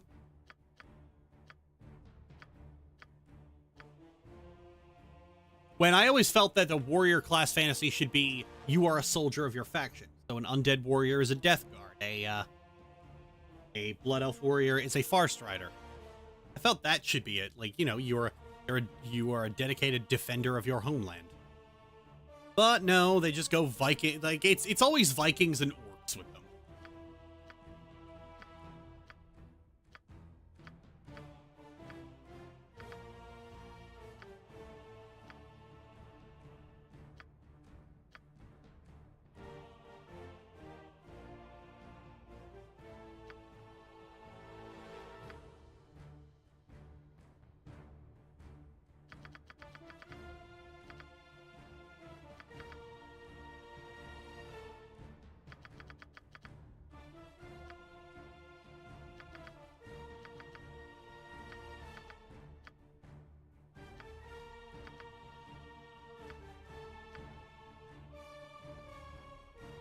I don't think Dandelion from Witcher Newsbringer. Yeah.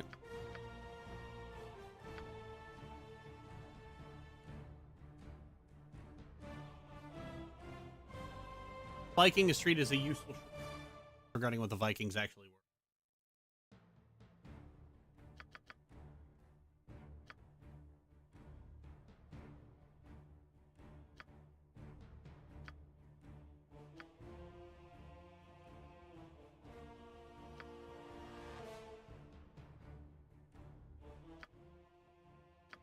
Your life shall be mine.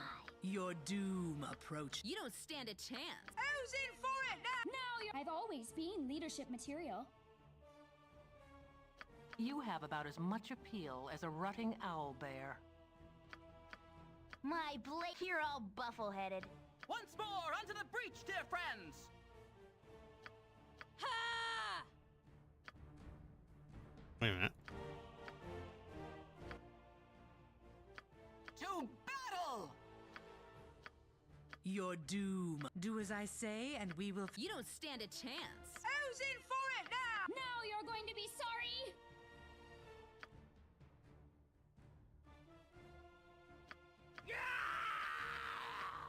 You will fall by my hand.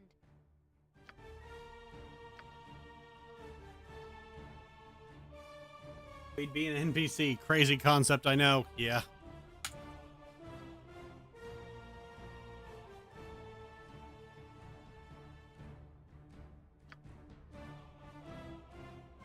I have you written down somewhere.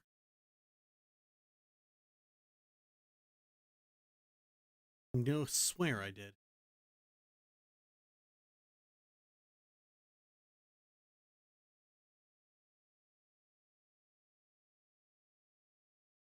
There you are. Oh, I didn't have names for any of you. Fuck.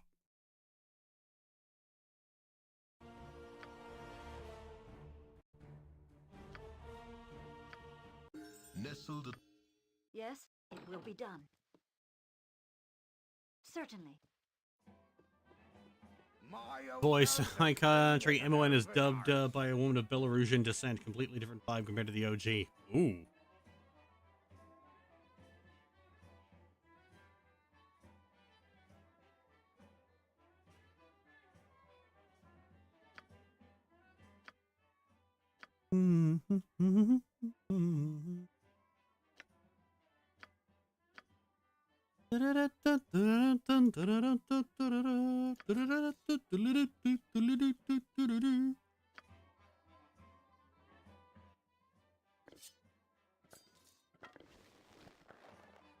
My hotel's as clean as an elven arse.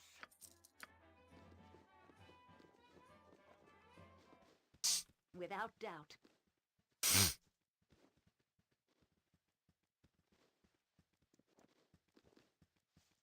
Yeah, like D&D always had this problem of just, they don't really have a class identity for anyone.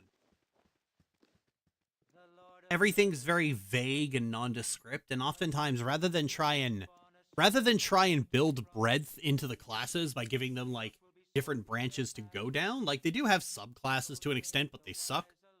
Instead, they just make like 18 million new classes of increasingly esoteric design because, you know, we decided to add specializations to the existing classes doesn't really do it for people. Actually, I did in fact write down ideas of the different classes. Where do they go?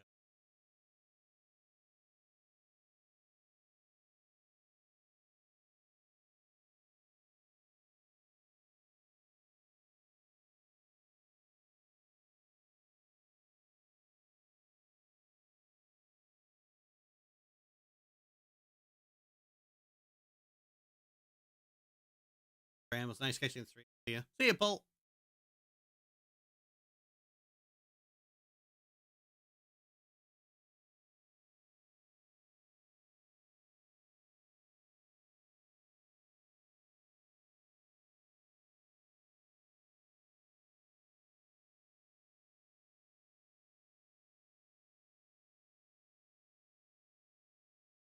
Down here somewhere. Where I put it. Oh, there we go. Arcade. Where'd the one go for the...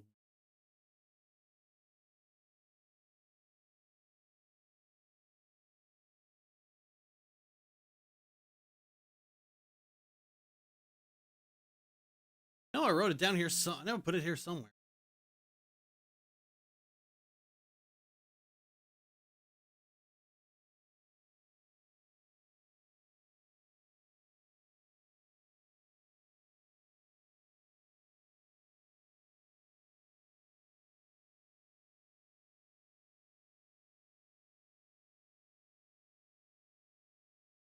Oh, there you see you because it was blind as a bat. So, I had a very simple idea here, and we started with the fighter, and then we moved into the arcane. So basically, the fighter has different abilities based on like, based on the weapon they're using. The fighter's whole thing is being a weapon master. So you pick a weapon, you stick with it, and you make that weapon better. So your base things is second wind. When the fighter has not taken damage for 3 turns, the fighter regenerates 1d8 health every turn. So it's not even just like, it's not even an on-use ability, it's a passive. You get Victory Rush. After getting a killing blow on an enemy, the fighter recovers 1d8 health. So the fighter gets a lot of self-healing. I think it's cool. Then we get into dual wielding. Meat Cleaver. When dual wielding, the fighter's attacks strike all enemies also in melee range for half damage. So the problem with this was done with like 5th edition in mind. The idea behind the problem with the fighter is that using your offhand weapon, like dual wield, kind of sucks because you can't attack with both weapons at the same time. You have to use a separate action for that, which is dog shit. So here, when you're dual wielding, whenever you make an attack, it hits everything. Dual striking stance. So the idea is like you can either have no stance or one of two stances. And that changes how your weapons interact with each other. The dual striking stance. All attacks strike with both weapons simultaneously. Pretty straightforward. And then flurry stance. Attacks use only the main hand weapon. Offhand attacks require a bonus action. And that's just how dual wielding works already. Weapon and shield. Pummel. Slams the shield into the enemy, dealing damage equal to the fighter's armor class, silencing the enemy for 1 turn. And then you can go into gladiator stance. Attacks strike with the shield and weapon. Shield damage is equal to armor class. Reduces armor class by 6. Stances can only be changed out of combat. Warbringer stance. Doubles armor class and deals double damage on attacks of opportunity. Reduces regular damage and movement by 50%. For two-handed, you get deep wounds. When successfully attacking with a two-handed weapon, roll a second d20. If you roll a 15 or higher, you strike a vital organ and deal an additional 2d8 damage. Execution stance. Reduces damage by 50%, and in exchange, every critical strike is Vorpal. This includes attacks of opportunity. Stances can only be changed. Yeah. Momentum. Every successful attack, roll to attack a second time. This continues indefinitely. Upon missing, you lose your balance and your next turn. Stances can only be... Yeah. Rereading that. And then for range, you get aim shot, doubles range damage, but misses on anything but a crit.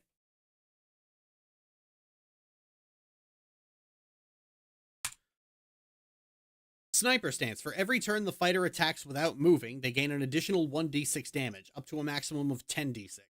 If the fighter moves, they lose this bonus, and their next attack is half damage. And then as an archer, they can attack with ranged weapons twice in a single action, but can only move half as much. That's pretty neat, isn't it? It gives fighters a niche beyond, like, using the same weapons other characters can use as well.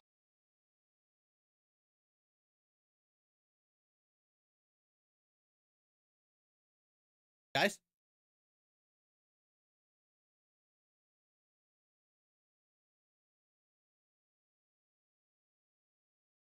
Like these.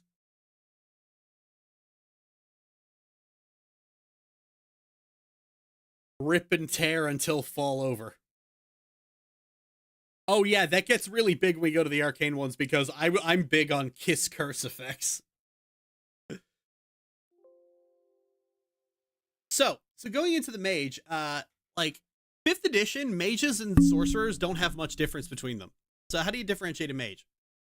Magical inspiration. At level 5, the mage can choose a famous spellcaster that they are inspired by and strive to learn. I do like the specializations. It gives everything so much more identity. And strive to learn from. They will then gain a new spell, along with another at level 10 and level 15. These spells have 1 use and are restored every rest. So you could choose Dynahair, at which point you get Sleep Cloud, puts every enemy in an area of effect to sleep. Enemies put to sleep by Sleep Cloud cannot defend themselves, and every attack made against them will automatically succeed. Level 10, Spell Volley. Launches 20 individual magic missiles to strike all enemies evenly. Level 15, Witch's Grace. Grants an extra action per round to any warrior ethos character in the party. Fighter, Ranger, Paladin, Barbarian, until that character takes any damage. Stacks with haste. And then you have, I didn't make a whole lot, but the second one was Imoen. Imoen, level 5, Improved Alacrity. Once cast, the mage can cast another spell. After casting, she must roll an intelligence check of a difficulty of 15. If successful, she can cast another spell. This continues indefinitely, and these spells do not consume spell slots. Once the intelligence check is failed, the mages lose all spell slots of the last spell level cast.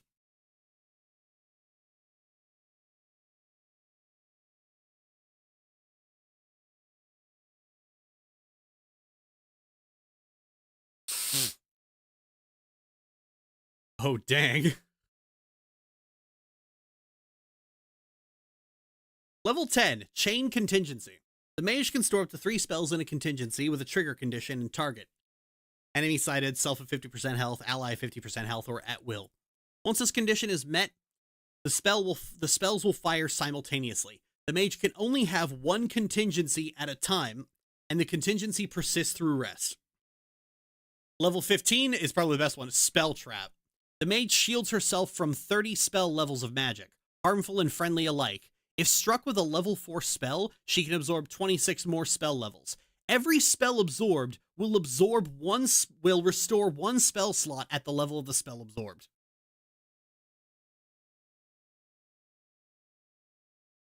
So that's just the mage. So the idea I had like for the mage is very studious. So obviously they're going to be inspired by someone, so they pick that character and then they get new spells as a result. That's how mages differentiate themselves. The sorcerer. This is the simplest, but it's the most fun. Spells akimbo.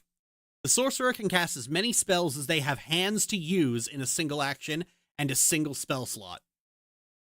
This means a sorcerer can cast 2 spells per action and spell slot, or 3 if they have already summoned a mage hand. If the enemy has done something especially foolish, like transform them into a Marilith, then this will factor into the number of hands they have to cast with. Additional limbs must have hands. So if the sorcerer gets transformed into something that has 8 hands, it can cast 8 spells per action and spell slot.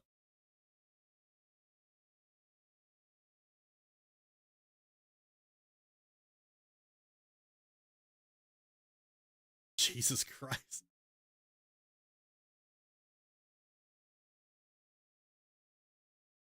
Catching these hands to a new level. Now the warlock is the most fun. The warlock is the most bullshit, but like given the cost, it makes sense.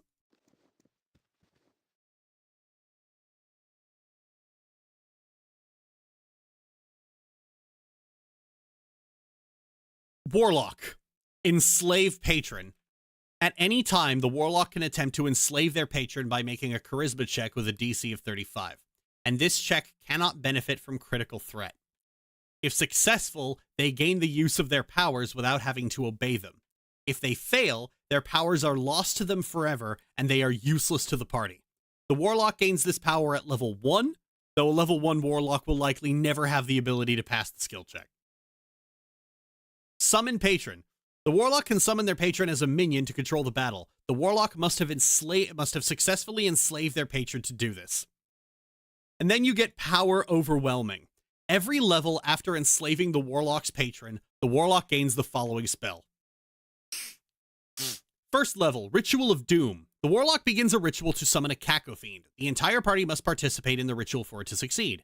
Assign every party member a number on a dice with a total number equaling the size of the party, and then roll the dice. The player whose number comes up immediately dies, and the cacophene is summoned under the control of the warlock. Be warned, it is possible for the warlock themselves to die, therefore releasing an angry cacophene on your party.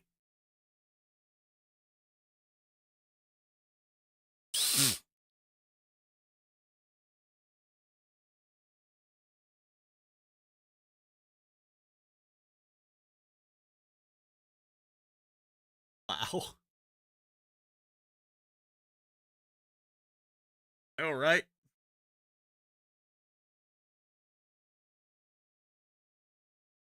Second level, Nether Portal. The warlock rips open a hole in the plains, causing demonic energies to cascade into their realm, dealing 6d6 fire damage to all creatures within 100 yards. Cast wisely.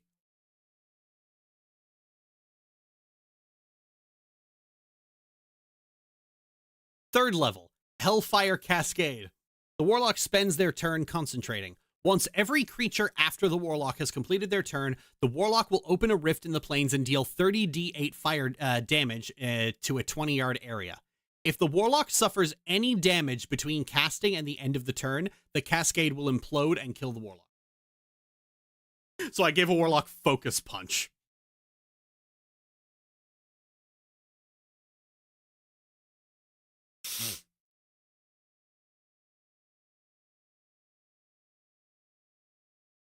And the fourth one is the best one. Fourth level, I Cannot Be Caged. The warlock condenses all of their power into their frail mortal shell and begins bursting apart at the seams. The warlock gains 2 additional actions and can freely cast Hellish Rebuke at max level without using up spell slots. Every turn, the warlock loses 10% of their maximum health, and their healing received is reduced by 100%. Upon reaching 0% health or the end of combat, the warlock's mortal form shatters completely, and then they die. Horribly. The warlock cannot be resurrected.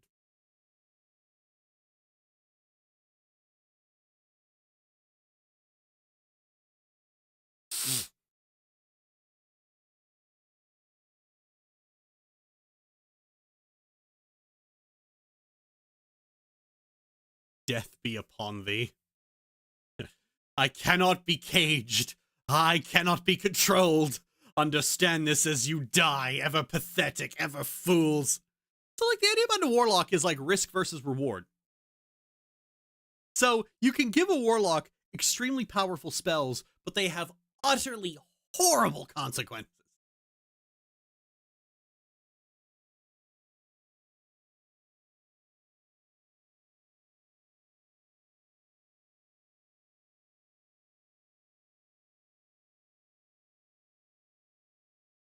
Because, like, someone will look at I cannot be caged and they'll be like, why would I ever use this? But you're going to look at I cannot be caged and you fucking wanna.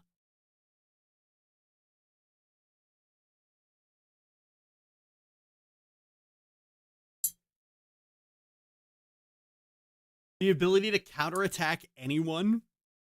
The ability to attack 3 times. And then there's Overcharged Fireball. When cast, the wizard must roll a d20. Anything except a 1 will successfully cast a fireball at the target that deals 300% of the damage of a regular fireball at 300% range. If the wizard rolls a 1, the fireball explodes in his face for the same effect. If the wizard is a sorcerer, the sorcerer loses a hand in the explosion. Again, that's a spell that'll always have a chance to do something horrible to you. But you fucking wanna, don't you?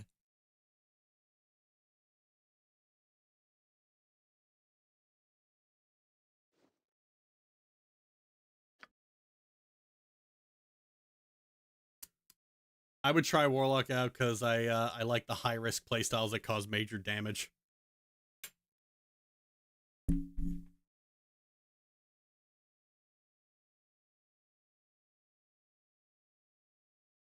I gave these documents to a bunch of people, and they're like, here, use these in your games if you want them.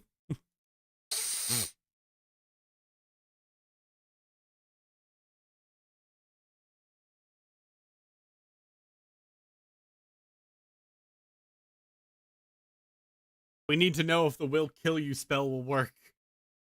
I love maxing out on gambling chances, so these magic styles are awesome. New wallpaper reveal. Oh, yeah. Why does Gumdrop call you baby girl? How about we stop talking for a while? That's on the intro screen, actually.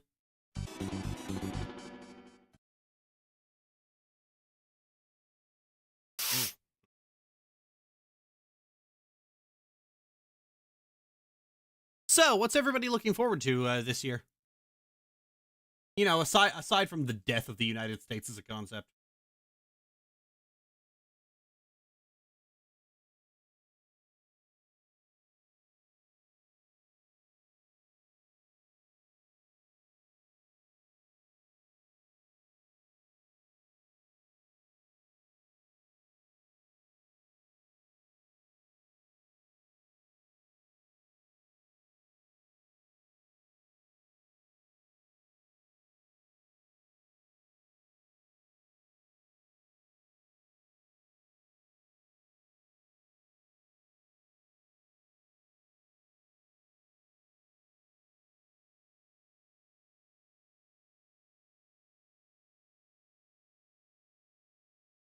New Doom game. I didn't know there was a new Doom.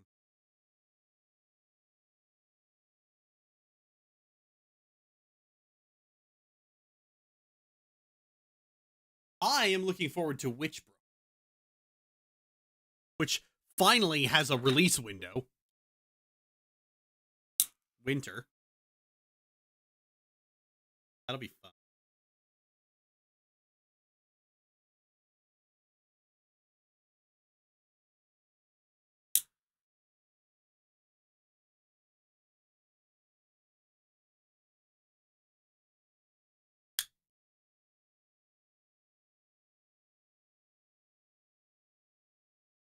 Same as always, Doctor Who and Attempt 100, and I lost count 5 months ago, getting on HRT. Ooh.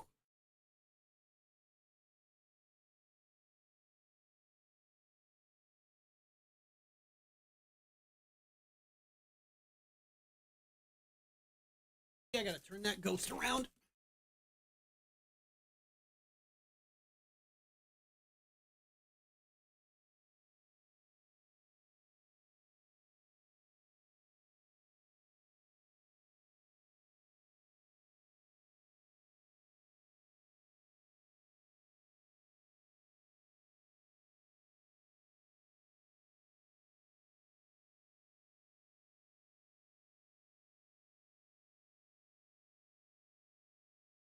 video on Decay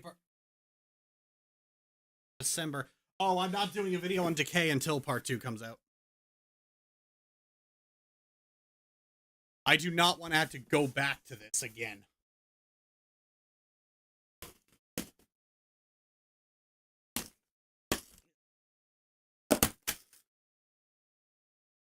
Seriously, that was a fucking miserable goddamn experience.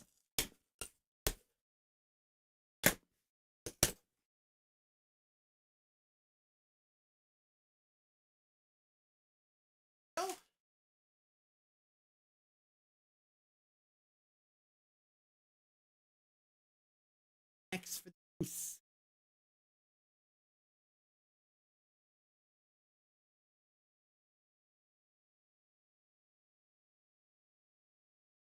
Okay. Yeah, like, who the fuck does a video on just a...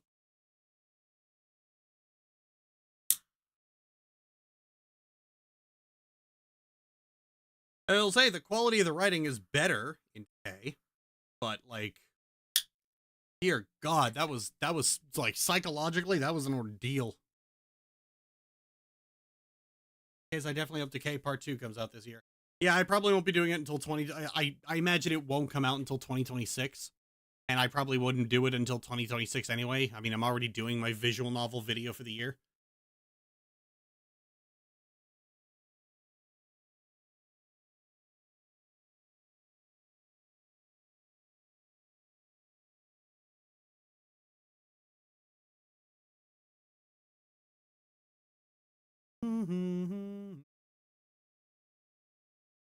Like, I actually sat down and I recorded everything for Decay. And it was such a miserable experience, I just decided to play one of the NomNomNomi games I hadn't played. And it was just... It just lightened my spirits so much, I was like, that was when I decided, alright, we're doing a video, we're just gonna do all of Nami's games. Or at least all the ones I didn't review. And then, fuck it, I'll re-review the other ones.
Can I turn off our CD? Oh, there we go.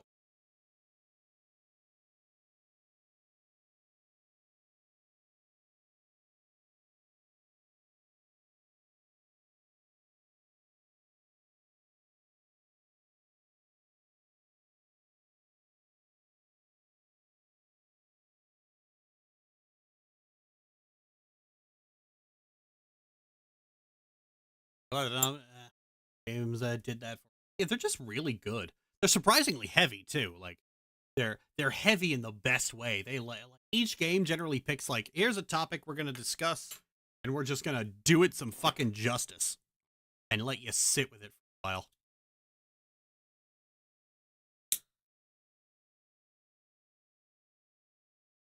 It kind of made me realize that like the term heavy themes makes a lot more sense than the term dark themes. Because a lot of people will say dark themes when a story is exploring dark themes when all it's doing is being edgy. Like it's not even exploring dark themes at all. It's just like fascism is bad, which isn't a dark theme at all.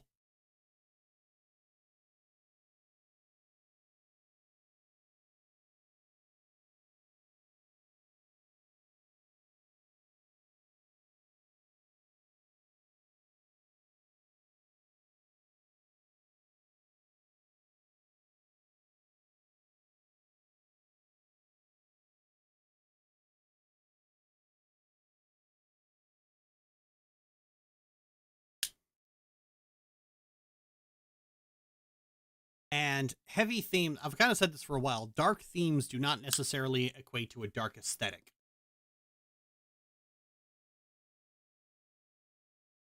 And a lot of people will equate a dark aesthetic with dark themes.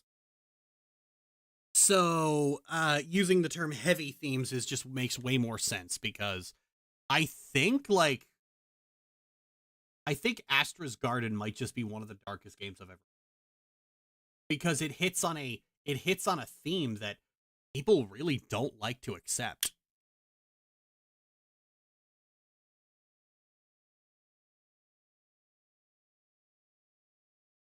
And it really makes you sit with it, think about it. Like, you'll play Astra's Garden, you'll get through all of it, you'll get right up to the epilogues, and then you just have to turn the game off, you close it, and you just have to sit there for a bit and just let it all soak in. It's one of those games where, like, afterwards you just need to go sit quietly for.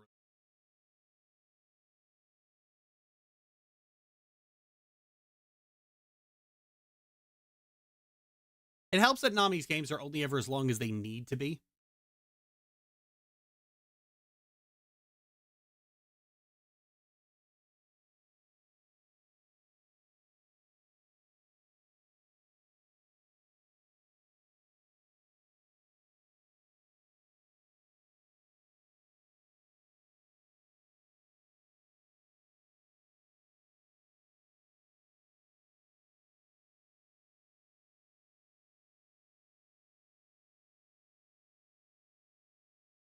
Really does just say, here's what we're doing, no ifs, ands, or buts. Yep. Really fucking.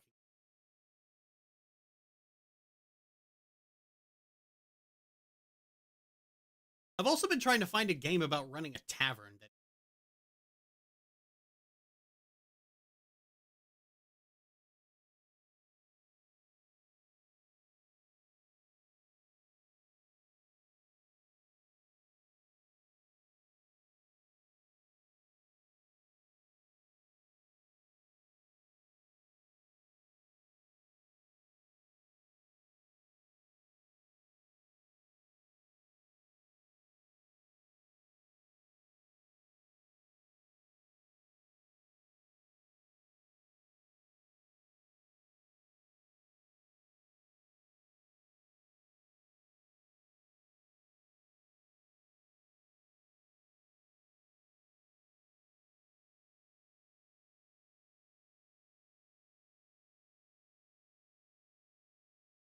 Tavern Sim is a severely undersupplied market. Yeah, I found one that I quite liked. It was called Traveler's Rest, but it was in early access, and then it eventually just got updated to the point where, like, it's just not that game anymore. It's just this shitty Stardew Valley clone with, like, fucking Tavern Keeper and way too much crafting for any to make it for, like, way too much fucking.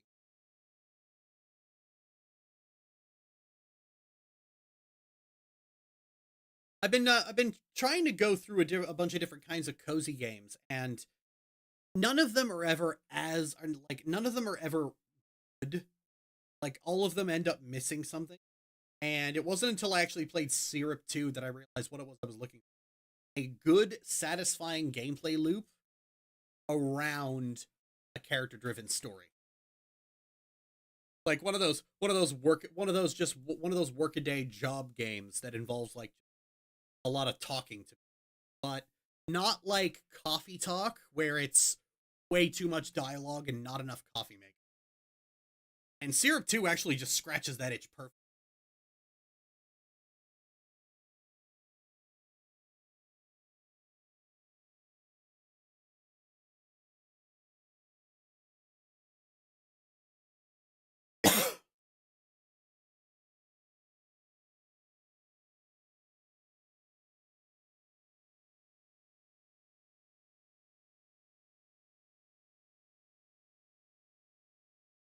Like, you're never in any of the different parts of the gameplay loop long enough to get sick of it. The dialogue, like, the dialogue and cutscenes doesn't last so long that you just start skipping it because you're bored. Nami doesn't write that way, honestly. The actual workaday job sim part isn't so obtuse isn't so obtuse and overly complicated that you just get sick of it. It's just three good parts of a. It's just three good things that all work together to create a nice whole.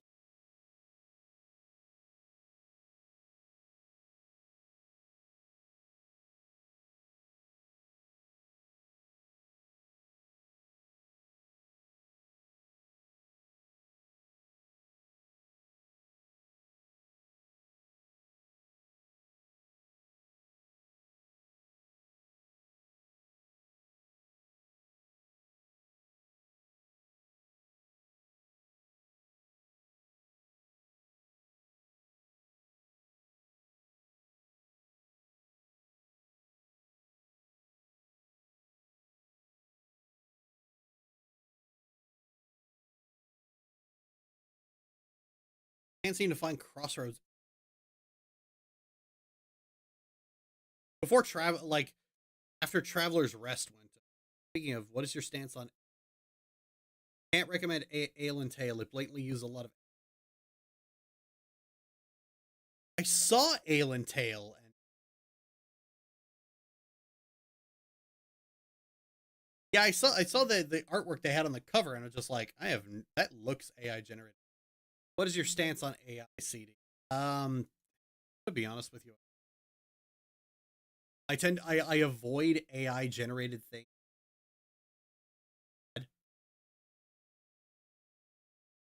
And I think generative AI is banned on the Patreon. But other than that, I don't have this vindictive hatred of it that a lot of other people have. I put it out of my mind, and I don't.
I was interested in playing Supermarket Simulation, but seeing any art I could find of the game that wasn't until AI soured it, and I stopped thinking about it. Yeah, that's fair enough. Like I said, I don't think about it.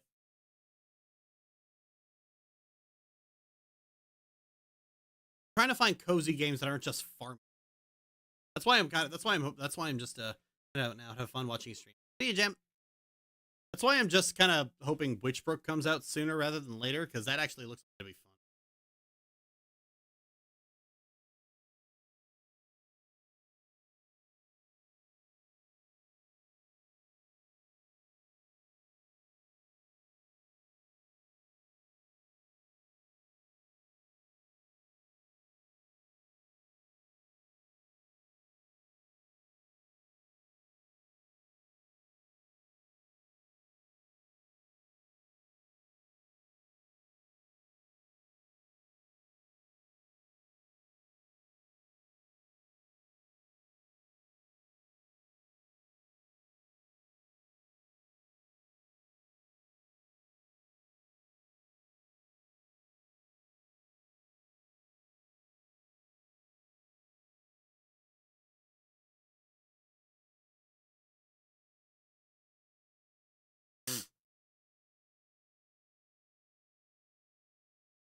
I like games that can sort of turn my brain off and play, like Power Wash, but Farming always felt an start. I could get into Harvest Moon, but Stardew I can't get into because there's too much crafting. There's too much crafting and resource hunting, and I hate crafting systems. I'm so fucking sick of crafting. I'm sick of having to fucking scrounge up bits of wood in every single goddamn game now.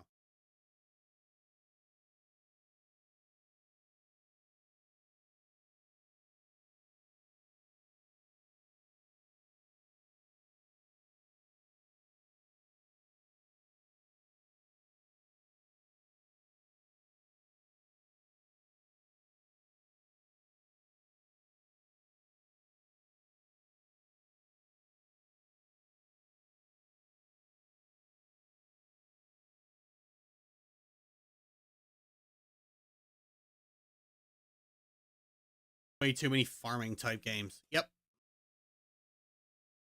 It's just asinine. It's just so fucking bad.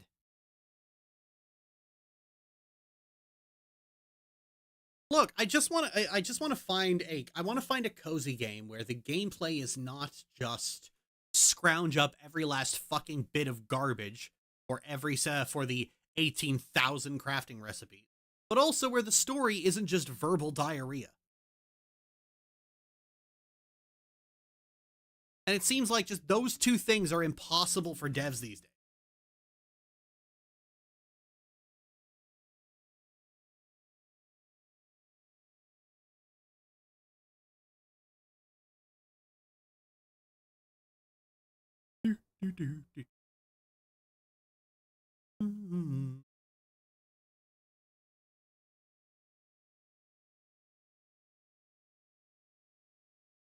Certified quantity over quality moment. Yep. That is the thing I am fucking despising in video games more and more and more. This quantity over quality. Just knock it off. Doesn't matter if it's too much grind, if it's just grinding, if it's a crafting, if it's dialogue, like trim that shit down. Make it better, don't make it longer. Adding. That has been my main complaint in almost any game I've ever complained. Adding. If the gameplay isn't grindy and if the gameplay isn't grindy, then the story is just so much. It's just so much of it. And none of it's good. Someone getting on my fucking case, like, I thought you liked story in games. Like, good story? Like, bad story?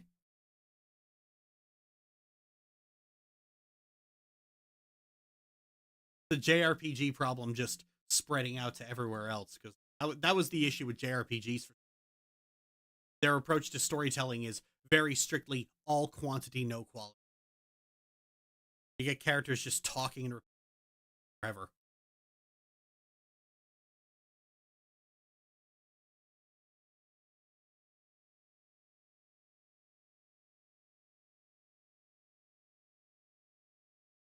I've had a lot of instances nowadays where I just audibly yell, "Shut the fuck up" at a game. It just won't stop talking. It's like, dude, shut the fuck up. I get it.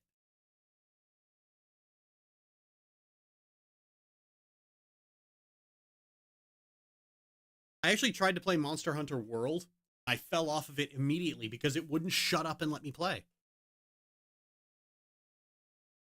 And when it finally did let me play, I got into the first mission, and the handler and the field team leader wouldn't shut the fuck up. It's like, stop chattering in my goddamn ear. Like they're afraid people will drift out and get distracted if they're not constantly making noise.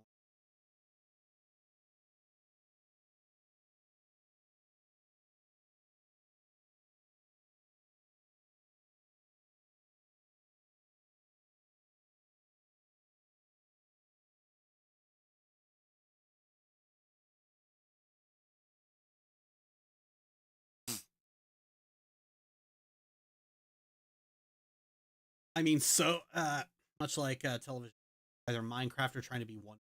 so open world that if you don't have friends, you get bored. Or it's so bogged down with a shit story, you just throw your hands up and close. Yep. Yeah, that'll do it.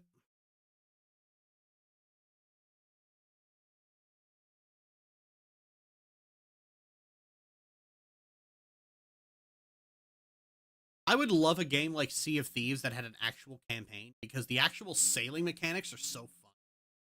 But no, but like, I don't know why Sea of Thieves wasn't that in the first place. I don't know why it's like, okay, we're just gonna make like a fucking open world multiplayer grindathon. Ew. Sorry, do you?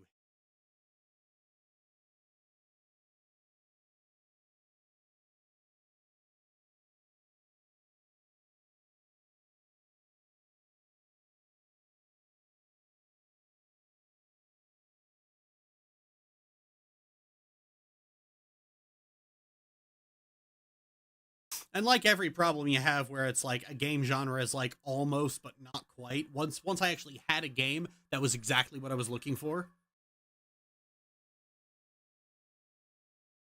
Once I actually had a game that was exactly what I was looking for, it was like, okay, I know exactly what I want. That old saying, people don't know what they want until they have it.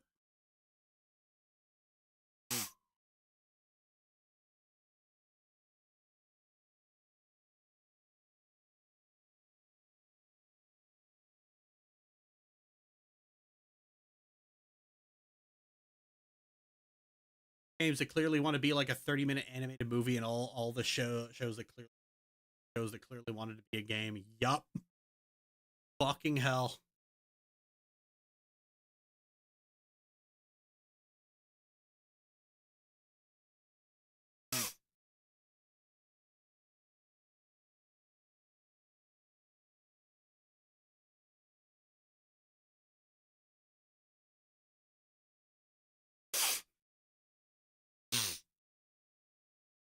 I want to play a game that's like that old movie trope where the taxi driver gives their passenger.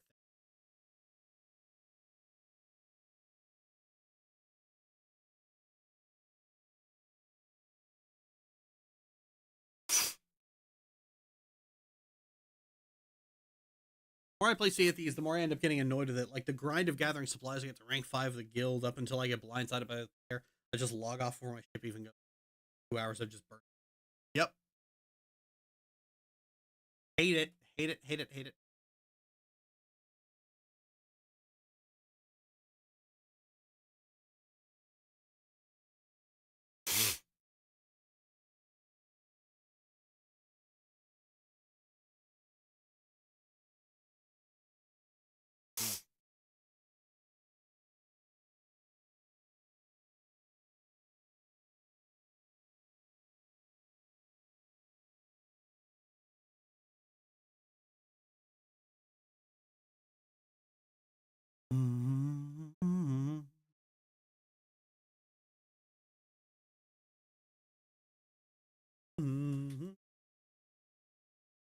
I put some.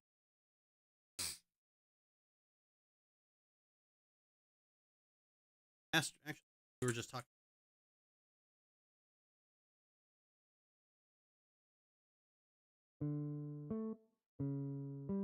The one I was just humming.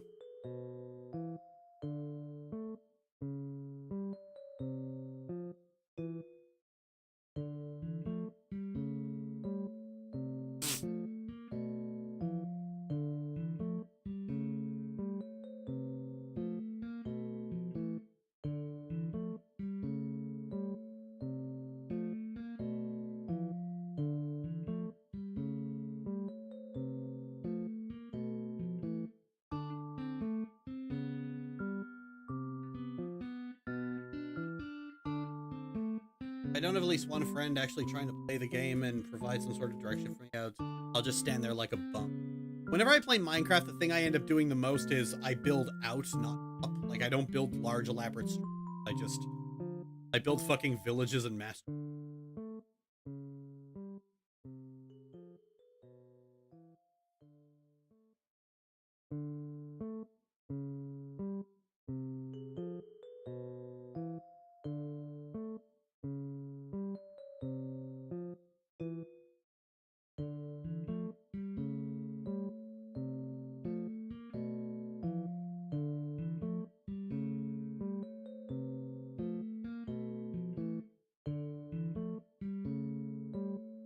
added safer seas, though that took years and you're penalized for it. I like automation. I play the shit out of Factorio. I will play Satisfactory for a little bit until about the point where, like, you unlock the ability to make oil. At that point, it's production lines are just way too fucking. I don't know.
The robots a lot more than the belts.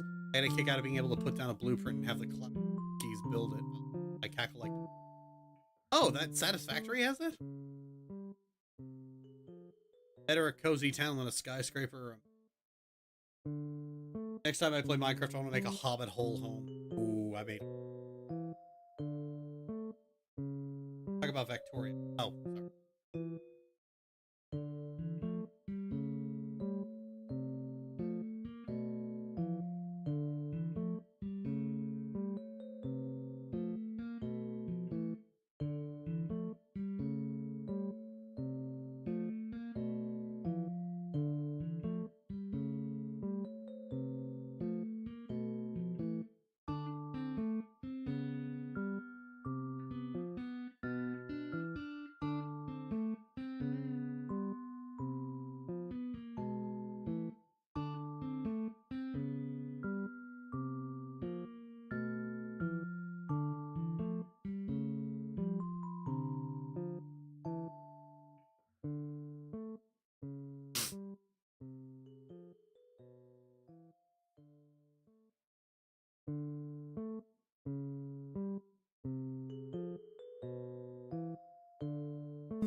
Minecraft was making a giant tree in the middle of a swamp. Use it like a wizard's tower. Oh, neat. I always heard from people, don't build your house in a swamp. I knew why. Am I the only one who's noticed all these shit games that come out and clearly they knew it was going to be shit, so they shoe in? Most parts of the community bite and turn into some kind of martyr, and we do it all again. No, I think you're the only one who's noticed that because those games don't exist.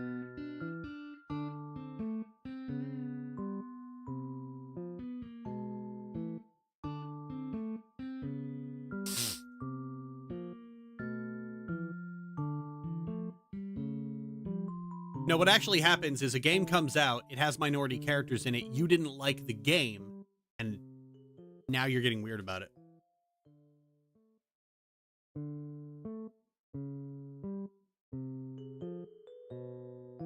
Nobody shoehorns in minority characters to as a in an attempt to get an attack mob from criticism. That doesn't happen.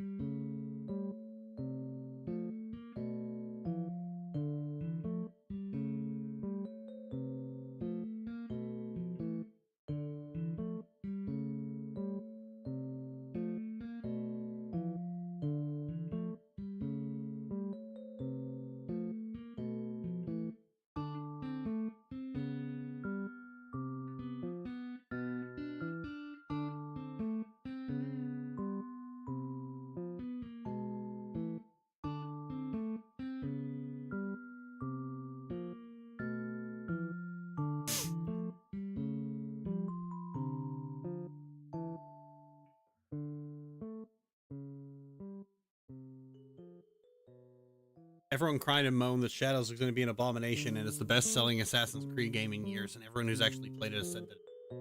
Yeah, I mean, it's an Assassin's Creed game. It's going to be fine. It's not going to set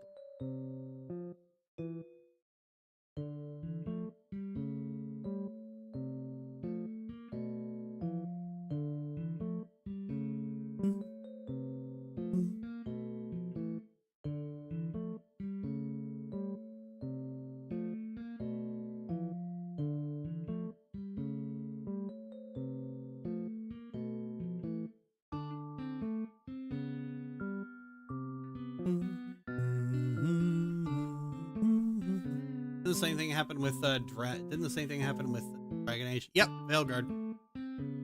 People got bitchy because a couple of characters quipped in Veilguard and then whined and moaned about about there being a non-binary character, and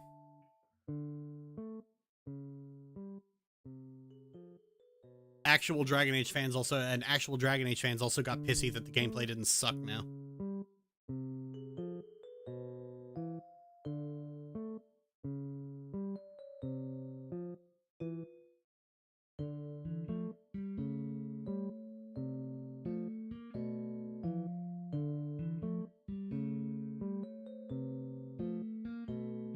I heard somebody say it's like, oh, well, going from Dragon Age Origins to Veilguard felt like going from Breaking Bad to a CW show. It's like, oh, you meant it went from being a soap opera for men to a soap opera for women? Because that's really what they're complaining about, you know. It's mostly just, wag, this looks like it appeals for girls.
Misogyny everywhere. Yep.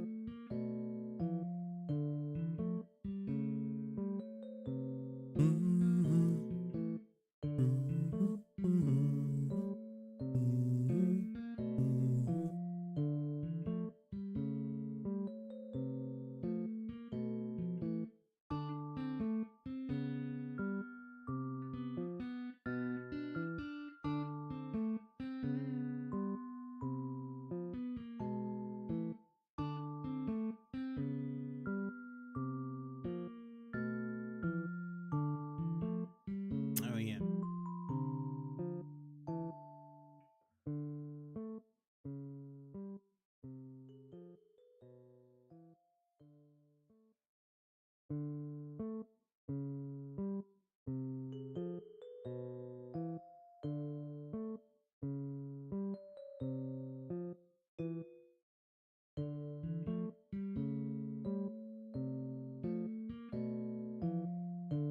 I have to actually rank these.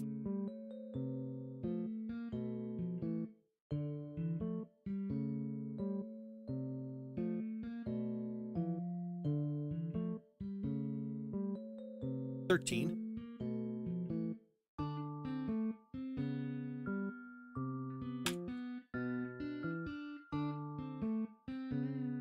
So let's start with the best. Which of Nami's games is the best? I'm kind of inclined to say Syrup 2, honestly. Yeah.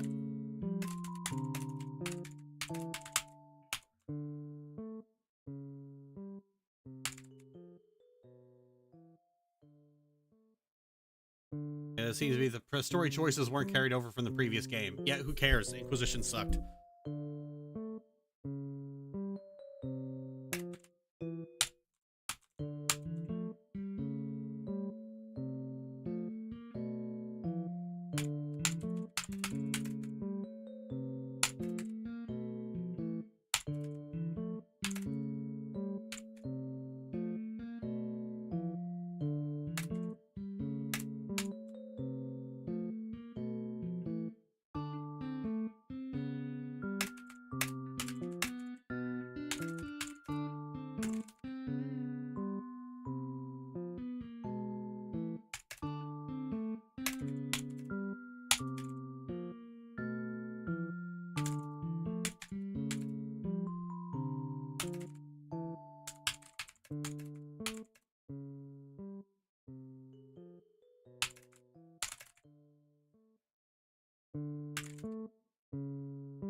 Wouldn't be it.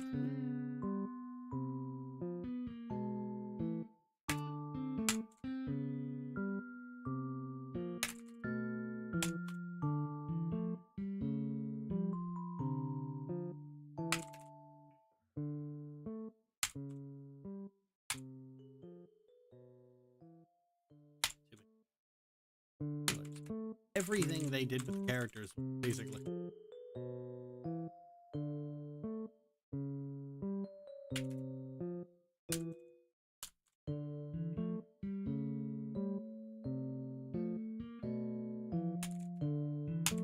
Start to finish. Even butterscotch, and I don't even like butterscotch.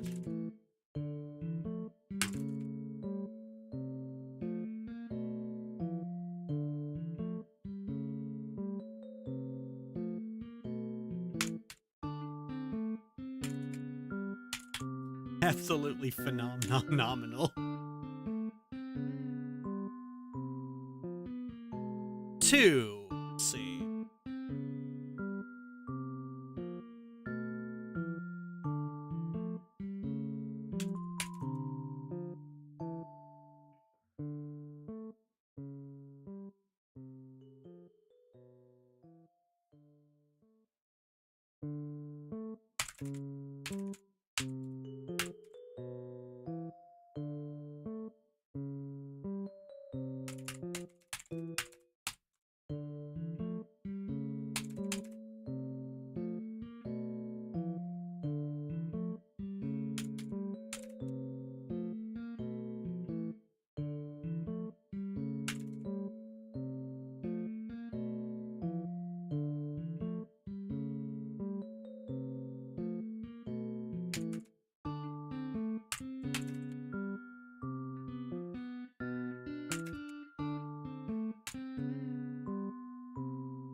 This game had me actually dying.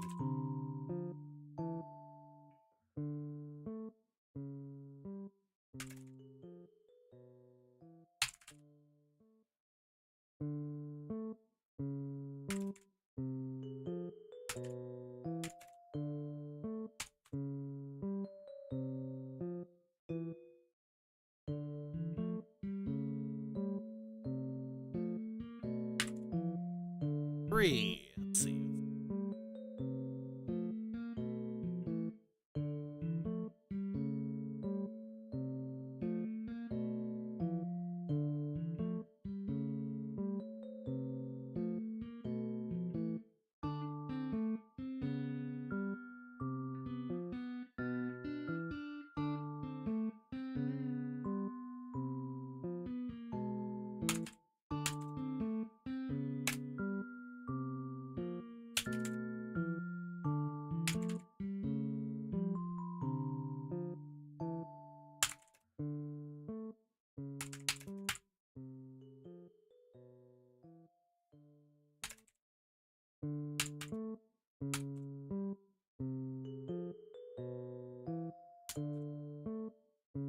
And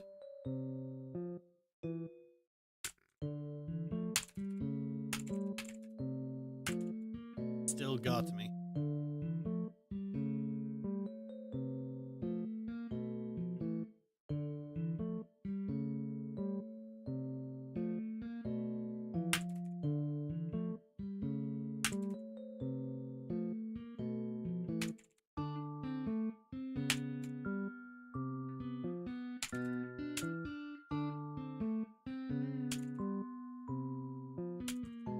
Simple.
salty about missing those Maiden and Overlord plushies. 5. Let's see.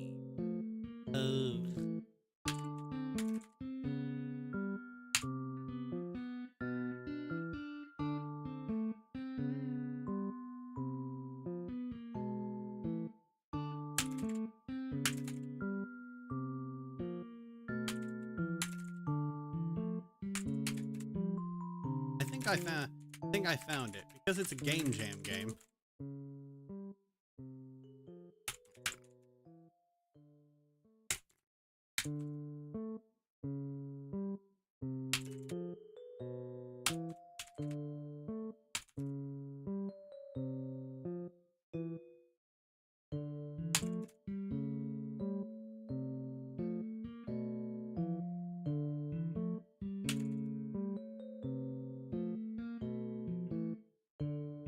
That being said, the characterization is top notch.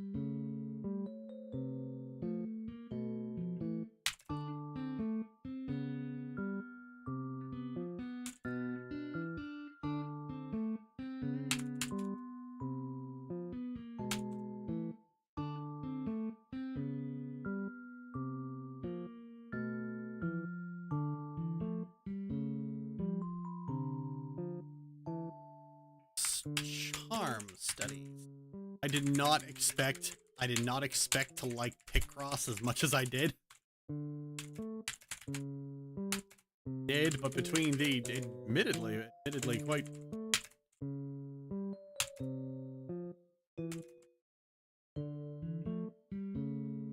flips the script on how she generally does endings. Usually her happy ending and the bad ending, deliberate set of choices. Bad end is the opposite, which just makes it shine even more. Catalog.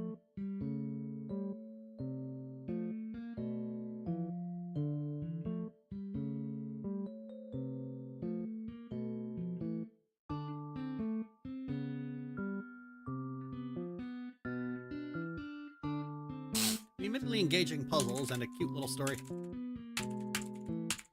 about making a new friend just before you part ways forever.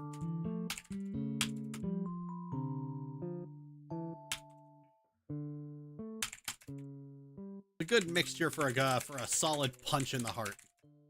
Maybe not as meaty of a punch.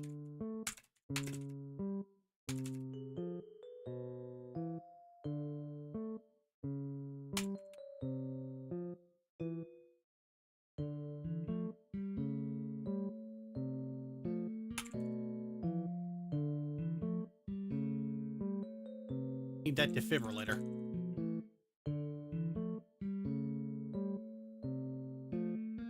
Seven.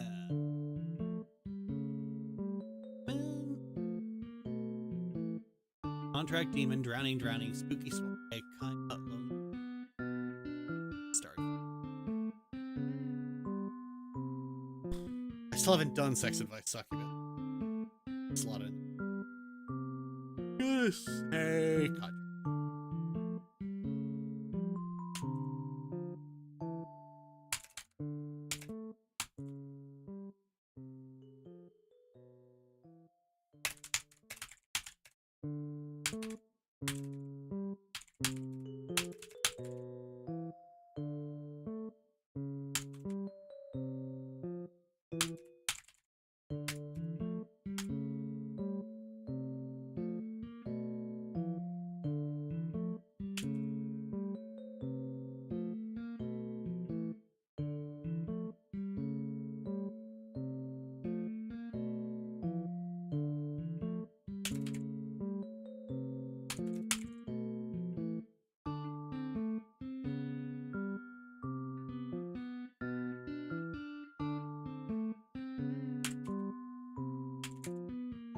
Wish Eleni and Camilla all the happiness in the world. Only wolf treat.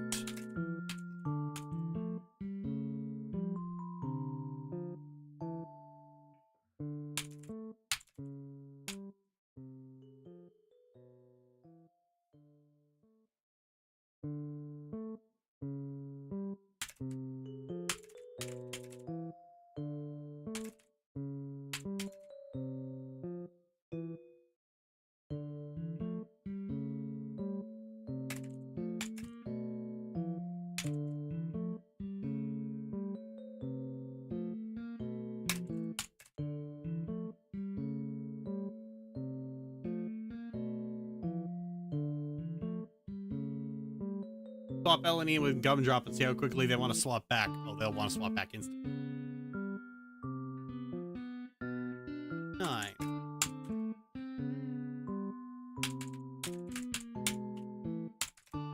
Go away with a more, feeling about Starry Flowers, especially since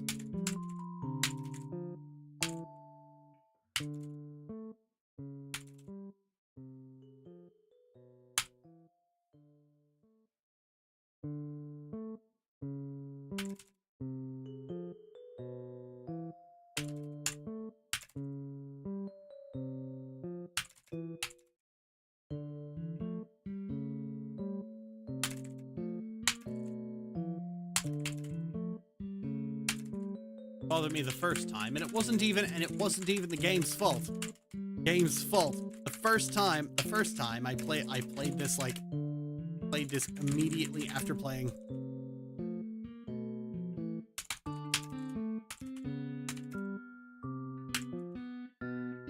Jack in a Castle. And Periwinkle was similar enough character from that game. But I took the whole game with a sense of irreverence.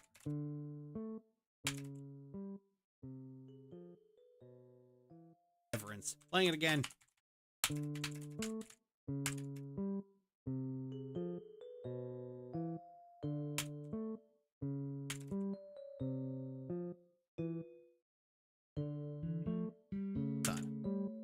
Maybe we're gonna move that up.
And I feel this game really lives and dies on whether you like the characters.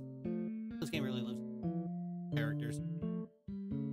Characters introduced, and for a lot of them, I just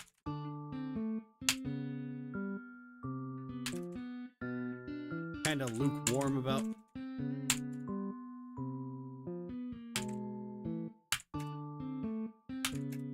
Amazing.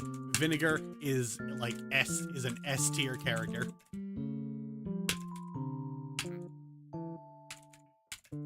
Adorable, and I'm glad they're together.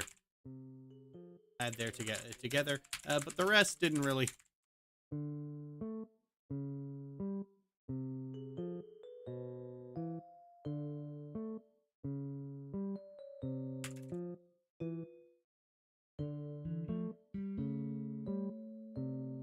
Oh yeah, I also did do Princess Poffin. I keep forgetting that because it's not here because it's a fucking Game Boy game.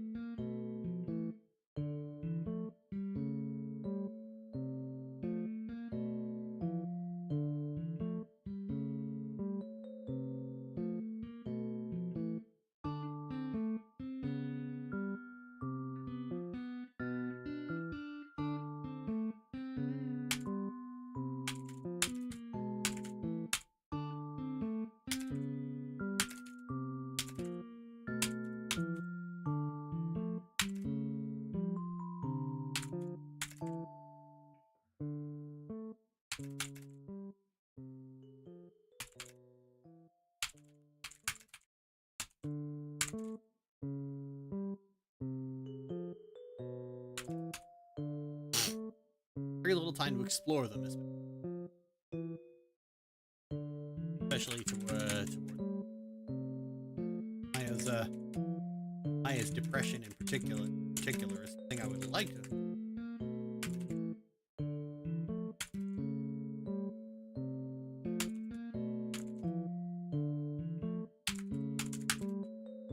Title: Lonely Wolf Treat.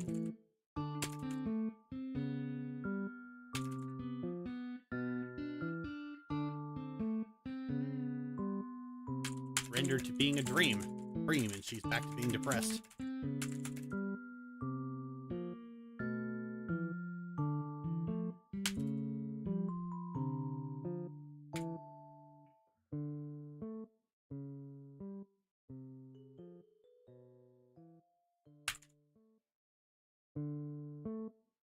So yeah, we'll have to put the other two in here somewhere.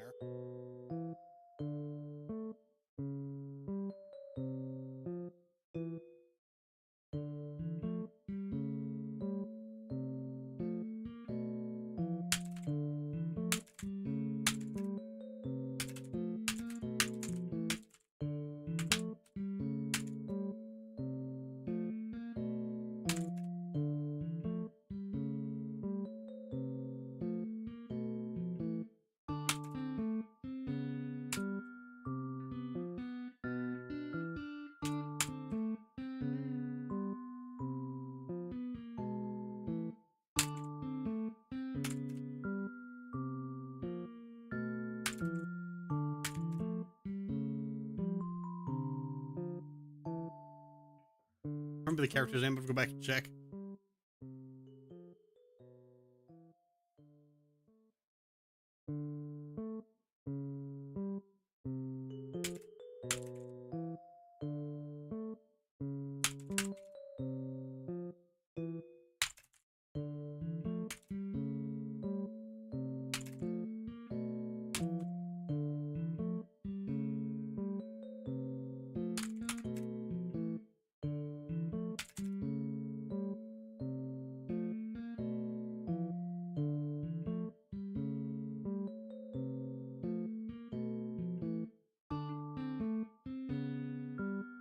There we go.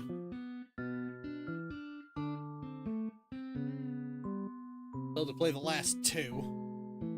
I